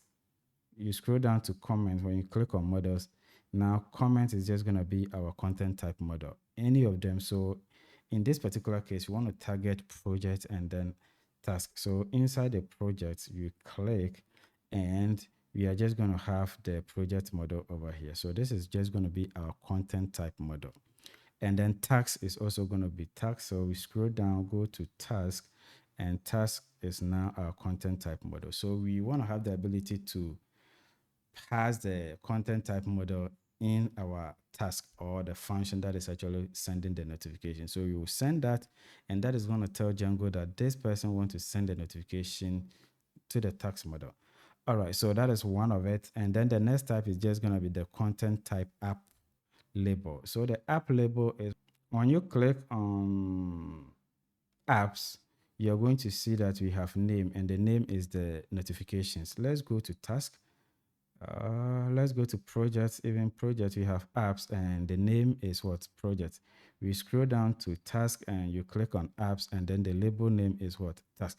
So you're going to pass these 2 extra arguments, and that is going to filter the content type model to get us the right model. Okay, so once we have actually included them over here, the next thing we want to do is to get the content type. So I'm going to scroll down, and first we were getting the content type by using this function get for model, and we provided them project over here. Now we are not going to get for model, so I'm just going to do .get. So we have another function called get, and here we kind of doing a filtering. So first we're going to do model So the model is just going to be content type model. So this one that we have passed over here. So let me copy that and paste it over here. I'm just going to bring my comma, and then we have the app label. So you say app underscore label over here.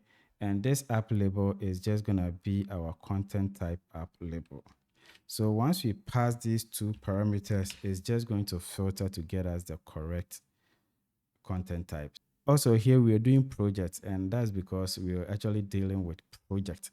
But this time around, we are not going to be sending to only projects. We are going to be sending to all. So I can just comment this one out. And now that I have commented it out, I can define a content object. So content underscore object. This content object is just going to be equal to, we can now copy our content type, because here, if it is tax or project that we are filtering, we have now gotten the project over here. So the content type is just going to be pointing to project. So we do content type, and we're going to do dot. So this content type actually has another method called get object for this type. So I'm going to do get underscore object for this type. And now we have to provide the ID. So I'm going to do ID, and this ID is just going to be the object ID. That's going to be passed from wherever we are using it. So this is just going to be provided, and this is now getting us our content object. All right, so the next thing we want to do at this point is to determine our recipient. So I'm going to do determine recipient like this. Okay, so how do we determine the recipient? So we are just going to make an if condition and say has attribute. So this has attribute, we are just going to pass two parameters. The first one is just going to be our content object. So essentially what we are doing at this point is we are trying to determine if we are sending the notification for project. So if it is a project that we are trying to send a notification from, then the content object, let's say content underscore object, should have an attribute, and then the name of the attribute should be team, because project has a team. So let me make a team, and let me go back into the project model and show you something real quick. Inside the project, I'm just going to click on the model, and the content object, if the content object or the object that we have received, the ID for that particular object is for a project, then a project is supposed to have a team. So now we are checking to see if the content object has an attribute called team. If it has an attribute called team, then we want to make another condition again and say end. So all these two has to be true before we can say that it is a project that we are sending the notification to. So the next is just going to be has attribute, and we want to check to see if the content object. So now we have determined that it is actually project at this point. The next verification is to do content object dot team. The team actually, this has another attribute, and the attribute we are trying to check is members. So let me put this one, say members, that's like this. So after that, let me bring this and let me do pass for now so that we don't get error and I can get time to explain to you. So the next is just going to be, we have now determined that the object has a team, and that is this part. So it has a team. So if it has a team, then it's more likely to be a project. Then the next thing we want to check is that if the content object dot team, so the team over here has what we call members. So let's click on this team, and then the team has members. So this members is a many to many. If the team has the members, then we want to send a notification to all of them. So just look at it over here. We click over here, and this is the team, and we have the members over here. So we want to extract all of them and then send a notification. This is when we are actually trying to create a project and the project has been assigned to a team. We send a notification to all of them. So this is what we are doing over here. So this pass, let me actually implement it. So now we're going to define recipient. So recipient as in plural, recipient. And the recipient is just going to be the content object dot team. So at this point, we have actually verified that it is a project and the project has team members. So we want to get all the team members and then send a notification to them. So we say content object here dot team because if this one passes, that means there is a team dot, and we want to do members, because if this one also passes, that means we have members over there. So members dot all. So we are using dot all because team members over here is many to many, and the only way we can get the members is just to do dot all over here. So this single line is just going to get us all the team members, content object dot team dot members dot all. So at this point, we are very clear that we are sending a notification from the project app to the team members. All right, so if that is not the case, so we have to do the or else part. So we say else, and at this point, it's just going to be a task that we are sending the notification to. So I'm just going to do recipient, and this recipient is just going to be equal to, let me put it in a list like this. And now we can say content object dot. And at this point, we are very much aware that it's a task, and the task should have a user assigned to. So it's a user underscore assigned underscore to like this. So the user assigned to is just going to be our recipient. So it's just going to be a list like that, but it's just going to be one person. And at this point, we want to create our notification. So I can comment this one out. We don't need it for now. Instead of going through members, we are going to do for recipient in recipient. So this is the recipient we have defined over here. Let me paste it like this. And one more thing, I just want to be returning the list of the notifications, the IDs of the notification that we send. So let me define a variable over here. This is not compulsory to do, but I just want to return it so that we can see that this number of notifications or the IDs of these notifications will be returned in the terminal. So in production, you're not going to be seeing this one. So I just want to do notification. So notification underscore IDs is just going to be an empty list for now. And now we are doing for recipient in recipient. We are now trying to create a notification. So it's going to be notification.objects.create. And what we are creating, we have the recipient to be recipient over here. We have actor to be actor, and verb is going to be verb over here.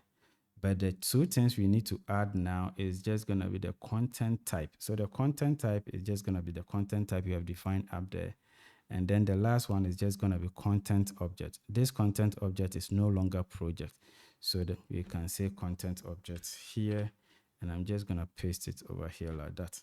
Okay, so the last part is just going to be red, is going to be false. So this is not compulsory to do, because when you come into the notification model, we are saying that red by default is false. So I can just choose to comment it out. I can choose to comment it out, but I'm just going to leave it for learning purposes. And right after this, I think we are pretty much done. And now we need to return the notifications ID. But before we go ahead and then return the notification ID, we have to, because at this point it's just going to be empty. So the next thing we want to do is notifications IDs, and we're going to do dot append. So we're going to append notification. So this notification has been created at this point. So you want to return notification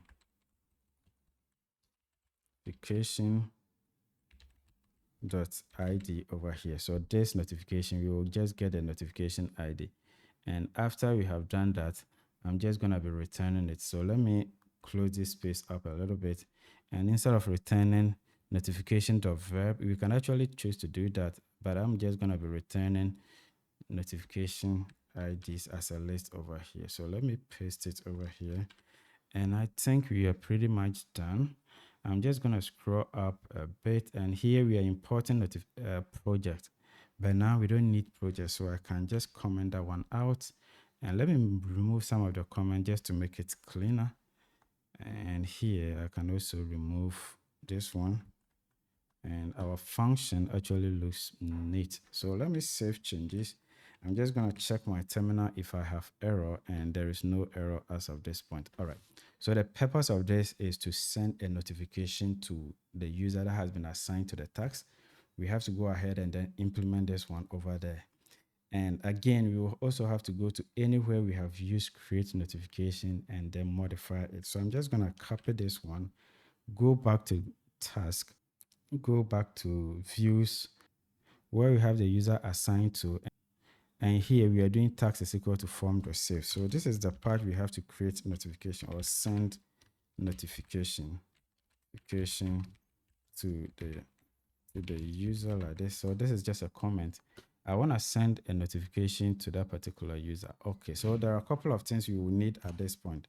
The first thing we're going to need is just going to be the actor username. But before we even go ahead and then get those parameters, we need to import this one over here. So I'm going to do from notification dot task import, and I'm now going to import this particular function over here. So this function, I'm just going to come to the task itself, and I'm just going to copy the function signature over here. So just so we know what is expected of us, I'm going to come into the task and scroll to where we are assigning the task. Okay, so here, I'm just going to paste it over here for now, and I'm also going to collapse the sidebar. So these are the things that we need. Let's get them one after the other. First, we're going to need actor username. So I'm going to say actor underscore username and username like this, and this is just going to be equal to request.user. So we have the request in here, so I'm going to do request.user.username like this, and the next one is just going to be, this is not compulsory, but I just want to define it. So I'm just going to say tax underscore user profile, So I'm just going to be using this one in our verb because I want to say dear and then mention the full name of the person. So this is actually going to give us the task.user assigned to .profile. So I'm going to do task.the user that has been assigned to .profile. So this is just going to give us the profile of that particular person. So now we need to construct our verb. So the verb at this point is just going to be, I'm just going to use f string for now, and I'm just going to use double quotes like this. And this is the message that you want to send, or the dear, and I bring a comma, or not even a comma, dear, and we want to get the full name of this particular person. So I'm just going to put this one in a curly bracket like this, and I'm just going to say task underscore user profile. So that is just going to give us the profile of the person, but we need full name. So I'm going to say full underscore name like this, and this is actually going to get us the full name of the person. So we say dear, and it's just going to be like Tachi Musa or whoever it is. I'm just going to bring a comma over here, and we also want to say that this particular task has been assigned to them. So I want to get the name of the task. So I'm going to do task.name like this, and this is going to get the name of the task for us. And I'm just going to continue like is assigned to you. So that means the task has been assigned to the person, and we say kindly take necessary steps to attend, let's say attend to it. So I'm just gonna bring my full stop like this. So this is giving us our verb, and then the next thing, let me pack this one down a little bit. The next thing we want to get is just going to be the object ID. So we're going to say object underscore ID, and that is just going to be equal to task.id like this. So suppose we are calling this particular function or task inside of the project, then it's just going to be the project.id like that. Okay, so after we have done this, we want to create our notification. But to create a notification, we want to do create notification dot delay like this, and that is just going to tell Django that it doesn't need to run this function in its normal request. It has to push it to the background, and then Celery and Redis will just work on it. So we have our actor username, we have passed it, and let me bring this one down. We also have, okay, so our actor username is just going to be on this line. Let me push this one a bit. And then we also have our verb. And then from verb, we have our content type. So this content type, you don't have it yet. And then we also have the content type label. So to get a content type, let me format this one. Nice. Okay, so let's leave it like that. So to get our content type model, I'm just going to go, because we are calling this one from task, I'm going to go into the task model, click here, and then go for task, but then it has to be a lowercase. So I'm just going to come here and then do double equal to double quotation or single quotation, and then I'm just going to say task. It doesn't have to be plural because the model is not a plural. If it is a plural, you have to make it lowercase and then plural, but this is singular.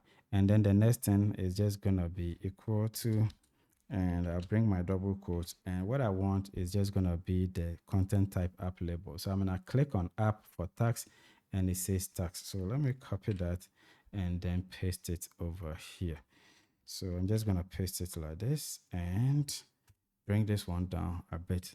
So this is all that we need to do, and this has to send our notification to the particular user. So let me save changes for now, and I'm also gonna bring up my terminal. So here Redis is running, we don't need to restart it. Celery is actually running, and I need to close it because we have made changes to the tags and we need to kill the Celery server. So let me do this and then bring it up again. And now it is up. I'm also going to close Beats because I didn't need to actually close Beats, but let me do that and then hit on enter again. And this one is also up. So here it says that it is actually ready. Now let's check our server if it is running, and Python is running just fine. So I'm just going to come here, but before we even go ahead and then do that, let me click on notifications. So we go to notifications, click on that, and it says we have 364 notifications. So you just keep count of this. It's actually 364. And now the user that I want to send this notification to or assign this task to is just gonna be Haida over here. Sorry, Ryan over here. And Ryan already has 136 notifications. So when you scroll down, you are also seeing it boldly over here. So it is expected that when we assign a different task to him, a notification should be created. And this count should be increased to 137. And then the notification we have here, 364, should also increase to 365.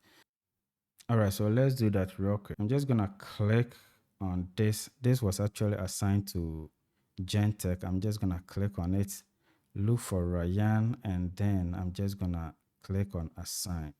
So click on assign, it has been assigned. Let's first check in our terminal. Let's go to Celery, and it actually says we have an error. Query set object has no attribute user assigned to. So, and it's actually pointing to this part where we are trying to get a recipient for tax. So let's investigate that real quick. I'm just gonna come to this part. Everything seems to be okay. But let's have a look at the content object, and it says content object dot get all objects for this model. Well, that was a typo. I actually selected the wrong thing. We want to get objects for this type, not get objects for all this model. So let's remove that and do dots. Okay, so we get objects for this type, and the ID, we actually provide the ID of the object. Let me bring up the terminal again. And now that we have made a modification to Celery, we still have to close it. So I'm gonna do CLS and then bring it up again. All right, so now when I go here, the number is still supposed to be the same. Okay, but when you come to this particular part, we have assigned everything to Ryan. So I want to assign the task right now to Haida. So I'm just gonna check the number of notifications again, and it's still 364. But now we want to check Haida's notification, and he has 112.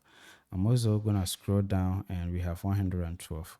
And we want to assign it from Ryan to Haida. So I'm just gonna click on this, and it says Ryan. We want to assign it to Haida, and I'm just gonna click on assign user. So this has been assigned to Haida. You see the picture has changed. Let's bring out our terminal, and now it's actually telling us that notification has been created, and we also provided the list of the notification ID here. So it is here. Now let's go back here, and before it was 364. I'm just gonna refresh it, and this one has now increased to 365. Also, let's check hiders notification. It was 112, is shown here and is shown here. I'm gonna refresh and it's supposed to be 113, and now it says dear hider, comma, create a nice logo, which is the name of the task is assigned to you. Kindly take the necessary steps to attend to it, and you can just confirm that from, and we can actually confirm that from the verb that we gave it. We say dear and then the name of the person, then we say the person should take the necessary steps to attend to it. That is perfect. And another thing we have to fix, because now we have actually dealt with creating the notification, or that is perfect. Now we have actually dealt with creating a notification when the user is assigned a task. But we also need to come to the task, and remember here we are actually calling this particular function when it comes to notify team members of tasks that are close to the due date. We are actually doing this. So I actually removed projects. Let me bring it back. And this is something that we are going to do only for projects. So I'm just going to come down over here and we say project due soon, and we are getting it over here. Okay, so after we have gotten the project, we need to pass extra arguments because the function has actually changed. We say create notification. We have 2 extra items it's gonna need. So the first one is just gonna be, I'm gonna bring a comma and I'm gonna paste it over here. So this is just gonna be the model that we want to query from. So let me bring a double quote and we go into projects. So scroll down to where we have projects, and this is the project app. We click on models, and the name of the model is just gonna be project. I'm just gonna copy it, paste it over here, but the project, the P should be lowercase. And then the next one from our parameters is just gonna be content type app label. So I'm gonna scroll down here and then paste it over here, and we need to set it. And now it's just gonna be equal to, we go to the project apps and not notifications app, but project apps, and it says project over here. So let me copy that, come to our tags, and then I can now paste it over here. So this should fix everything that has to do with creating notification for tasks that are close to the due date. The next changes we have to make is we have actually called the create notification in the create view. So let me go to projects, and where we are trying to create a project, we scroll down to this particular part, and inside the form valid, we are actually creating a notification over here. So I'm just gonna go to this part, and we actually set all these ones over here, the content type and others. I'm gonna copy that and then come to project views, and these are the few arguments we need to add. So I'm just gonna paste them over here. So after I have pasted them, I can save it and everything should work. Another place that we use this same function, the create notification function, is inside the admin, so that admin members can actually send a notification when we create a new project. So I'm just gonna bring a comma and then paste that one also here. This should actually fix everything for us. All right, guys, so this actually brings us to the end of this particular video. So now we have been able to successfully send notification to a user that has been assigned to a task, and we have also modified the previous task, or send notification task, the function that actually send the notification, to actually take extra arguments by reusing the content type model. So if you are actually enjoying this series, if you are benefiting from this series, don't forget to hit the subscribe button, comment, like, share, and I'm just gonna see you in the next video. All right, guys, welcome back. So in the next 4 upcoming videos, we're gonna be creating the CRUD for Teams. So CRUD essentially stands for create, read, update, and delete. So on my sidebar over here, I have added this themes, and the themes, you're gonna have all themes and then add themes. So here it even says add tag. So I'm gonna go into the sidebar. Okay, so let's scroll to where we have our sidebar over here. So we have templates, and inside the template we have components, and we also have sidebar over here. So I'm just gonna look for themes, and inside the themes you have all themes. That is gonna help us list all the themes. and then we have add themes instead of tags. So themes like this. Okay, so this is where we are going to link it to our create theme page. Okay, so now let me close this, and then now I'm just gonna scroll to the themes app. So let's look for themes. We have tags and then themes, and now I'm just gonna open the views over here. All right, so this is where we are going to write the logic to create a theme. So first we need to import create views. So that is something that I'm going to use. So you say from Django.views.generic, we are going to import create view like this. So after we have imported a create view, we need to create a class. So this class, I'm just gonna call it theme create view. Okay, and this is actually going to inherit from the create view we have imported. So after we have done this, the next thing we want to do is to say model. So we want to set the model we are going to create the themes for. So that is just going to be the themes model. And now we need to import. So we say from dot models import, and now we are going to import themes like this. So after we have imported theme, the next thing we want to do is to say form underscore class. So okay, so this form underscore class actually tells us the form that we are going to use for the create view, and that is just going to be a form that we have not even created yet. So I'm just going to call it themes form like this. Okay, so this is something that I have not created. I'm just going to copy the name, and inside the themes app, I'm just going to create another file called forms.py. So after we have created this, we need to do a couple of imports. The first thing we want to import is just going to be the forms itself. And that's going to be from Django import, and now we are importing forms like this. Okay, so now that we have imported forms, you need to create the form class. So I'm just going to do class, and that is just going to be the theme form like this. So this is what we have actually imported over here. So we say theme form over here. So this is actually going to inherit from forms.model form like this. Okay, so now that we have done the inheritance, the next thing we want to do is to get the form field. So to do that, I'm just going to do class, and I'm going to define a class called meta. So this meta class is just going to take a couple of things. So we first have the model. So it's a model, and that is just going to be the themes model. Okay, so now we need to import themes. So I'm just going to come to the very top here and do from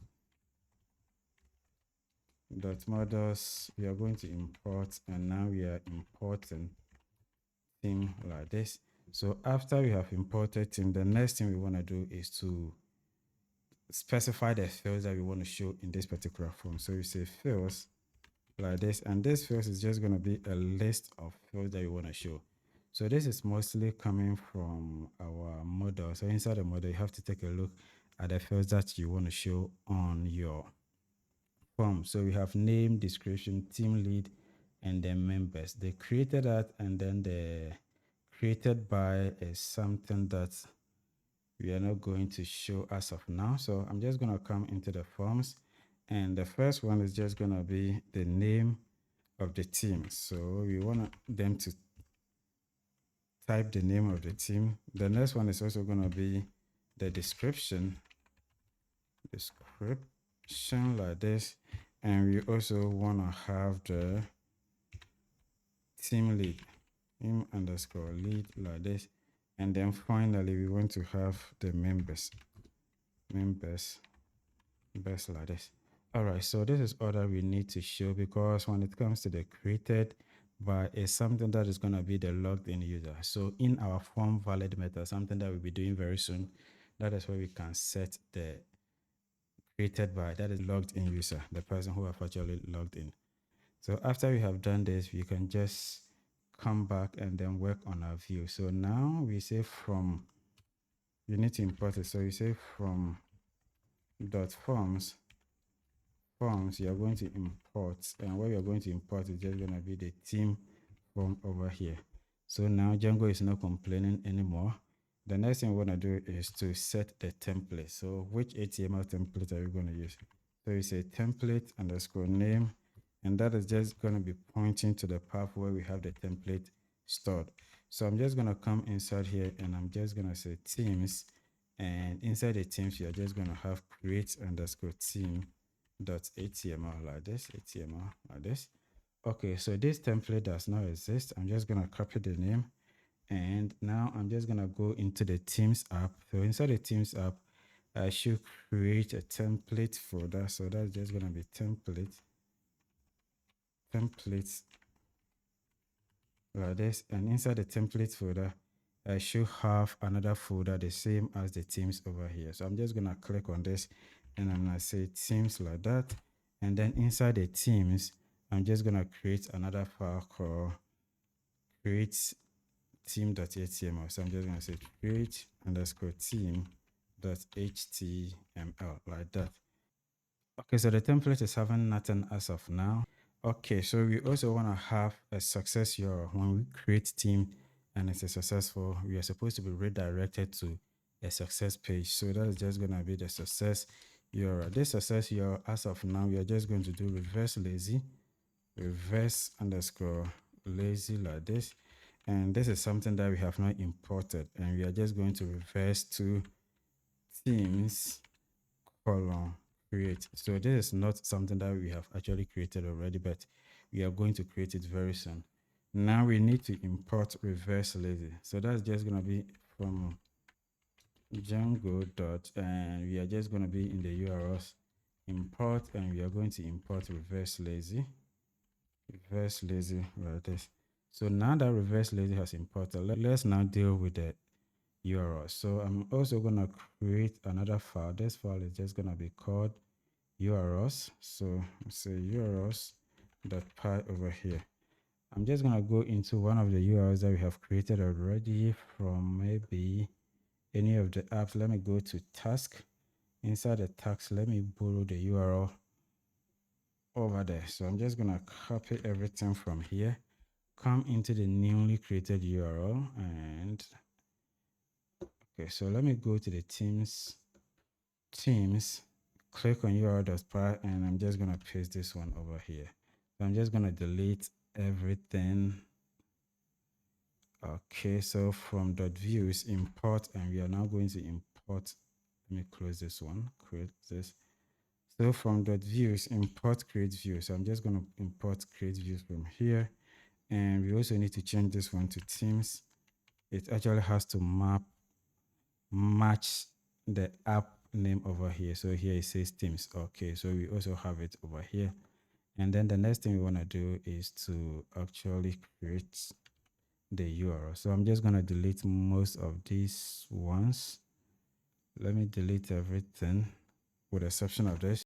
All right, so now that we have imported this, I'm just going to copy this one. And here I'm just going to remove all the URLs like this, and I'm going to do create like that. And we're also going to have to paste this one over here, dot as views. Okay, so after we have done this, I have to give this URL a name, and I'm just going to call it create like that. And let me save changes. We now have to open the main project URL. That's just going to be in Swift Hub, and inside the Swift Hub, I'm just going to open this. I'm just going to copy one of these URLs and paste it over here. So this is actually going to help us add our project specific URLs into the main URL. So I'm just going to do teams over here, and we are just going to include teams.urls, and then the final thing is giving it a name. So I'm going to make it teams like that. Okay, so when you come into our views, we made the reverse lazy. We say teams, and that is coming from the Swift app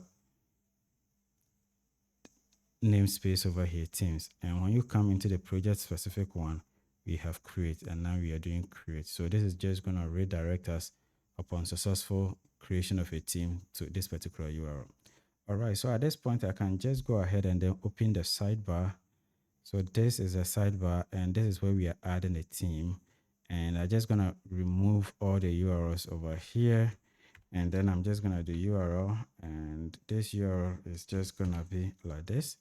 Also, don't forget to remove this L. That was a mistake. And now we're going to have teams colon themes, and that'll be column create over here. So now I think that is all that we need to do. Let me save changes. And I'm also going to bring up my browser over here and I'm just going to refresh. Okay, we don't have any errors. So now I can just click this part and then I'm just going to click on add themes. So here we have a blank page, and that's because when you come into our template, let me look for that. Let me close some of these ones. We don't need this, and now we also don't need this. We don't even need a sidebar. All right, so now inside our theme create, let me write a test over here, like maybe create themes, let's say themes here. All right, let's save changes, and when I refresh, you should see the exact same text over here. Perfect. That means everything is working. All right. So inside here, I'm just going to do extends, and we're going to extend base.html. And I'm just going to refresh the page one more and everything should look very neat. So this is it. We have it over here. All right. So at this point, we have extended the base.html and everything is looking nice on the create themes create over here. So that is very perfect. The next thing we're going to do is to go into the project create. So I'm just going to look for project and I'm just going to look for create. So project create over here. And I'm just going to copy everything inside of the project create. And now on the themes, I'm just going to replace everything over here. Perfect. So there are a couple of things that we have to do. Here we are just seeing general. I'm just going to make it create themes over here. Themes. And the next thing we want to do, scroll down the card body. We are having this project name and all of that. I'm just going to remove some of them. But for now, we have this. Let me collapse this one. And then the next one is just going to be the budget side. So we don't need the budget side. Let me delete everything from the budget side over here. So I'm just going to expand this, and inside here, I'm also going to remove some of the fields because we have form.name. Okay, that is just going to go with the form that we have. We have a name over here, and that is just going to be the name of the form. So let me do team name. And then the next one, we have form.description, and that is just going to be team description. And let's go down. So when we come here, we also have another field called team lead. So let me put team lead over here.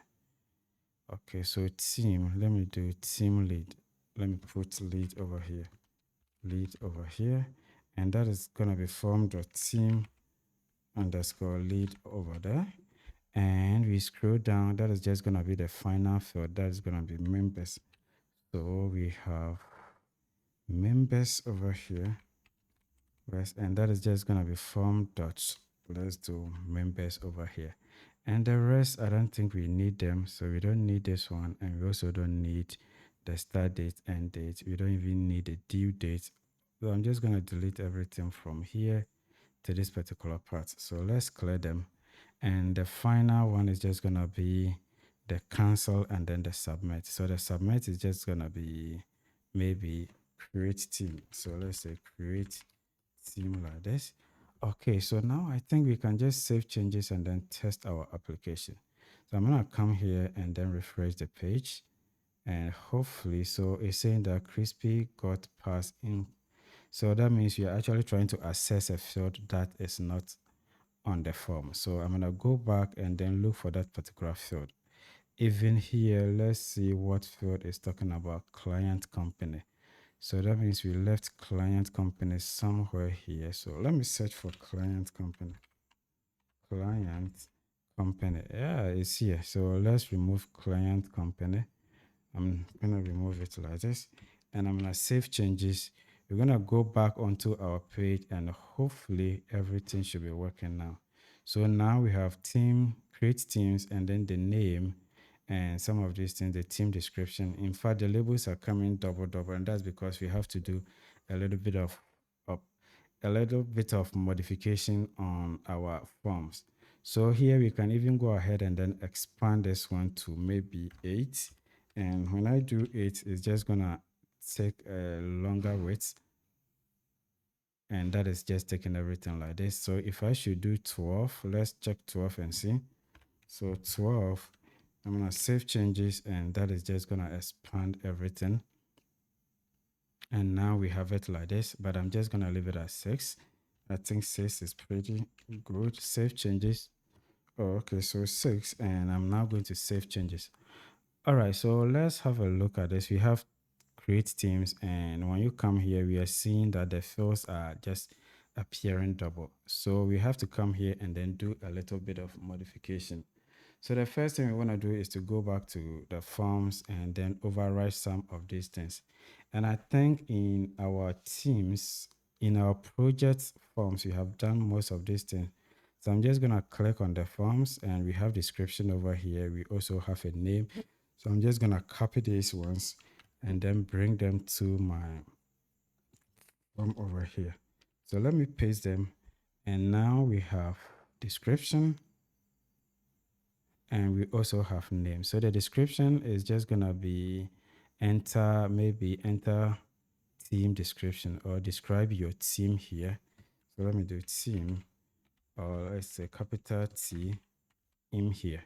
And the label is just gonna be false. So when the label is false, it's just gonna make sure that this label that we have is not there, so that we can utilize the template label. And then the next thing we also want to check is the number of rows. We don't want to show more rows. So if you take a look at it, we have a lot of them over here, but we want to have something like up to this part. And we also gonna go into the name, and the place where is enter the name of your team. So I'm gonna do team over here, and the rest is just gonna be a required field, and then the label is also gonna be false. Let me save. I'll deal with the rest later, but now let's refresh and see. Okay, so now we are having create teams and then enter the name of this and all of that over here. So let's deal with these ones. Okay, so let's override the team lead. So I'm just gonna do team underscore lead over here, and this should be forms dot. It's just gonna be form dot model choice field. Okay, so this model choice field is just gonna take a query set, and the query set is just gonna be user dot objects dot all. So we wanna grab all the users in our system, and it looks like user is not imported. So you're gonna have to come to the very top here and then do from Django.contrib.auth import, and now auth.models. So let's do dot models over here, imports, and now we can import the user.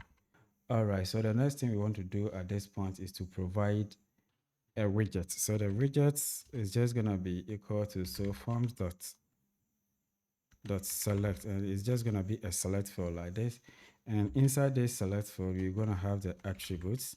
So the attribute is just gonna be a dictionary of attributes you wanna give. The first attribute you wanna give is just gonna be the class. So the class, and here we wanna give it form dash control. So form dash control over here. All right, so the reason why we are giving it form control is because when you look at the length of the team lead, it's just so short. You get it? And we want to stretch it all the way to this particular part. So that's why we are giving it that particular attribute. And I'm just gonna bring a comma over here, and the label, we want to give it no label. So label is just gonna be false, and it also required. So let me bring a comma, and required is also going to be required. So required is just going to be true. So we want it to be a required field. All right, so after we have found this, the next thing we want to do is to override the members field. So I'm going to do members, and this members is also going to be forms.model multiple choice field. So I'm going to do model multiple choice field. And this is actually going to take a query set, and we are doing model multiple choice field because it's many to many field, and the query is just going to be user.objects.all. So you say user.objects.all over here.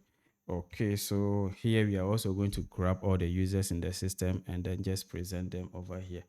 Okay, so let me bring a comma, and we're going to have widgets. Okay, that is just gonna be forms that select multiple and we have select multiple over here. And this is also going to take attributes. So you have ATTRS and the attributes. Let me copy this particular attribute and I'm just going to paste it over here like that. So after we have found the attribute or we have gotten the attribute, we also want to have the label. So the label is just going to be false and required is going to be true on this one as well. So this is pretty much it, and I'm just gonna save changes. And now when we go and refresh, hopefully it should look pretty. And now we are having it to be like this. So here you can select, so you can hold control and then do multiple selection. And when you come to team lead to, you can just select it from here. This is looking pretty much neat. All right, so at this point, you're going to have to come into our team create and override the context data because here notification is not working and the badge over here is not also showing any information. So right at this place, I'm just going to go into probably projects and I can just grab the context data for this particular one. And I'm just going to come into teams and then paste it over here. So let me paste it and then indent it back a little bit like that. And here it says team creates, project create. Let me swap it with this one. And this one should fix our error. Okay, so at this point, I think we can, all of these things are just going to hold. Okay, so here instead of project add, we're going to have team add. And I'm also going to repeat that for this part, team add and create a new team. So this is something that we are not going to use for now. And let me save changes and hopefully we should have the notification and then the text over here coming through. So we refresh and we have team add and team add over here. All right, so at this point, we could actually create our team, but there are a couple of things that is just gonna run us into an error, and that is how our model is being set up. So when you come into the teams model, we have created by, and this is a compulsory field. It's not a nullable field.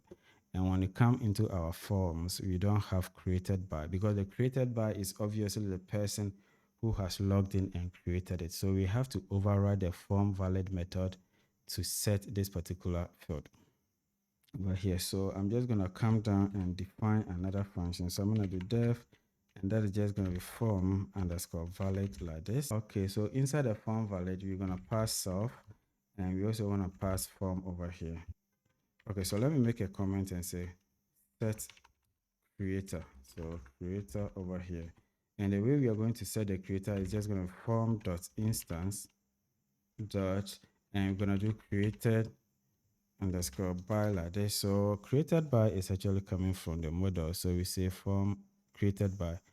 So here we are doing form dot instance dot created by, and this is actually going to be equal to self dot request the user. So self dot request that is just going to be the logged in user like that, and this is actually going to set that particular field over there. And now that we have set the field, we also want to do a couple of checks. If not, you could have just saved it right away, but we have to do a couple of checks. We want to check to see if the default, if the team lead is being provided. If a team lead is not provided, then we want to set the person that created the team as a team lead.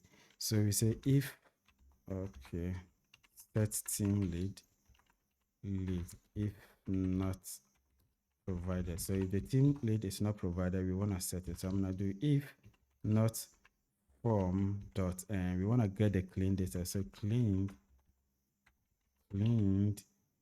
data, and what we want to get is just the team lead. So the clean data, if we don't have team underscore lead, okay, so the data that we are trying to submit, in case we don't have a team lead in the fields, then we want to set it manually, and we're going to do form dot instance dot team lead. So it's a team underscore lead like this is just going to be equal to self dot request dot user like that. So this is actually going to set the person or the logged in user as a team lead if it is not provided. And right after this, we want to send a message or show a message to the person that created that the team has been created. So I'm just going to do messages. But before we go ahead and then send the message, we need to import a message. So, all right, so here we're going to do from Django.contrib. We want to import, and now we are importing messages like this. Okay, so after we have imported messages, we need to use messages, or we need to show a message to the user. So now this particular part, I'm just going to show the message. So we're going to have messages dot, and this is actually going to be a success. And here we need to provide the request. So it's just going to be serve.request, serve.request over here, request like this. Oh, sorry about that. Request. And after we have provided a request, we need to show them the actual message. What is the message we want to deliver to the user? So this is just going to be team created successfully. So let's do team created successfully. So this time around, the person is just going to have a message that the team has been created. And after we have created a team, we want to return the form valid. This is where the team is actually created. So we're going to do return. And what are we returning? It's just going to be super. And we're going to do dot form underscore valid like this. Valid like that. And we're going to pass our form to it. Perfect. And the next thing we want to override is just going to be the form invalid. So let's look at this. So form def form underscore invalid like this. This invalid is just going to take self and then form, like how we did with the form valid. And now that we have gotten this, we want to send a message. So we say messages dot error. So that is when the form is not valid, we are just going to show an error message to them. And the parameters is just going to be serve dot request. And after we have passed the request, we now need to tell them what actually is wrong with the form. So I'm just going to provide a descriptive message and say there was an error creating theme. So there was an error creating theme. I don't know why I can't seem to spell anything correct today. Theme like that. And that is just going to be the message, the error message we are delivering to them. And right after that, we want to return. And where we want to return is just going to be the form invalid. So I'm going to say super. And that is just going to be dot. And we call the original form invalid method like this. Invalid method like this, and we pass our form to it. So perfect. I think everything is good to go. Let me check our teams and let's see. We have the messages coming through. Okay, so we have the messages, and all right, perfect. So let's try to create a team and see. I'm just gonna bring up my browser, refresh the page, and we don't have any error. So the team that I want to create is just gonna be maybe JavaScript team. So it's a JavaScript team like this. And then the description is just gonna be team working on JavaScript, working on JavaScript like this. It's like this.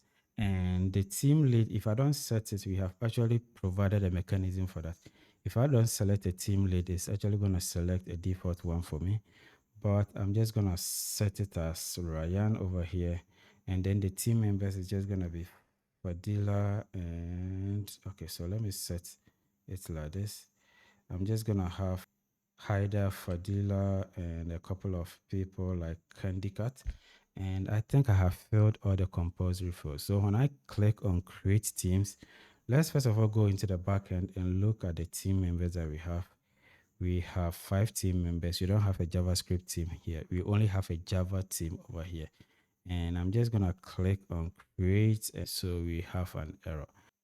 All right, guys. So let's inspect the error. So here it says teams underscore team dot created by ID. So that means you are not providing a user for the created by. But I think I actually did it and let's inspect. So form.instance.create by. So this is where I actually run into that error. It's created. We have D over here, but when we come to this part, there is no D. So that's why we run into the error. So let me save changes. I'm just gonna go back and then refresh the page, and it's actually telling us if we want to resend. So I'm gonna click on resend, and everything went through. So I'm just gonna come back here, refresh, and hopefully the number of teams should be moved from 5 to 6. So let me do that. And now it's actually saying 6. So we have the JavaScript team over here. So we have successfully created our first team. All right. So it was actually supposed to show us a message, and we are not seeing the message, and that's because we are supposed to be redirected to the team list page where we will show the messages. But for now, because we haven't set up the team list, we actually needed to redirect to the same page. That's why we are not showing the message. So in the next video, I'm actually going to demonstrate to you how to display the message and list all the teams that we have in the system. All right, guys. So if you are enjoying this content, don't forget to hit the subscribe button. Don't forget to like, share, and I'm just going to see you in the next video. All right, guys, welcome back. So next in our CRUD operation is just going to be the read. So in the previous video, we were able to create a theme, and that is a C. And now we are going to go ahead and then do the read. And that is just going to be on the team app or the team model. All right, so let's concentrate on the view. So actually, we are just going to create a class-based view. So I'm going to do class, and this is just going to be team list view. So it's actually going to list all the team for us, and it's just going to be inheriting from the list view. So list view is something that we need to import. So I'm going to come to the top here and just do list view. So this list view is what our class, our team list is just going to inherit. This way, you're just going to have a lot of advantages out of box without we even having to implement them right away. So first, it's just going to be the model, and this model is the model we are just going to make the query from. So it's just going to be the team model, and after we have set the model, the next we want to do is just going to be the template underscore name. So this is actually going to point to a template that we are going to use. It's going to be an HTML template.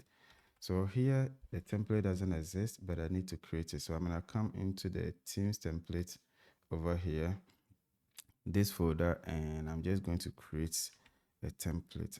I'm just going to call it team underscore list.html, and I have to copy exact name, and I'm just going to hit on enter like that. So after we have created it, I'm just going to go back into the template and get the URL. So it's just going to be in the teams folder /template.html. Perfect. So next is the context object name. Actually, when you use class-based view, when you inherit from the list view, Django passes object underscore list as a context variable to the front end, so that if you want to get all the objects or all the team members, you can do object underscore list, and you're gonna loop through that. But it also gives you the ability to customize this name. So I'm just gonna do context object name. So how do you want to call it? How do you want to call it on the front end? In here, I'm just going to choose something that is so simple. So I'm just going to call them teams. So when I use teams, I'm referring to all the team members that I have actually pulled. And the last one is just going to be paginated by. So this paginate by actually gives us the ability to save the team members in pages. So how many members do you want to see on a single page? If not, and we try to pull all the team members, it's actually going to make our system very slow. So I'm going to do paginate by, and we want to see 5 members on a page at a time.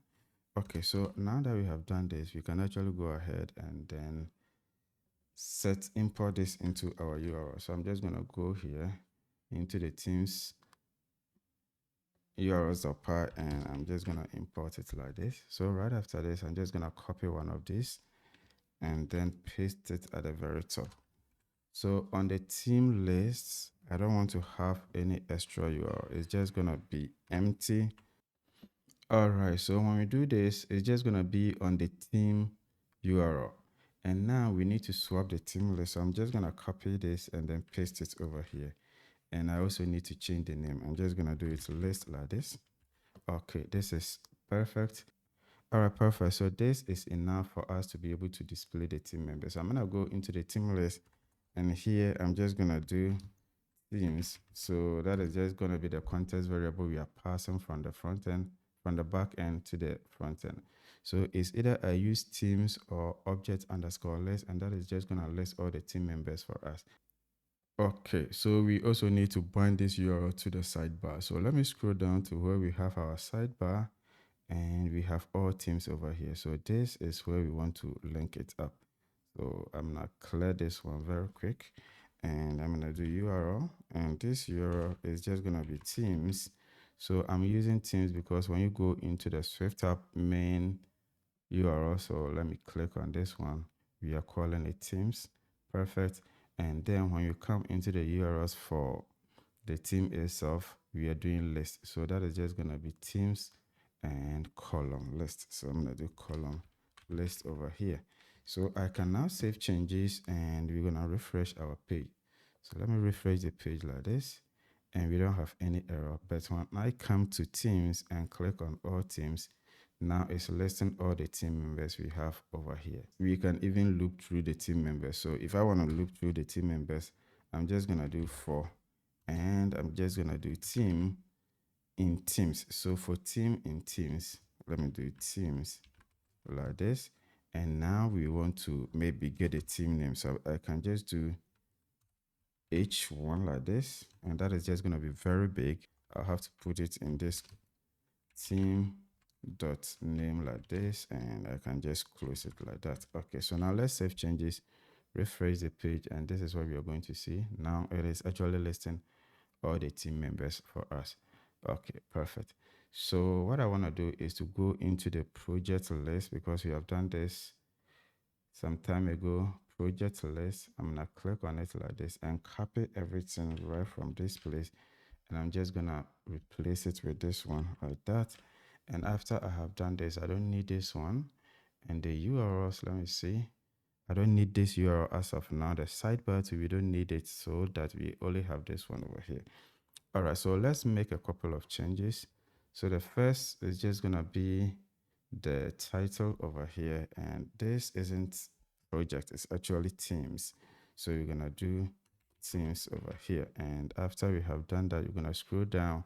So you're gonna have a number that is just gonna be like the number on the list, and we want to have team name over here.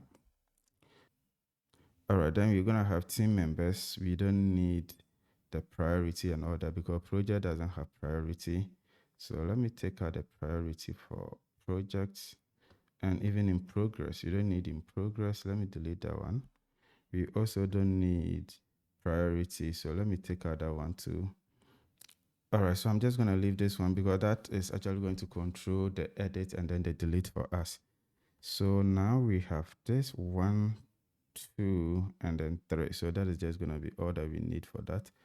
And I'm gonna scroll down to the very loop over here. And instead of doing project, you're gonna do team. So for team in teams, so we're gonna have teams over here like that. And after that, we want to get, we are not going to have a team detail view. So let me take out this href like this URL, and now we're gonna have team.name. So we're gonna have team.name, and we also have project.start date. So it's actually telling us project.start date, but it's just gonna be team.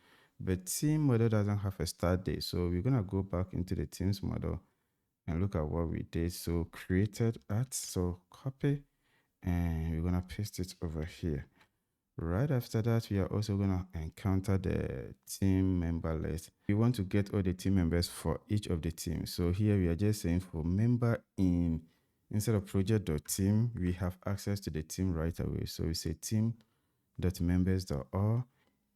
And now you can get a URL as member.profile picture URL. That is perfect. The next one is just going to be the progress. We don't need the progress. We actually deleted the header, and if we don't delete it over here, it's just going to cause an issue. So let me delete that. And then we also deleted something that has to do with the priority color and all of that. And I'm also going to delete it like this. Okay, let's delete this extra one. And what we have here is actually going to control the actions like the edit and delete and all that. Here, the action has to do with permission, who can delete and who cannot delete, who can see the edit buttons and who cannot see the edit button. And this way, what we want to do is if the request user, the logged in user, is equal to, here we said project.owner, but we don't have project.owner, we have team dot, and inside the team model we don't have owner, we have created by. So this created by is just going to be a user instance.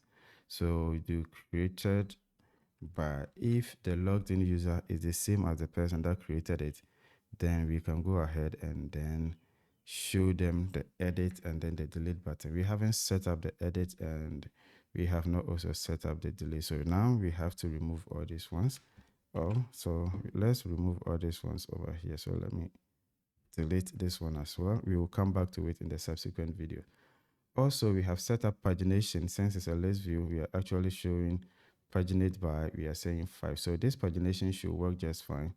It's inside a component, and then we say paginator.this.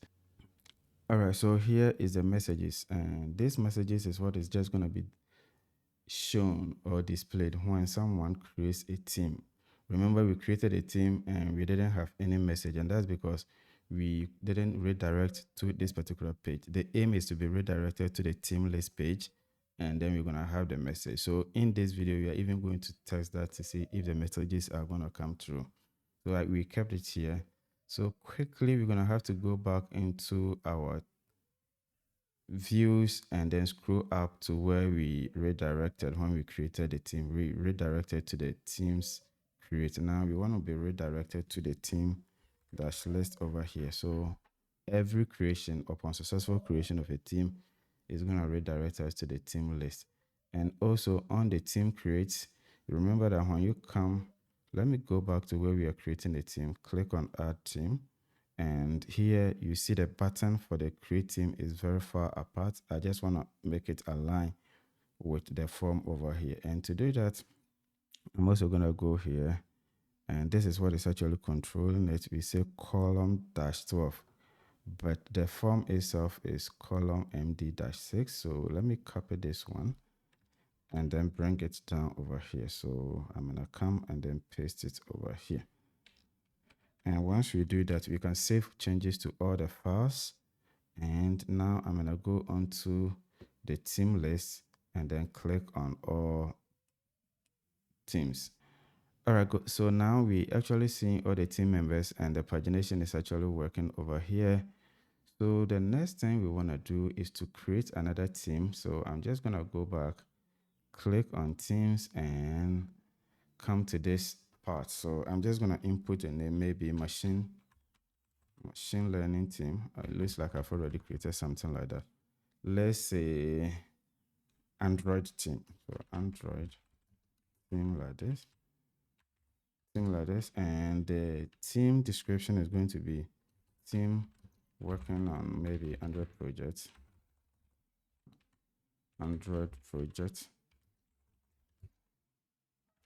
like this. And we also want to have a team lead. So the team lead, I'll just give it to this particular person, and then the members is just going to be all these people. Okay, so now you see where the button is, and when I click on create team, it's just going to have to be redirected to the team list, and we're going to have a message. So let me click on that and we wait. So when I scroll down, it's actually saying team created successfully, and that team should be added to this particular one. So let me click on next, and we see Android team, and this brings us to the next thing that we want to resolve. You see, the team that is created is actually going down, and we want to have it in the reverse. So we want to have it in descending order instead of ascending, so that latest team members are going to be shown at the very top. All right, so to do that, I'm actually going to go into the teams model, which I have already opened, and I'm just going to come down to this particular part. And now I want to define a class called meta. So we say class and we say meta. And this meta class is actually going to give us the ability to do an ordering over here. So I'm going to do ordering. And how do you want to order it? And this ordering is a list of things that we can put together, but I only need one. I just want to order by negative created at. So negative, and I'm just going to bring the date that was created. So by default, if we leave it, it's just going to do it in ascending order. So the first thing that was created would always come first, but we want it in descending order. So when I bring this negative sign, it's actually going to reverse the list, and we're going to have the team that was created first to be the first that is actually showing up. So when I do this and come back to this page, I'm going to refresh it. And actually, I'm now on the page 2, but you see things have changed. I'm on page 2. So I'm just going to go back to the first page. And on the first page, we have the Android team to be there as it's supposed to. All right, so a couple of things you have to take notice of. You realize that for all these things, I'm having the edit and delete button, but the rest, I'm not having the edit and delete button. And that's because when you go back into the admin, I am not the one that created these particular teams. Okay, so if you want to know where we did that, we actually made a condition that if the logged in user, the request the user is equal to the team that's created by. So that's why I'm not seeing these buttons for these ones.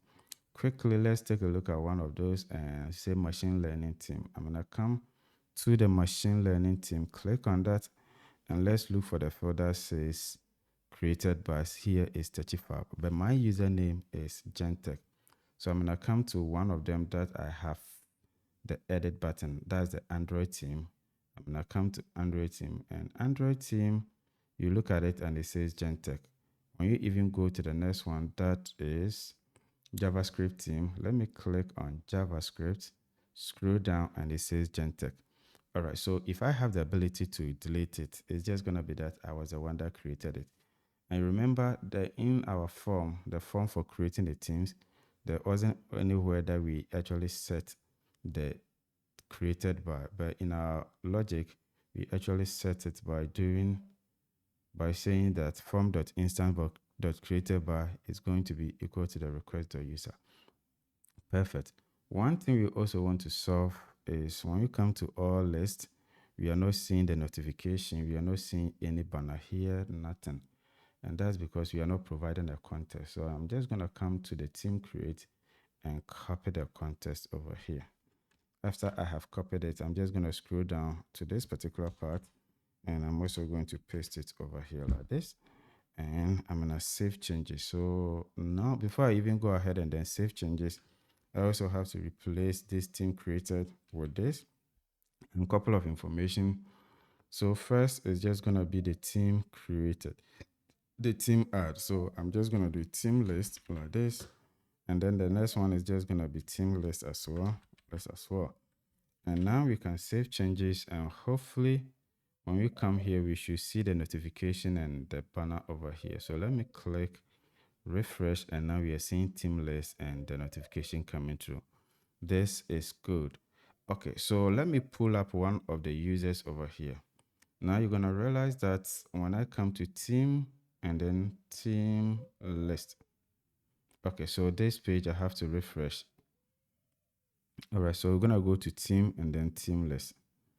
So this person is actually seeing everything, and he's also having the ability to see what he can delete and what he cannot delete. Okay, so he is seeing all these teams, and when you come to the dashboard, he's actually supposed to see 7 teams. Let me go back to my dashboard, and how many team members am I seeing? So let's go, and I'm also seeing 7. All right, so let's go back to another user that I have over here, refresh the page, and check how many team members he's seeing. He is seeing 4. And when you click on teams and all teams, he's seeing 1, 2, 3, more than 4 over here. And that's because we are actually not limiting. On the dashboard, we are limiting them as to how many teams they can see. So if you're not a member of a team, you're not going to see that particular team. So on the dashboard, we are actually doing that. That's why he is seeing only 4 teams. When it comes into the team list, we are not restricting them. So they are seeing more than that. He can even go to the next page And this is something that we have to avoid. And the way we are going to avoid that is to come back into our team list and then override a special function called get query set. So by default, list view is just going to do team.objects.all, but we don't want to do that. So here we do def, and we want to override the get underscore query set like this. Reset. And this get query set is just going to take in self like this. So self like this. All right, so after we have passed in self, we want to do a filtering. First, we need to grab all the teams that the user has created. So that is just going to be our first query set. And then the second query set is just going to be all the teams that the user is being associated with. Like he is being assigned to that particular team to work with that particular team. We grab that team as well. And then the next one is just to do a distinct, combine them and then remove duplicates. So let's just put this one in action. First comment, user created teams. So user created teams. So let's grab those teams, the teams that are being created by the user. So first, I'm just going to do user, and I want to define a user variable. And that's because you're going to do self.request.user a multiple time. And I'm just going to do it over here, self.request.user like this. So after I have done this, everywhere I want to use self.request, I can use user right away. All right, so user underscore created underscore teams. So this is very descriptive, and we want to get all the teams that have been created by this particular user. And the way we are going to do that is to say team.objects, so dot filter, and I want to filter the team model to actually get teams that are being created by the user. So the only thing that is linking this user to his teams is just going to be created by. So if he is the one that actually created a team, then we can say the lookup field is just going to be created by, and this should be equal to the user or self.request.user over here. So this is actually going to give us our first query set. Now let's get a second query set, and that is just going to be user belonged team. So let me do user underscore belonged underscore team. So like this, always making it self-descriptive. And that is just going to be, so let me copy this one, and I'm just going to paste it over here, and we need to modify. So instead of created by, we're going to do members. So I'm saying members like this. So when you come into the team model, we have a field called members, and that should be equal to the user over here. All right, so when we do this, it's actually going to grab the user created teams and then the team that the user is actually being assigned to. All right, so the next thing is to combine them. So I'm going to do user teams. So this is just going to combine the two query sets so that we have a single query set. So after we do that, you're just going to do user created teams, this one over here. And I'm just going to do pipe, that is the OR operator. And the next one is just going to be user belonged teams. So user belonged teams. So it's just going to combine the two query sets together. And lastly, we need to return it. So we do return, and that's just going to be user teams like that. So let me use that over here. So this is actually going to filter to get us all the user teams. But one thing you need to take notice of is there could be duplicates. We could have one team coming twice, and that's because when you come into the backend over here, so if I created a team and I'm also part of the member, so I created a team, and when it comes here, I have been listed. If I should list myself as a member, assign myself to this particular team, then even though I created it, it's also going to pull it. So let's go back into our query set. I created that particular team, and it's just going to be here, part of this query set.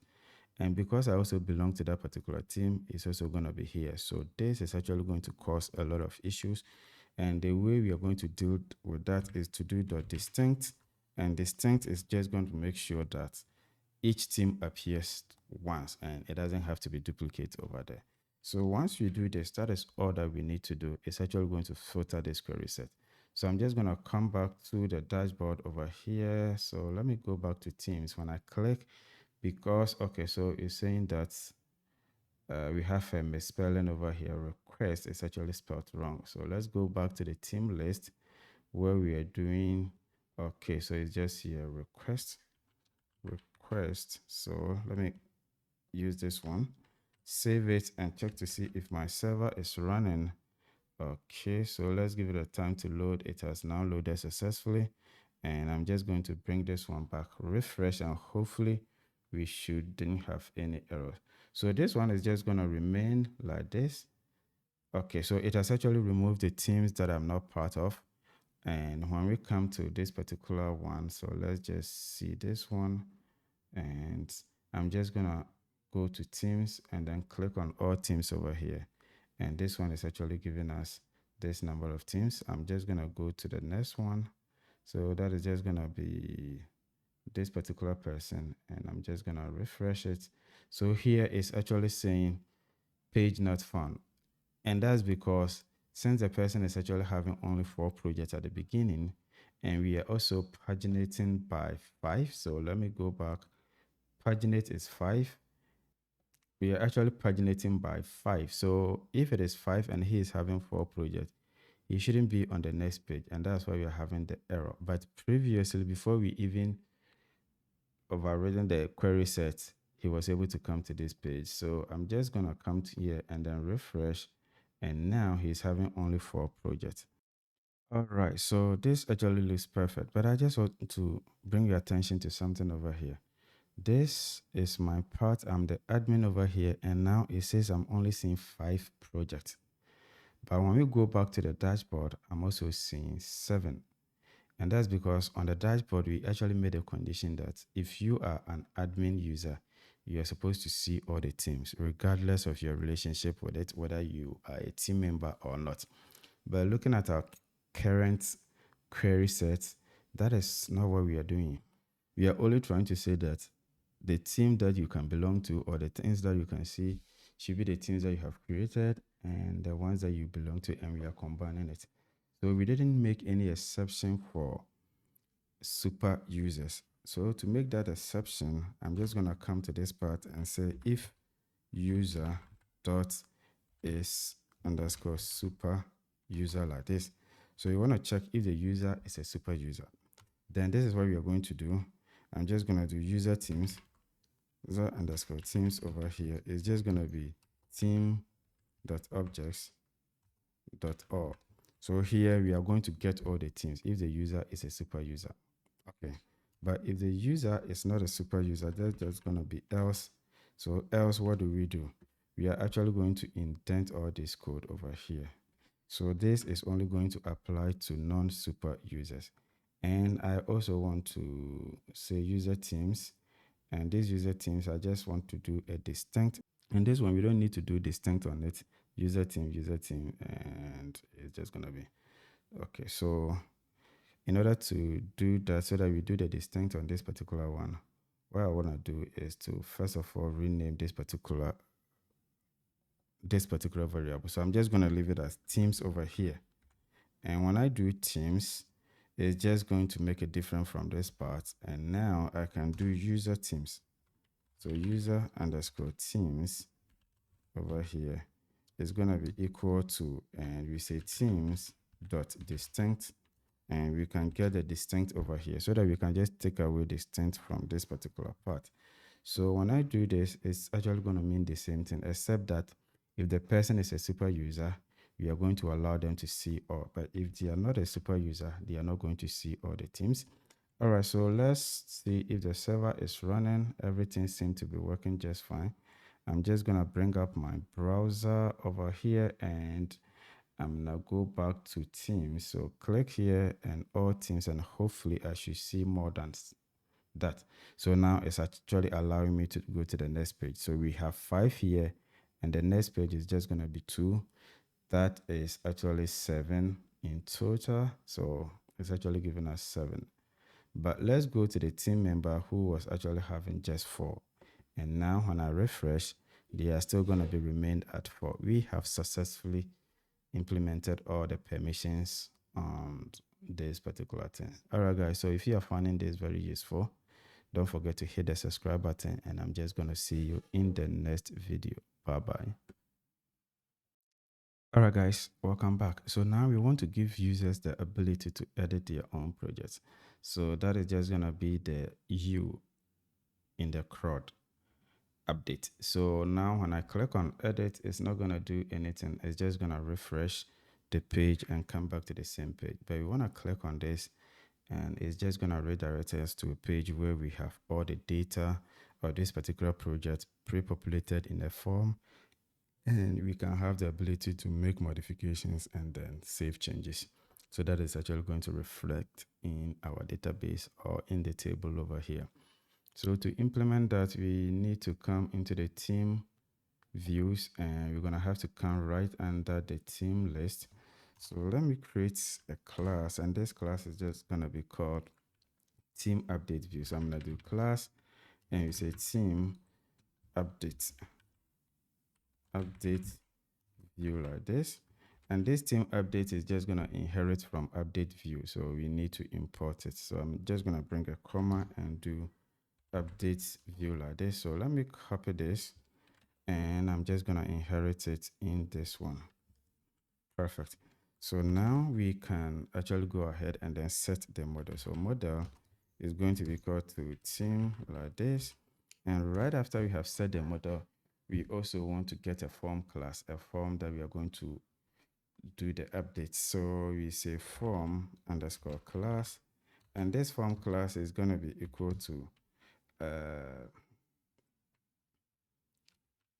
team form like this.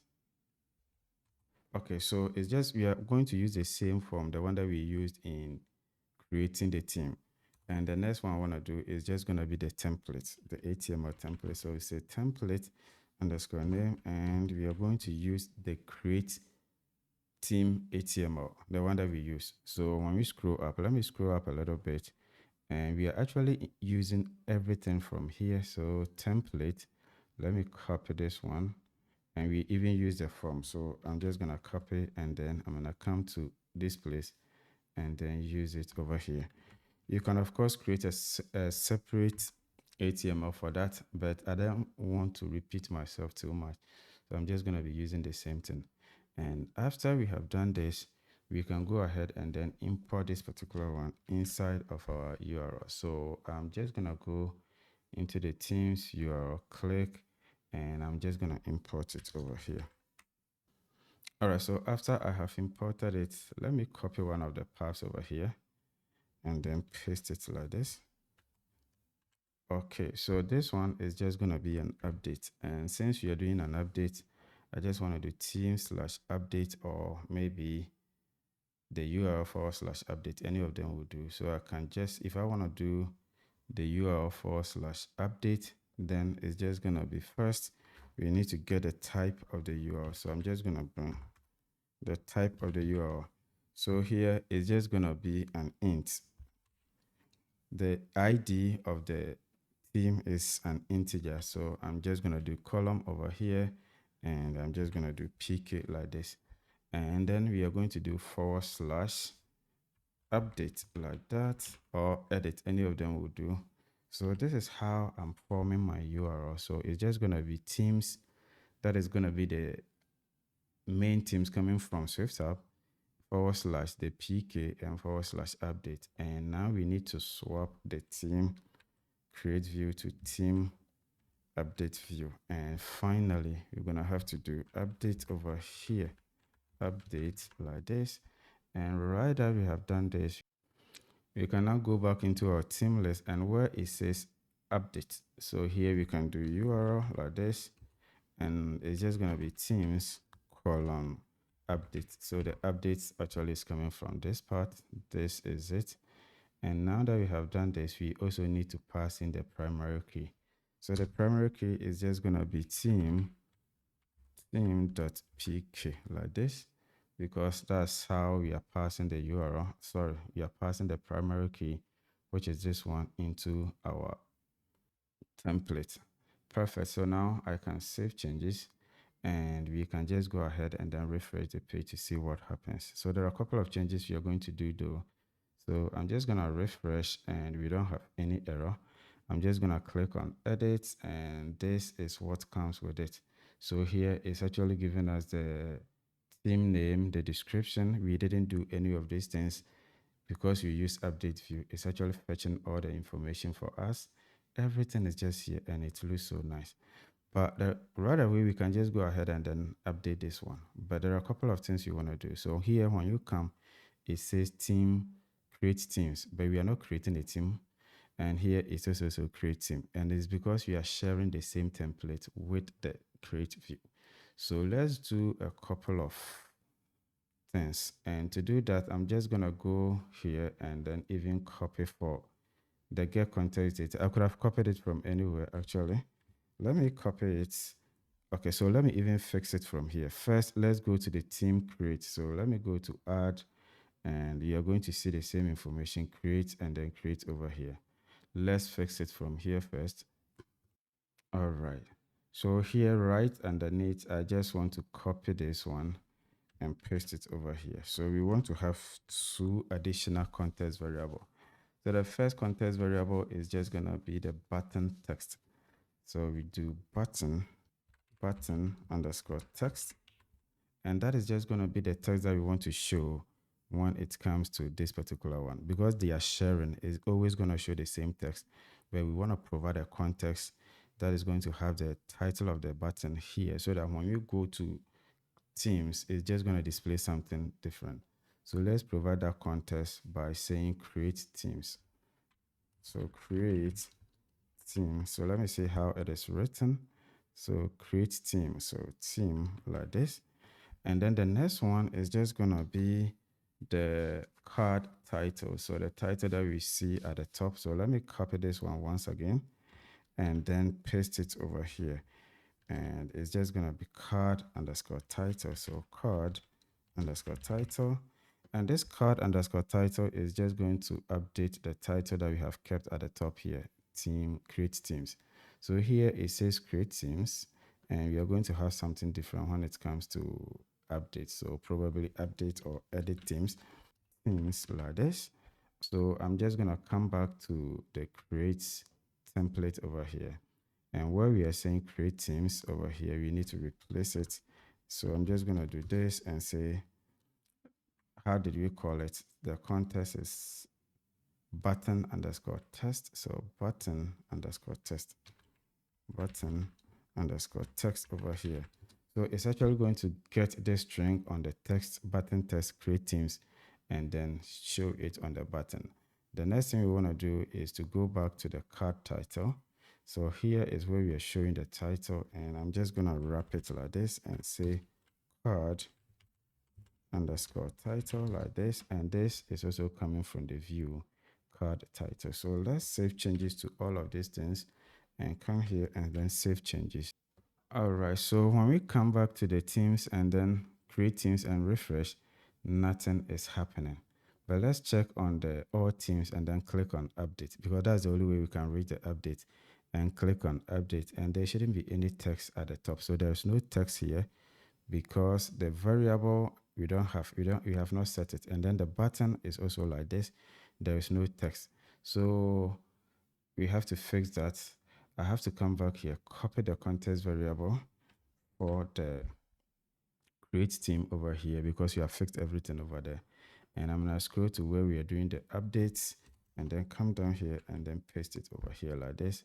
And after we have done this, we can make a couple of changes. First, the update, we are just going to replace creating with updates. And then the next is not going to be team add. Here it's just going to be team, maybe update or edit. So we say update, and we are going to replace the same one here. Next is the button test. So how do we want to do it? So we say update team or save changes, something like that. So let's say update team, and the card title is just going to be update teams. So update teams like this, and I'm gonna save changes. We don't need to do anything in the template because we have actually set it, and it's just gonna be for all of them. So now the button is not showing, the card title is not showing, the notification and all that is not showing. But let's refresh and everything shows up. Notification, team update, the updating button, and even all of these are showing up. And that is very good for us. All right, so the next thing we want to do under the update team is a couple of permissions. So we want to actually make sure that only authorized users can delete a team. So that is very, very important. And to do that, we want to actually override the get object method. This is something that we did when we were trying to update and delete project, and I don't want to waste your time too much. So I'm just going to go into the team project update and delete something here. So I'm just going to copy this. That is what we are trying to do. Come back to the teams, and I'm just going to paste the same thing over here. We need to override this.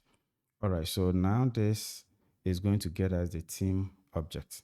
But inside the team object, we want to override a couple of things. So first, we need to import 404. So I'm just going to bring a comma, and 404 is on the shortcut. So we say get object of 404, this one over here.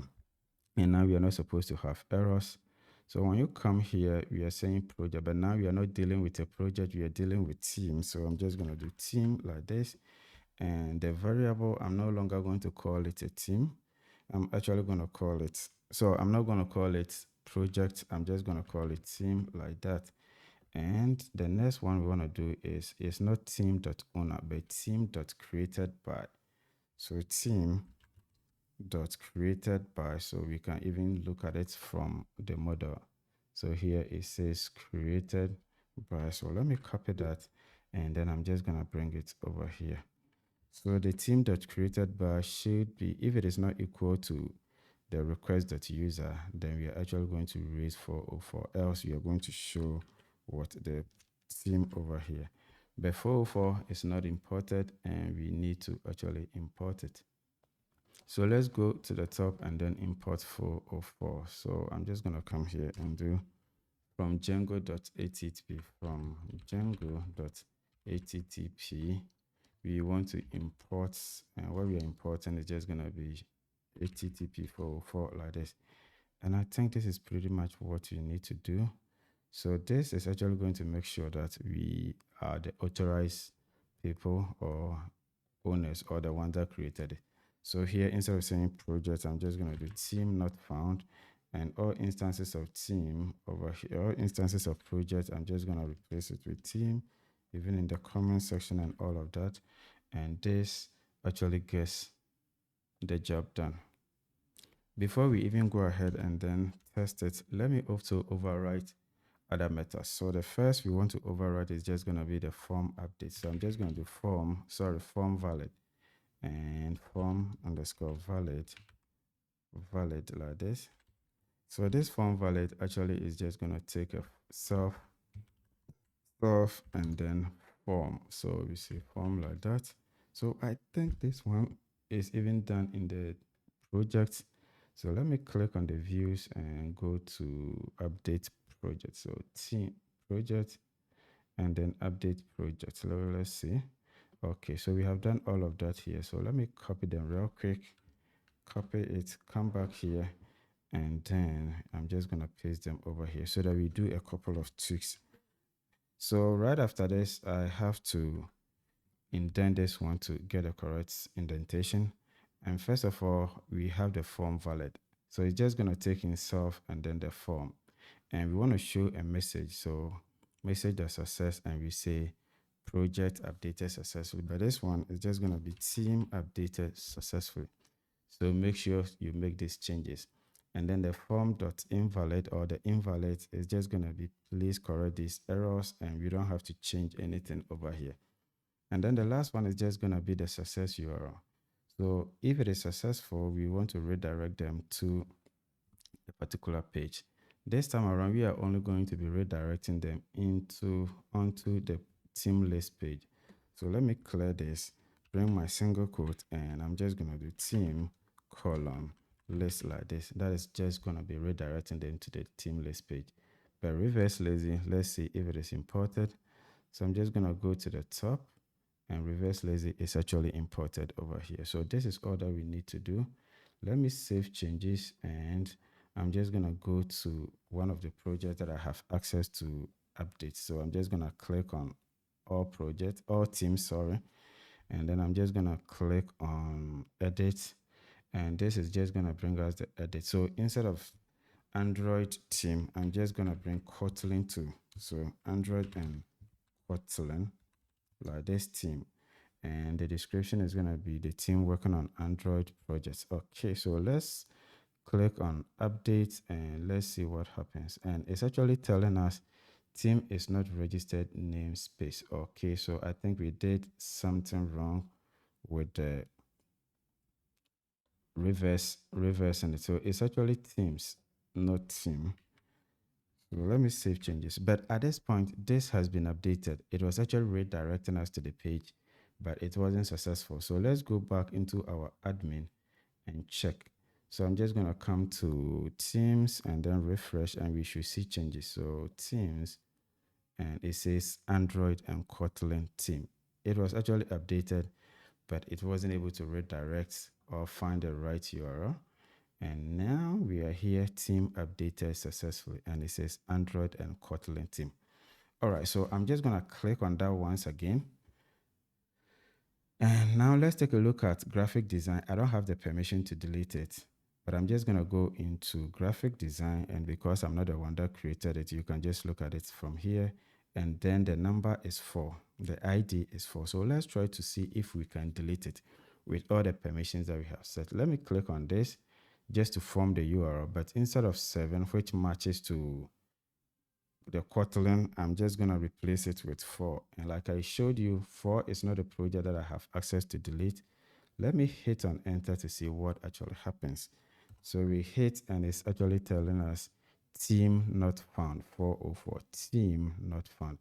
And that's because in our object here, we actually say team not found if the user that actually created a team is not the same. So the person that created a team is not the same as the logged in user. Then you cannot see this page. All right, guys, so we have successfully implemented all the permissions, and now we can update team successfully. All right, so I'm just going to see you in the next one. But before we even go to the next, please take a moment, make a comment, share this video, and like and subscribe in case you haven't done that already. All right, guys, so welcome back. So now we have also implemented Teams updates. So now you can click and then update Teams. The next functionality we want to implement is just going to be deleting a team. And just know that deleting a team, the action is not going to be reversible. So the moment you delete, you cannot go back and undelete it. All right, so to implement this functionality, what we want to do is to go back into our code. So I'm just going to go into the teams and then open views. So inside the views, right under where we did the updates, that is where we want to do the deletion. So first, since we have already implemented the same functionality when it came to project deleting, I'm just going to scroll to where we have project and then go to the views. So I'm just also going to copy this particular code. I don't want us to waste too much time on the same thing over and over.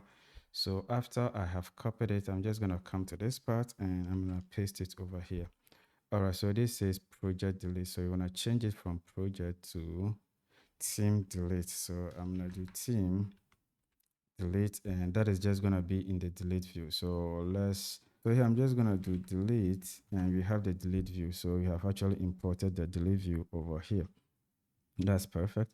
So the model we are going to be querying from is just going to be the teams model. So I'm going to do team, and the template name is actually going to be pro teams. So I'm just going to do teams / confirm delete. This template doesn't exist. We are just going to create it very soon. But we also want to be redirected to the teams list, much like what we did with the update when it is successful. So we do teams, and from there we want to get an object. So I think we have also implemented get object over here. So let me copy all of this, and I'm just going to replace this part over here. So we replace it like this, and that is actually going to get the object for us. And after it has gotten the object, we can just use it over here. But in case we are not able to get this particular object, then it's most likely the person who is trying to delete is actually not the person who created it. So here we say project not found, team not found, and we actually doing team delete. So we have to get a super of team delete, not project delete. And I'm also gonna go down here and make a couple of changes. So the first is when we actually do the deletion, we say team. So here is gonna be team like this. And this team is just gonna be the object you are getting from here, because we actually try to get it, and if it actually exists, you are going to get it.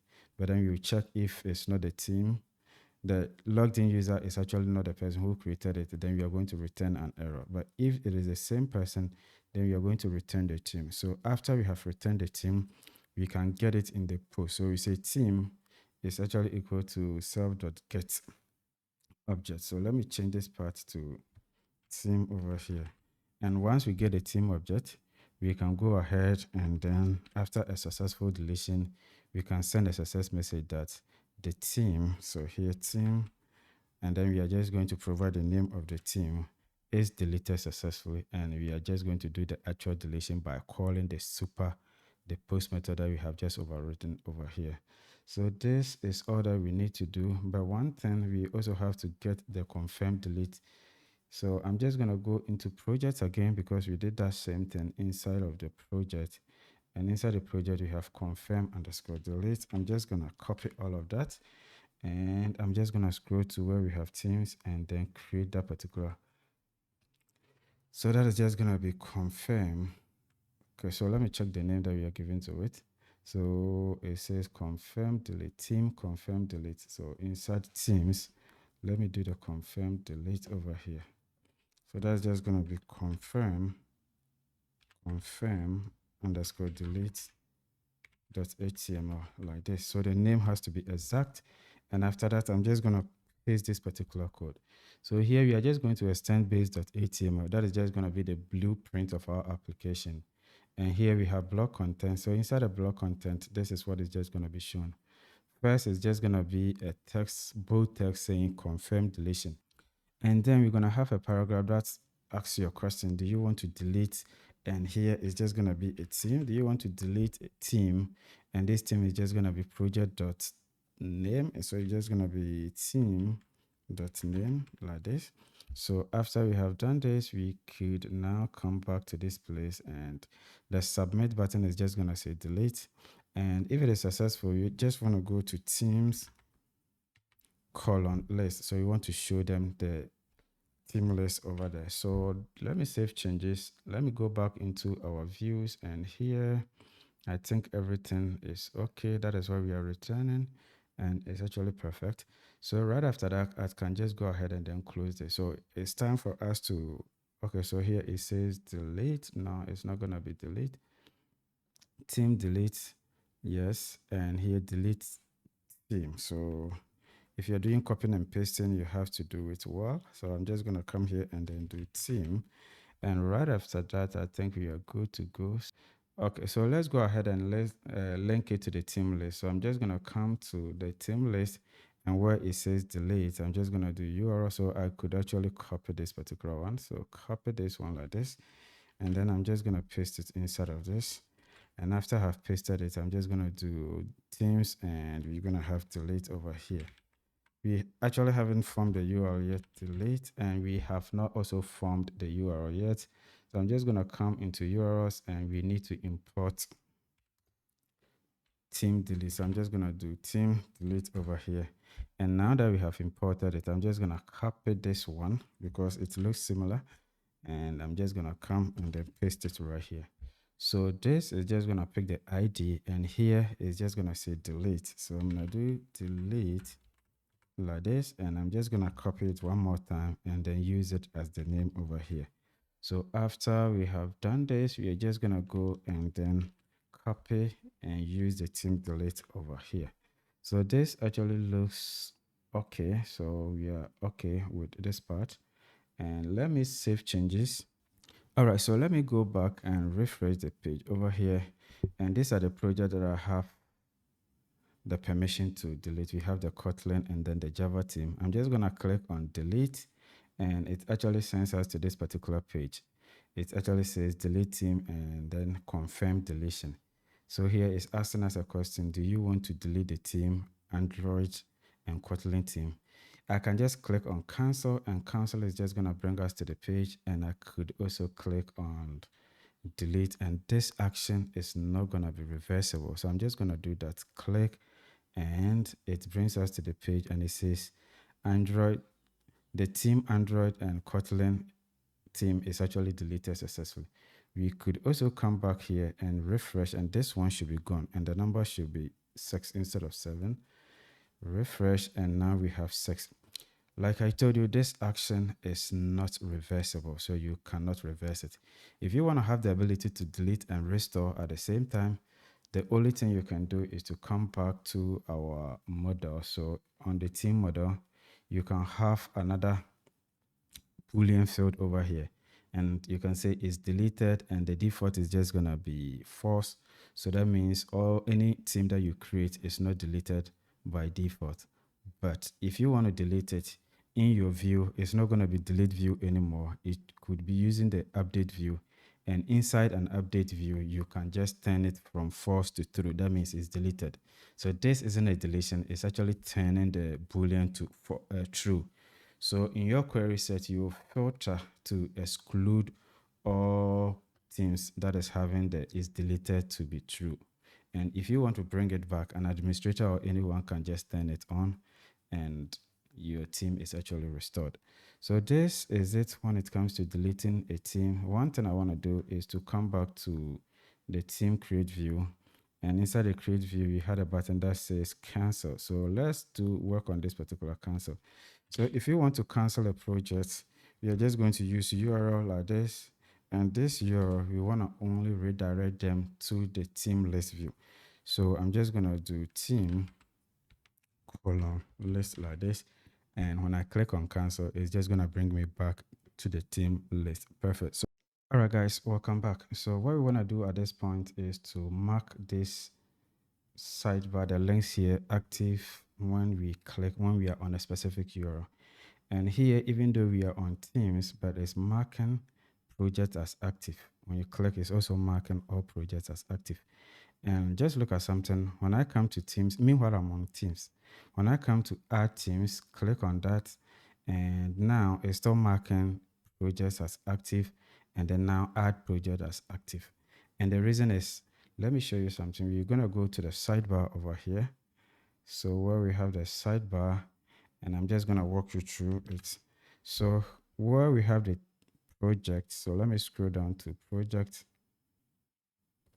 Okay, so this is where we have project, and there is supposed to be an active link. So we are saying that if the url.resolvermatch.name is equal to create, or if it is equal to list, then we should mark this particular link, this parent link over here, as active. And now when we come back into the projects or projects, now we are just doing if the url.resolvermatch name is equal to list, then we should mark that one as active. But now when we come back into our URLs for projects, so I'm going to go into URLs, project, and then into URLs. All right, so we are saying list and create over here. Perfect. And when we come to teams, let me scroll to where we have teams and then click on the URLs. We are now having list and create. So it's actually referring to the same URL. So the best way we are going to resolve this is, first, we have to append it with team-list and then team-create. This actually is going to fix the problem, but it's also going to cause an error when it comes to the project list where we are actually binding these URLs. So even with these ones, let me do that for all of them. Team-update and then team-delete. So let's do this. Team-delete. This is a best practice so that two URLs are not going to conflict. The moment we do that and we refresh the page, we are going to get an error. So let me test that, and you are going to see we are going to run into an error, and it's actually telling us that list is not a reverse for any of the URL patterns. So to fix that, you're going to have to go into anywhere we have used this function. Let me go through and then see. So here we have theme update. So themes, I'm just going to do theme dash update. And where we have the delete, we also have to do theme dash delete. So theme dash delete. Okay, so it's just going to be like this. And wherever we have also linked it. So on the sidebar, let me go to the sidebar to scroll down to the sidebar, because on the sidebar, we are also using the theme update. So theme list and then theme delete. So here we have theme dash list. So theme dash list. And then we also have theme dash create. So theme dash create. So when I save this, we are no longer supposed to get any error, and it is also supposed to fix it. So let me refresh, and it's still telling us we still have this, and that's because we are still leaving. Maybe we have used it somewhere. Okay, so href. Okay, so that makes sense. Let's go back to where we have the theme create. So I'm going to scroll to the template where we have the theme create.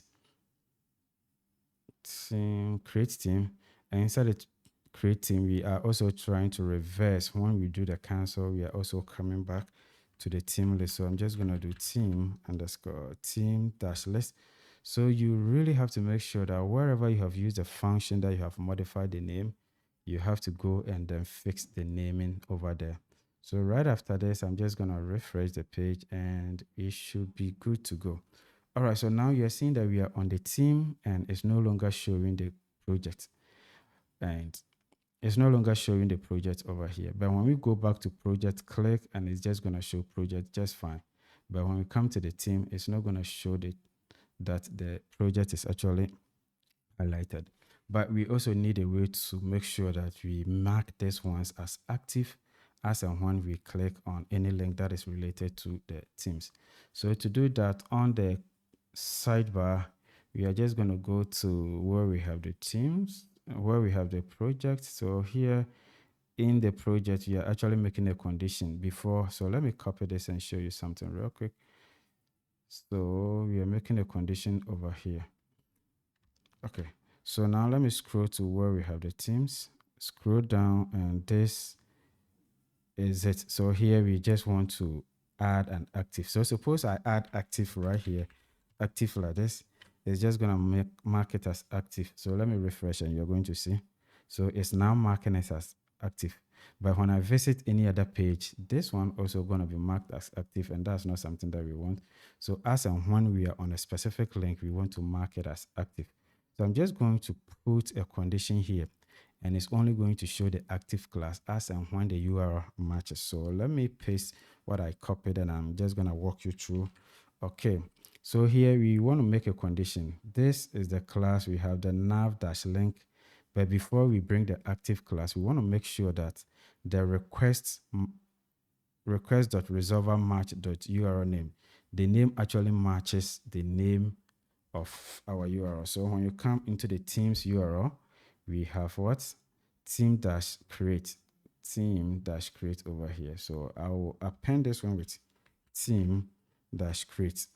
And because it's the parent, we want to mark it as active when any of this one is clicked. So we have to do or operator because we have two links. So if you have 3 links, you're going to do 3 or, and I'm just going to come here and we also want to do the same condition, but this time around it's just going to be team-list over here.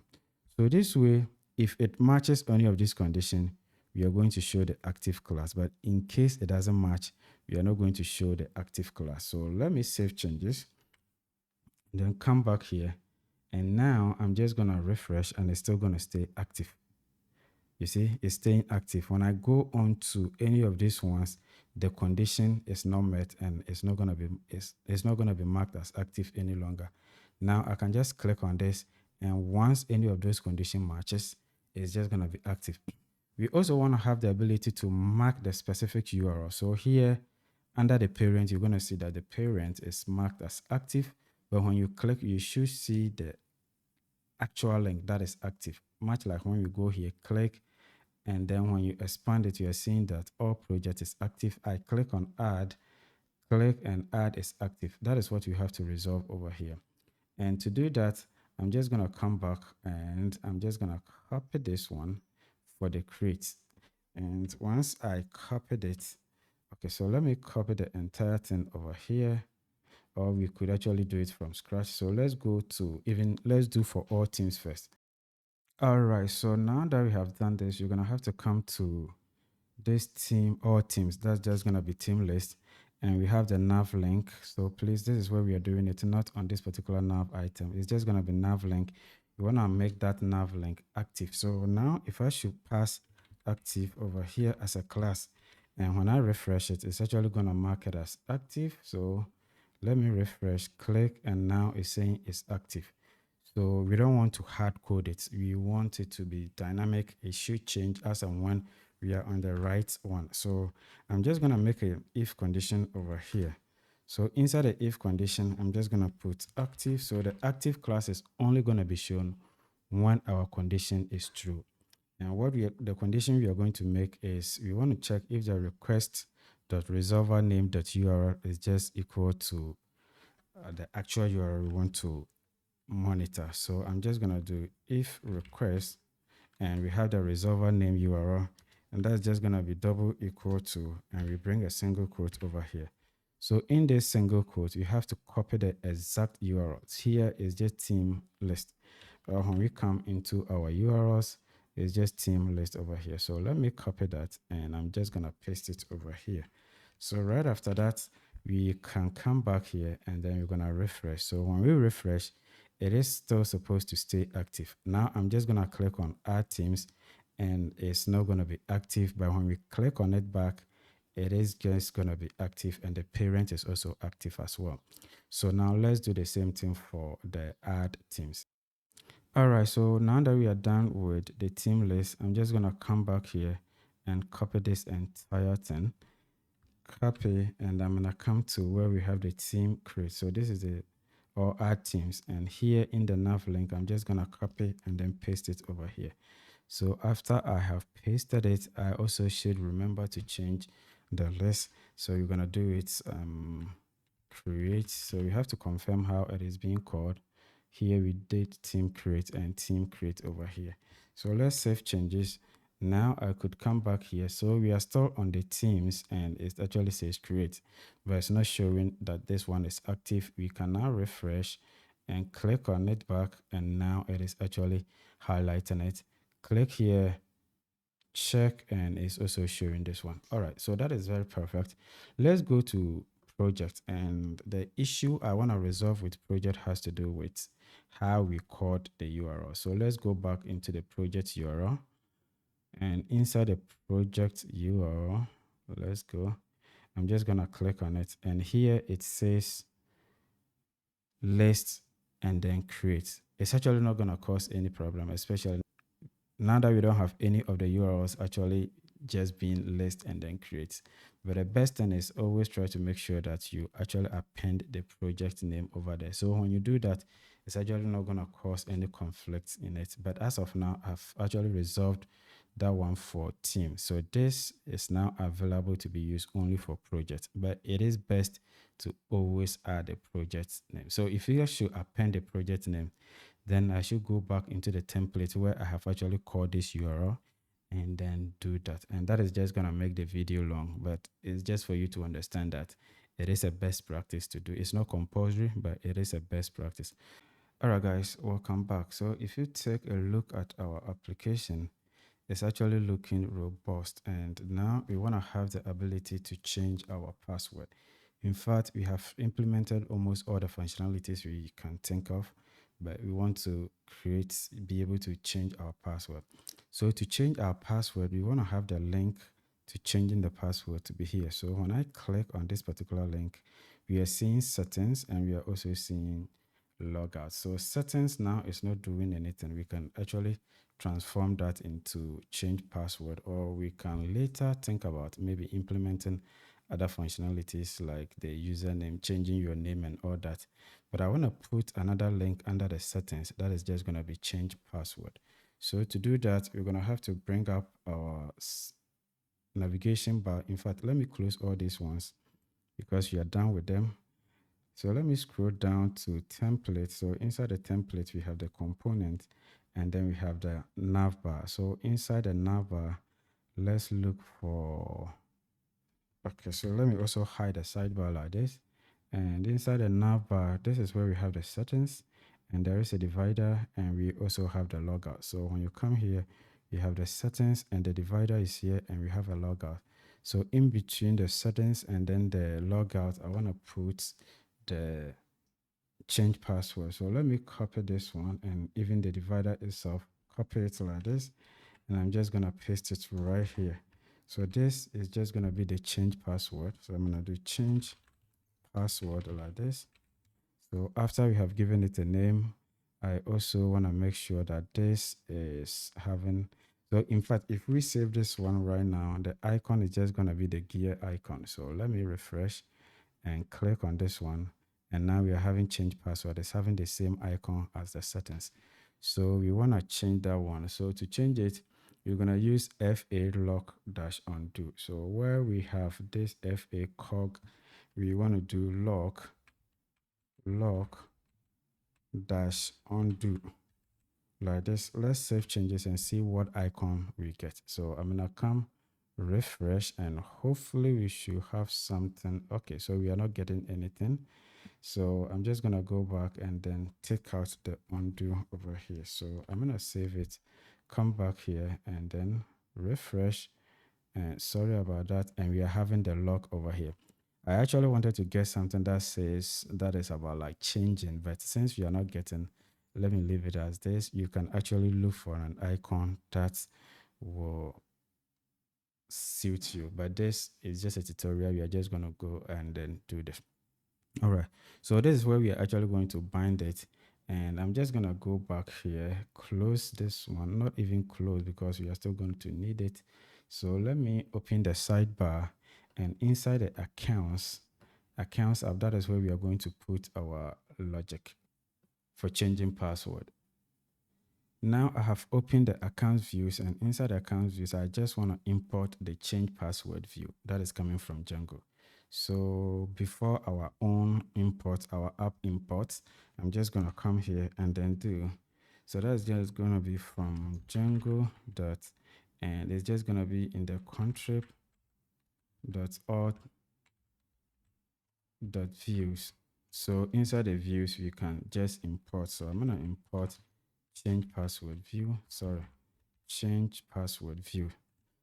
Okay, so now we have the change password view over here. So after we have imported it, let's try to override this. So I'm just going to come down a little bit after we have the register view, and I just want to put it over here. So the name that I want to give to this particular class is just going to be password change view. So we do class, and we have password word change view like this, and this is actually going to inherit from the password change view, the one that we have actually imported over here. So after we have inherited it, the next thing we want to do is to give it a template. So it's just going to be template underscore name. So we have template underscore name like this, and this is actually going to point to where we have the template. So these templates, we actually going to need two templates for this. The first one is just going to be change password form.html, and the next one is just going to be change password done. So we have to go there and then create a template, but I'm just going to give the URL yet first. So it just have to be in the registration. So please, it has to be in the registration folder, and we're going to have password underscore change form.html. So password underscore change underscore form.html like this. So we have registration, and we also have password change form.html. So this doesn't exist. Let's go back into our registration folder, and inside the registration folder, template folder, we are going to create it. So this is the component, but we have registration, and let me create it. So I'm just going to paste the exact name and then hit on enter. So this is actually going to create this template for us. So after we have created a template, I'm also going to go into the themes, and where we were actually creating the themes. I'm just going to click on that, and I want to borrow this particular code. So I'm going to come here into the, so I'm just going to come to where we have changed password form.html, and I'm just going to paste it like this. So this is actually giving us a whole lot, and we need to actually modify it. So the first thing we want to change is just going to be the card title. So here we want to say change password. So change password like this. All right, so right after that, I'm also going to remove some of these things. So block content. Okay, so let me leave it. It doesn't hurt to have them over here. So we have the CSRF token, and we are just going to be using colon-md-6. So that is good. And these fields, I'm just going to take them off and leave just one. So I'm just going to maintain this one, but then for the rest, I'm just going to delete all of them. So I'm going to come here, collapse this one as well, and collapse this one too. All right, so this matches to this matches to that. I'm just going to delete all of them. Perfect. And now we are only maintaining the first one. So from here, we are going to have form group, and the label name, I'm just going to take the label name out. And okay, so the moment we use change password form, Django is going to pass form as a context variable to our front end. So here we can actually have access to form, but we just want to grab the entire form with its fields. And I'm just going to use the crispy package. So I'm going to do -crispy like this. And this is actually going to make our form look very nice. Let me remove some of the extra comments over here. And now that we have done this, we can actually go ahead and then save changes. So the moment we save changes, we could also come here and then continue with our view. All right, so at this point, we also want to have a success URL. So the success URL is when the password is changed successfully, where do we want to redirect the users to? So I'm just going to do success underscore URL, and this success URL is just going to be equal to, so we want to use reverse lazy like we have been using, reverse underscore lazy like this, like we have been using previously. So let me see if it is imported. If it is not, we can just import it real quick. All right, so let's import reverse lazy, and that's just going to be from Django dot, and we want to go into the URLs. We want to import reverse lazy. So I'm going to do reverse underscore lazy, and here it is. So this package, or this is what we are actually calling over here. So this is it. All right, so here it's actually going to accept the change password done. So I'm just going to do password underscore change underscore done like this. Okay, so this is it over here. This is where we want to redirect to. So I'm going to go back into our registration folder. Inside the registration folder, we need to create another file. All right, so that is just going to be password change done.html. So let me click here, and the name has to be exact. So that is going to be password word underscore change underscore done.html like this. So this is actually going to create that template for us. All right, so inside the password change done, I'm first of all going to extend the base.html. So it's a base.html. And after that, we also have to bring our block content. So it's a block content. And so it's a content. So this automatically closes it. I don't want it. And the content, I also spelled it wrongly. And in between this is where we are going to put our code over here. So let me give myself a little bit of a space to work with. First, we need a div. And this div is going to have a class. So the class, let me do class. And the class is just going to be equal to, so we want alert and alert dash success like this. So the rule of this is just going to be an alert. So we say rule, and this is going to be equal to alert. So we say alert like this. All right, so in between the div, we want to show the alert. So it's just going to be your password has been changed successfully. You say your password has been changed successfully. All right, so this is a message, and we can give that exclamation mark sign for them to see. And right after that, I also want to give them a chance to go back to the dashboard when they have changed their password. So I'm just going to do A, that is just going to be an anchor tag, and the URL is just going to be redirecting us to the dashboard. So I'm just going to do accounts like this column, and we're going to have the dashboard like that, dashboard like this. So when we go into accounts, let me click on accounts for you to see. Inside the accounts views, the accounts URL, we have dashboard. So this is what we are picking. So I have copied it, and I think I already even typed it correctly. So this is it over here. But then this account is actually coming from the Swift Hub, the main URL, and this is how you are calling it over here. So now I can just close it, come back here, and then save changes. So okay, so it's just going to be pointing to accounts, and what we want to do at this point, we want to give it a class. So the class is just going to be equal to, so the class we want to give it is just going to be btn, and we're going to say btn dash primary. So we say btn dash primary like this. So this is the class we give to it, and then the last part is just going to be the text that the user is going to see. So here we're going to say go to dashboard, go to, and say dashboard like this, board like this.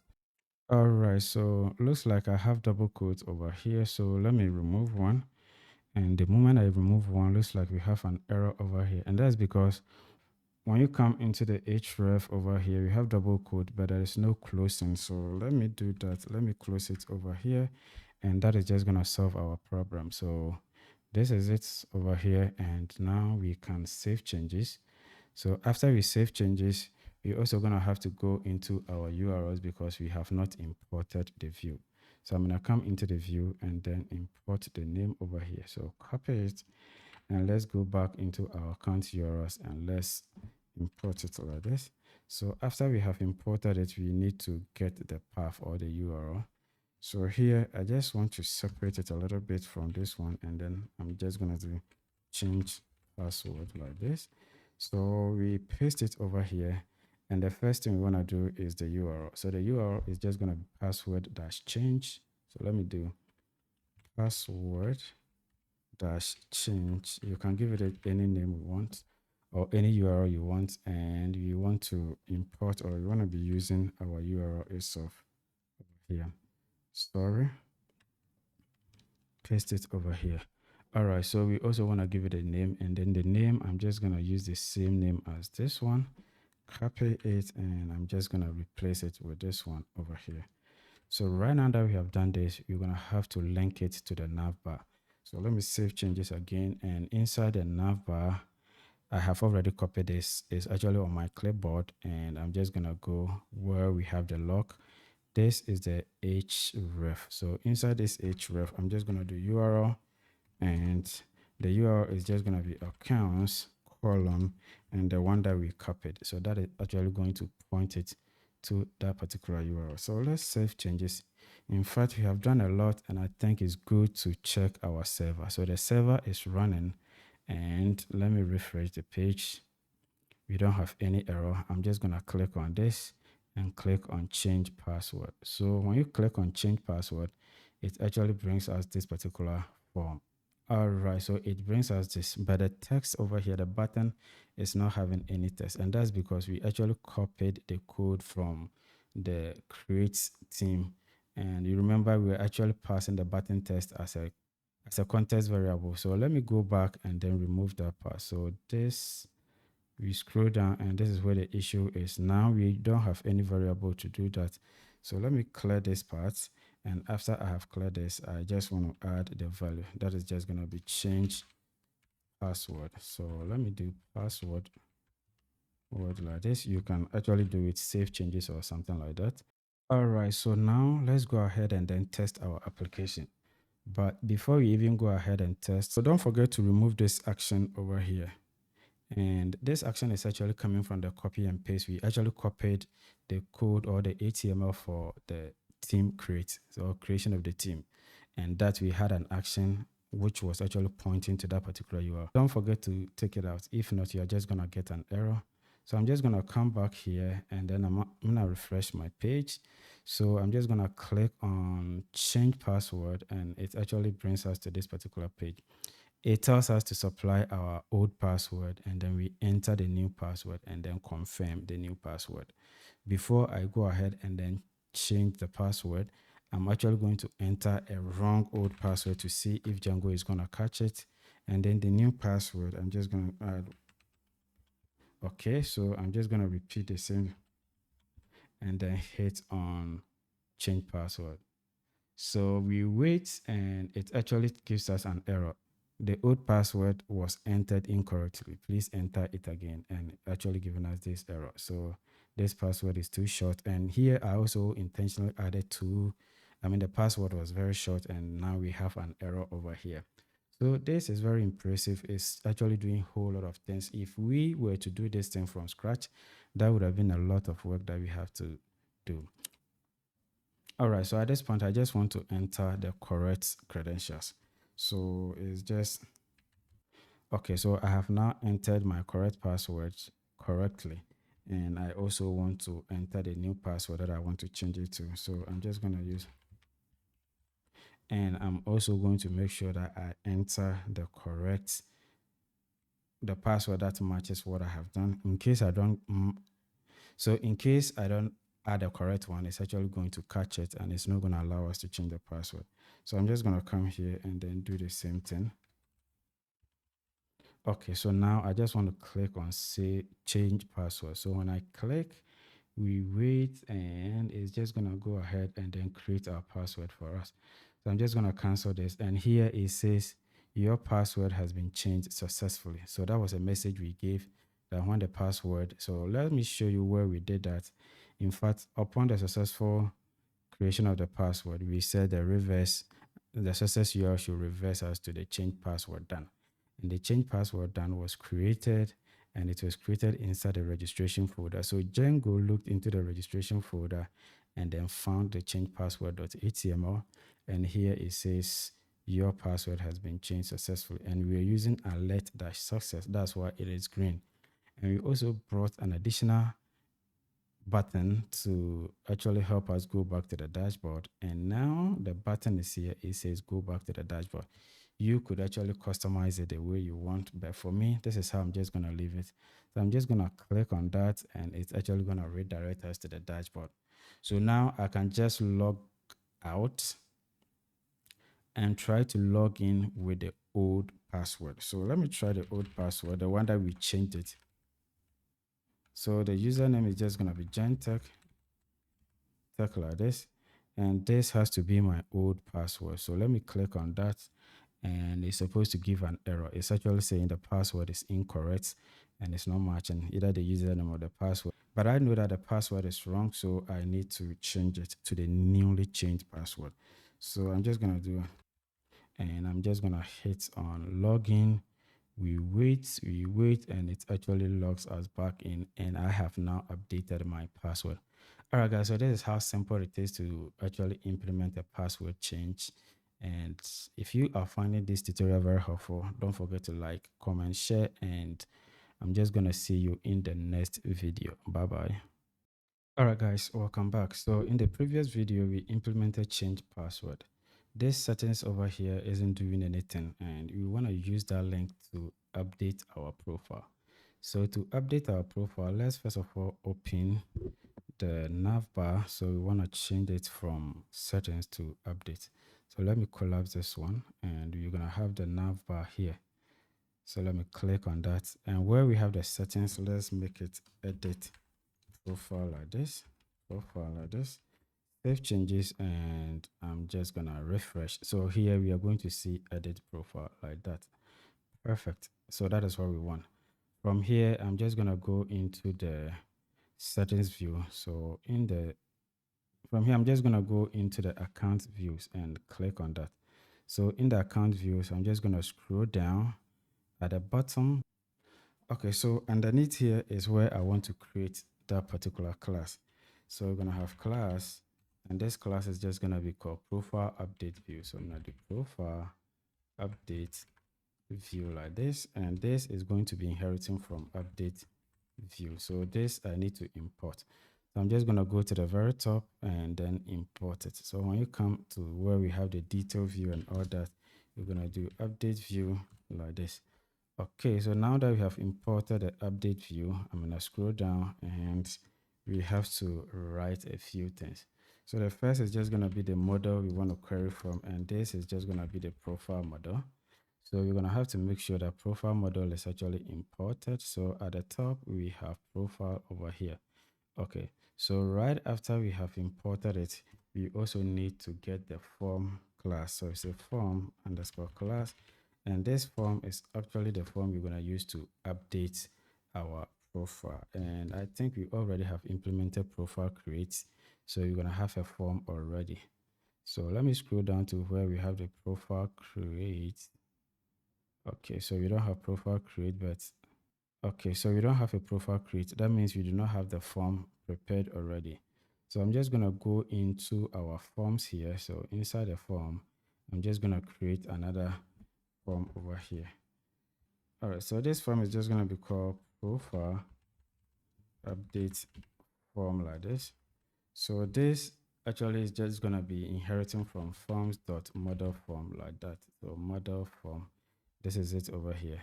So after we have inherited this, we need to override the class meta. So I'm just gonna do class underscore meta like this.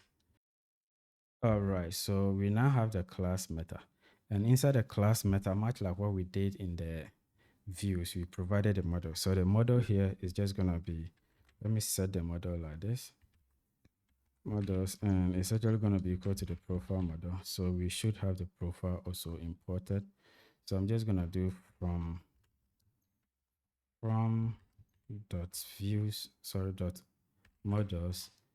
We are importing the profile model like this. So now the profile model has been imported, and after we have imported the profile model, the next thing we want to do is to get the fields over here. So the fields that we want the users to be able to fill is what we are going to set in the fields list. So I'm going to do fields, and it's a list like I said. So inside this list, we want them to be able to change their profile underscore picture. So we can get all this information from the models over here. So we have profile picture over here. So among this is what we are actually going to allow them. You can just be selective and allow them to modify some and not to modify some. That actually is our choice. So you're also going to allow them to change your job title like this. So after the job title, I also want them to be able to change their educational level. So educational underscore level like this. So the naming has to be exact, and we also want them to be able to change their skills. So we say skills like this. And from skills, we also want to go to the next level, and that is just going to be the bio. From bio, we want them to change their location. Suppose they move from one place to another. So we say location, and we also want them to be able to change their phone. Sorry, so this one has to be here. So I'm just going to do phone like this. And finally, we want them to be able to change their date of birth. So I'm just going to do date of birth like this. So in fact, you should be always looking at your model and see how it is being spelled. So it is date of birth. So this form is now ready for use. I'm just going to copy it, save it, and I'm just going to go into the views and import it over here. So we import it like that. And after we have imported it, we can just scroll down to the bottom and then set it over here. So the form class is just going to be this form over here.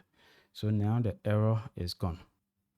All right, so the next thing is just going to be the template. So we're going to have template underscore name, and we have to point it to where the template is.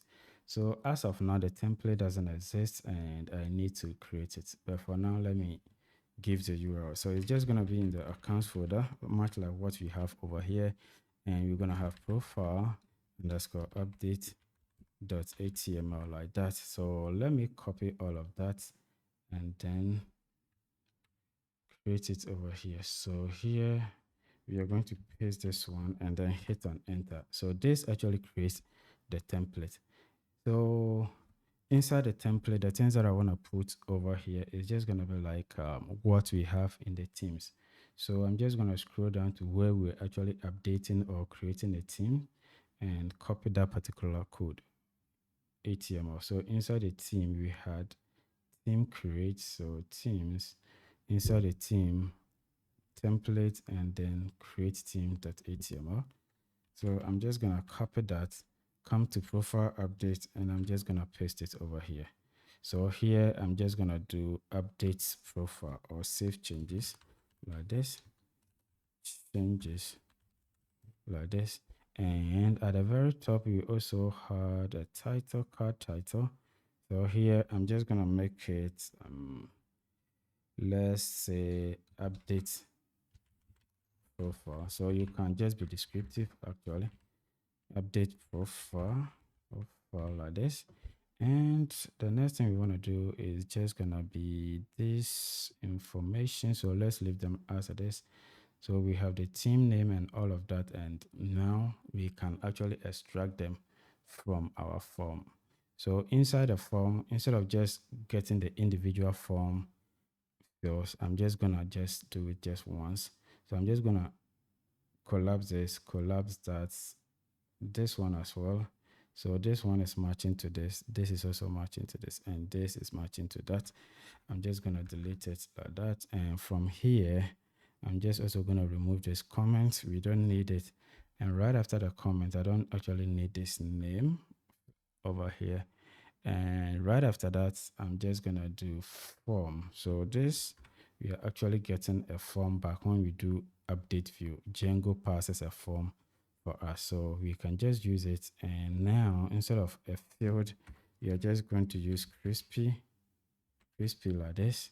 And I think we can save changes over here. Let me scroll up and let's have a look at the form. So I'm just going to take out the action, but what I'm going to do is to add enc type. So I'm just going to do, because you want to upload image, so enc type like this, and this should be equal to, so I'm just going to do multi-part like this, /form dash data, so that we can actually do the uploads and all that. Multi-part form dash data, and I think we are good to go. So this is it. And here we also want to, so when we want to cancel, so the cancel should actually take us back to the dashboard. So it's just going to be accounts like this, and we are actually going to have the dashboard over here. So that's just going to be the cancel for us. Oh, sorry about that. So we have dashboard like this. So I think we are good to go. Now we need to add it to our URL. So I'm going to go into the URLs, and we're going to need to import this view. So let me save changes, come back here, and I'm just going to copy this particular view. And I'm also going to come and then bring a comma here and then do this. So this actually is just going to make it lengthy. I can just wrap this one in a square brackets. And after I have done this, so this is just going to be a list, or I could actually use this one like this, the rounded ones. And now that I have done this, now I'm not getting any error, so I can just push this ones down. So we can just bring each function or each import on a single line. So this is just going to make our code nicer, I mean easy to read and all that. And I'm just going to do for the last one actually. So we have it over here. So this way it looks very nice. All right, so now our update is just going to be like this. So this is profile detail page. I'm just going to copy this and then put it over here. So after we have done this, it's just going to be a integer, and there's just going to be pk. And the next one, I'm just going to do maybe edit or update, something like that. And you can just pick our profile update view, the one that we imported, and then paste it over here. So this actually now matches to the correct function. But then the last piece is just going to be profile, and then we do update like this. This is just gonna actually update or link us to the profile.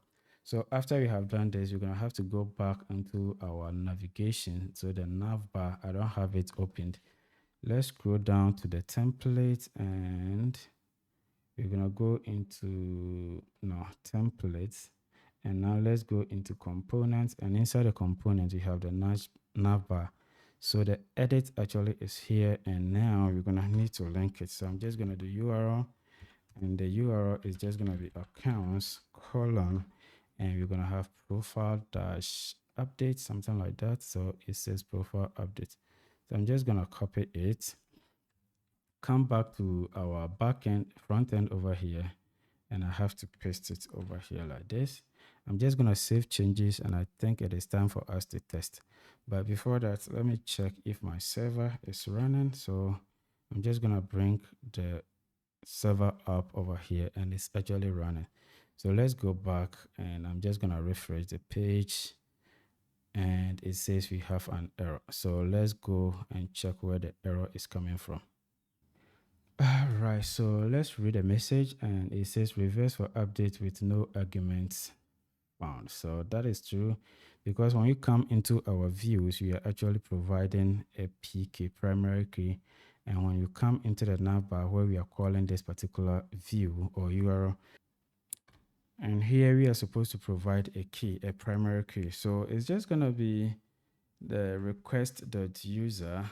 So you're going to do request. So that means the logged in user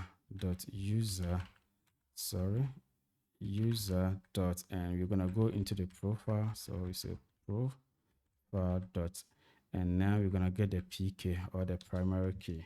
So now we can save changes, come back here, and hopefully this error should be resolved.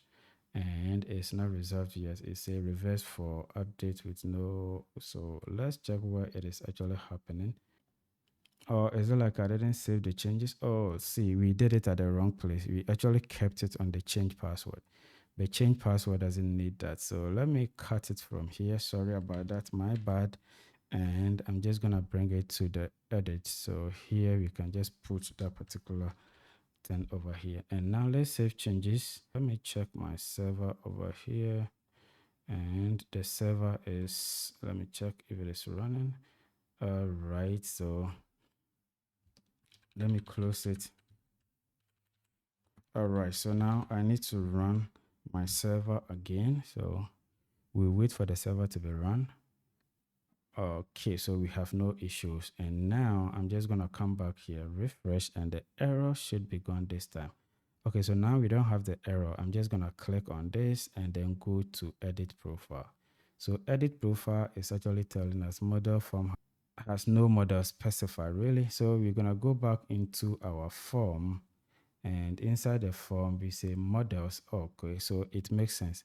It's actually model, and we say models, and once we did models, Django is not gonna see it. So let's save changes, go back again, and we're gonna refresh, and hopefully our error should be gone. All right, so, and it's also telling us unknown field educational level is specified in the field. So here we are saying educational level, but I think on our models probably it's not educational. So let's check, and it says education level. So these are the things that you have to take notice of. And I'm gonna go back, and it's not educational but education.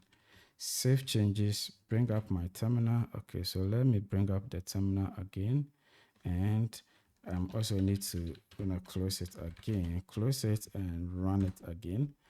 So after we run it, let's wait for it to be run. And okay, so now it says no issue, and let me refresh. All right, so now it's telling us the template does not exist. And so it's a good thing, because that means our views is actually working, but it's not finding the template. That's a good thing. So it's actually saying account, and if you take a look at it, we have triple C over here. Account is actually spelled double C, and even in our views, our folder is just double C, but we are spelling it triple C, and that is the cause of the whole thing. So once we have made a modification, let me check, and our server is now running. So I'm just want to refresh the page and it's actually getting it for us. So we are even seeing the profile picture URL over here. So if you want to clear it, you can actually click and then clear, but I don't want to clear it. You can also browse for a new one. So we have a lot of things inside here that we can actually do the modification. But there are a couple of things. The job title is okay. Educational level, in fact, it looks a little bit bigger. One, two. The educational, we have the skills and the bio. It actually looks a little bit bigger, and I just want to override those ones. So I'm just going to go back into the forms over here, and inside the forms, I just want to do the override. We have the educational level, skills, and then bios. Okay, so that looks fine. I'm just going to go, I think we have solved something like that. Okay, so I think we have solved something like that when it comes to the project, where we had a project description. So I'm just going to scroll to where the project description is. So let's scroll to project, and inside the project, I'm just going to go into the forms. Inside the forms, I'm just going to copy the description over here. And now I could just send it to our accounts and then override them over here. So this is actually educational level. So we have the educational level. Let me confirm once more. There is educational level. So I copy that one and then paste it over here.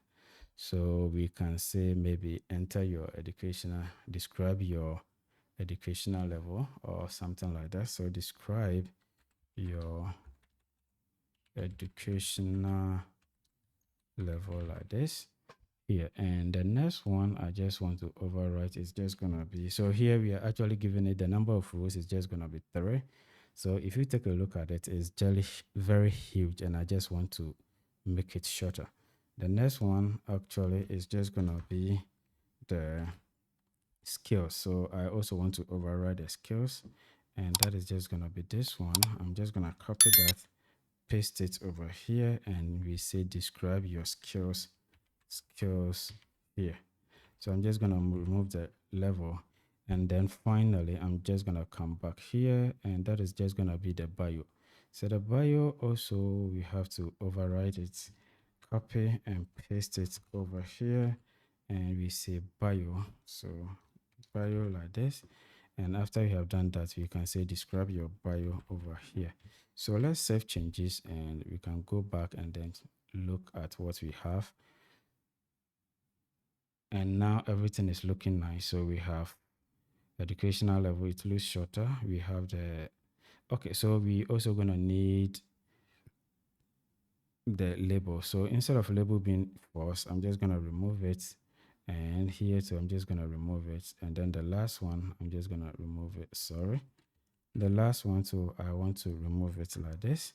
We could have just removed it and then provide it on the HTML, but I just don't want to do that. So we have the job title, educational level, skills, and all of that. Another thing we want to work on is just going to be the date. So we want this date to be a calendar where we can click and select. But as it is, we have to manually input, and probability that people are just going to make a mistake is just going to be high. All right, so we're going to have to use our Tempos Dominios package we downloaded. So that is something that we implemented when we were doing the project. So let me go back again into the project. So we have project forms, and we actually imported it over here. So let me first of all copy the import, and I'm just going to come into our forms and then paste the import over here. So let me even put it at the top. And after this, we're going to also have to go back and copy how we used it. So here we are just looking for the start date, the due date, and all of that. So let me copy one of these, and then I'm just going to come back into our forms, and inside the forms where we have the update here, right under the bio, we can just paste it like this. Now we need to modify the name. It's not a due date, it's actually date of birth. Copy, and we're going to go back to this particular part.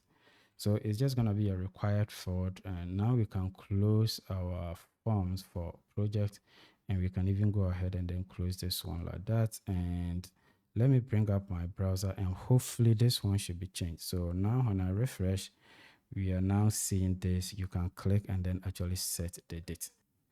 All right, so before we even go ahead and then do the update, I just want to provide a couple of things. So the first thing I want to do is to come down here and actually get the success URL. So when we do it, like when we update successfully, we want to send this particular person onto his profile detail page. So what I want to do is to do def, and we want to override the success URL. So the success URL, do get underscore success. So we do success URL over here. And this success URL, you want to return reverse. I'm not going to do this.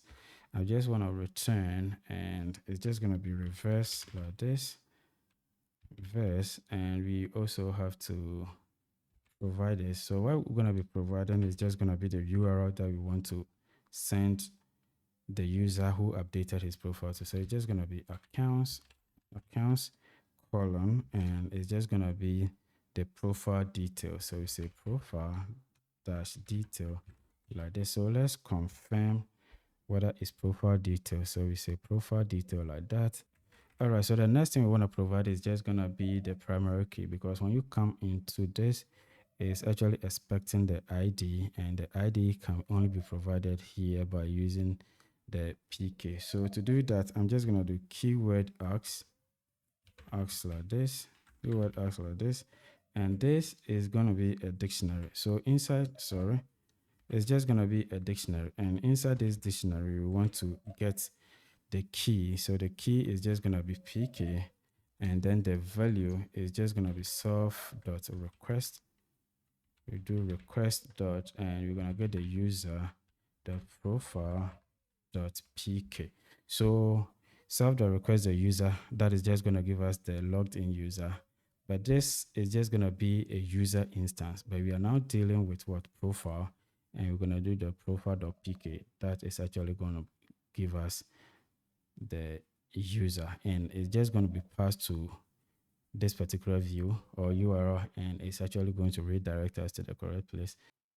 All right, so now let's import reverse. If not, we are going to get an error. So I'm just going to come to this part. Okay, so that is going to be from Django dot, and we're going to do URLs import, and we are going to import reverse over here. So now that we have imported reverse, so we have reverse and reverse lady. So I think I've already done the import of the reverse lady. So let me append it right here, and we can now delete this one. If not, it's just going to be like I'm doing double work. So right now that we have done this, we can just scroll down to this particular part where we are actually redirecting, and it's going to do that for us. And the final part is we having the context data. All right, so let me grab a context data, and all these ones looks a little bit too long for me. In fact, you're not going to need so much like that. So let me go into project, let's say project, or even team. So I have a context data where I can copy, or project is here, and I want a shorter one. All these ones are too long. I don't need much like that. So let me go. It would have even be better for me to do it myself. So I can go into Teams and look for a shorter one like this. So it starts from here, and it's actually ending at this part. So let me copy this context, and we're going to come back into our Swift tab, and inside the update function, I can just copy and then paste it over here. So I've already copied it. I just want to paste it, and this is it over here. So we need to also indent it. So I'm just going to click over here, and here it says delete view, and it's not a delete, it's actually an update view. I'm just going to click and then replace it over here.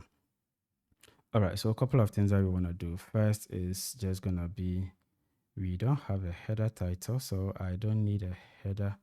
Okay, so we need a header title, and that's gonna be update profile. So the header title is just gonna be at the top. So let's do update profile like this. profile like that. And we also want to get a title. So the title could actually be the name of the person. It's just going to be set at the top of the browser. But now I'm just going to leave it as the same as the header text over here, just to keep it simple, and paste it. And that's just going to be title, so like that, or title. And the next actually is going to be the notification count, and all of these things we have done. And I think we are pretty much good to go. Let's go back onto our page, and the header text is just going to be here and there. And the title is just going to be, so we have Swift App at the top here. We want to have update profile and then Swift App. You could have even gone crazy and set the name of the person over here. So let me refresh, and we should see update profile over here. It could have been update, maybe Tachimusa's profile or something like that. And this is the information we have. Suppose I want to change maybe software engineer, and maybe let's say data, and list like this. This is all that I need to change, but I only need a way to test whether everything that we have done is actually working. So we click on save changes, and now it has successfully redirected us to the page. So the success URL is actually supposed to redirect us to the person's profile page using the primary key. And now we are on the page, and now we are seeing software engineer and data analyst. So we have successfully been able to implement the profile update, and you can actually come here and update your profile anytime you want. It is still setting it. All right, guys. So I think we have actually completed the goal of this particular tutorial. So if you are finding this tutorial very helpful, don't forget to like, comment, share, and it actually keeps me going. All these things, the comment, the like, the sharing, and then the subscribing, actually keeps me to make more tutorials. Congratulations, guys, because you have just completed an entire project management series in Django. From setting up Django for the first time to building a fully functional project management platform with Kanban boards, notification, user profile, teams management, and authentication. In fact, you have really come a very long way. Honestly, if this were a physical workout, your coding shoulders would be very massive by now. In fact, this series wasn't just about learning how to write codes. It was about learning how real-world systems are designed and built step by step. If you followed along all the way from part 1 to part 8, you now have a hands-on experience with Django models, template views, celeries, and so much more. But this is just the beginning. The next step is to take your newly found skills and extend the functionalities of this project. Or you can continue to Django REST framework, where you can turn this same project into an API backend, perfect for building mobile apps with Flutter, React Native, and other frameworks, or web applications with React and Angular. If this series actually helped you out, don't forget to like, share, and subscribe. And let me know in the comment section what you would like to see next. My name is Tachimusa at Gentech, and thank you for sticking around all the way from part 1 to part 8. It has been an amazing journey, and I can't wait to see what you build with Django.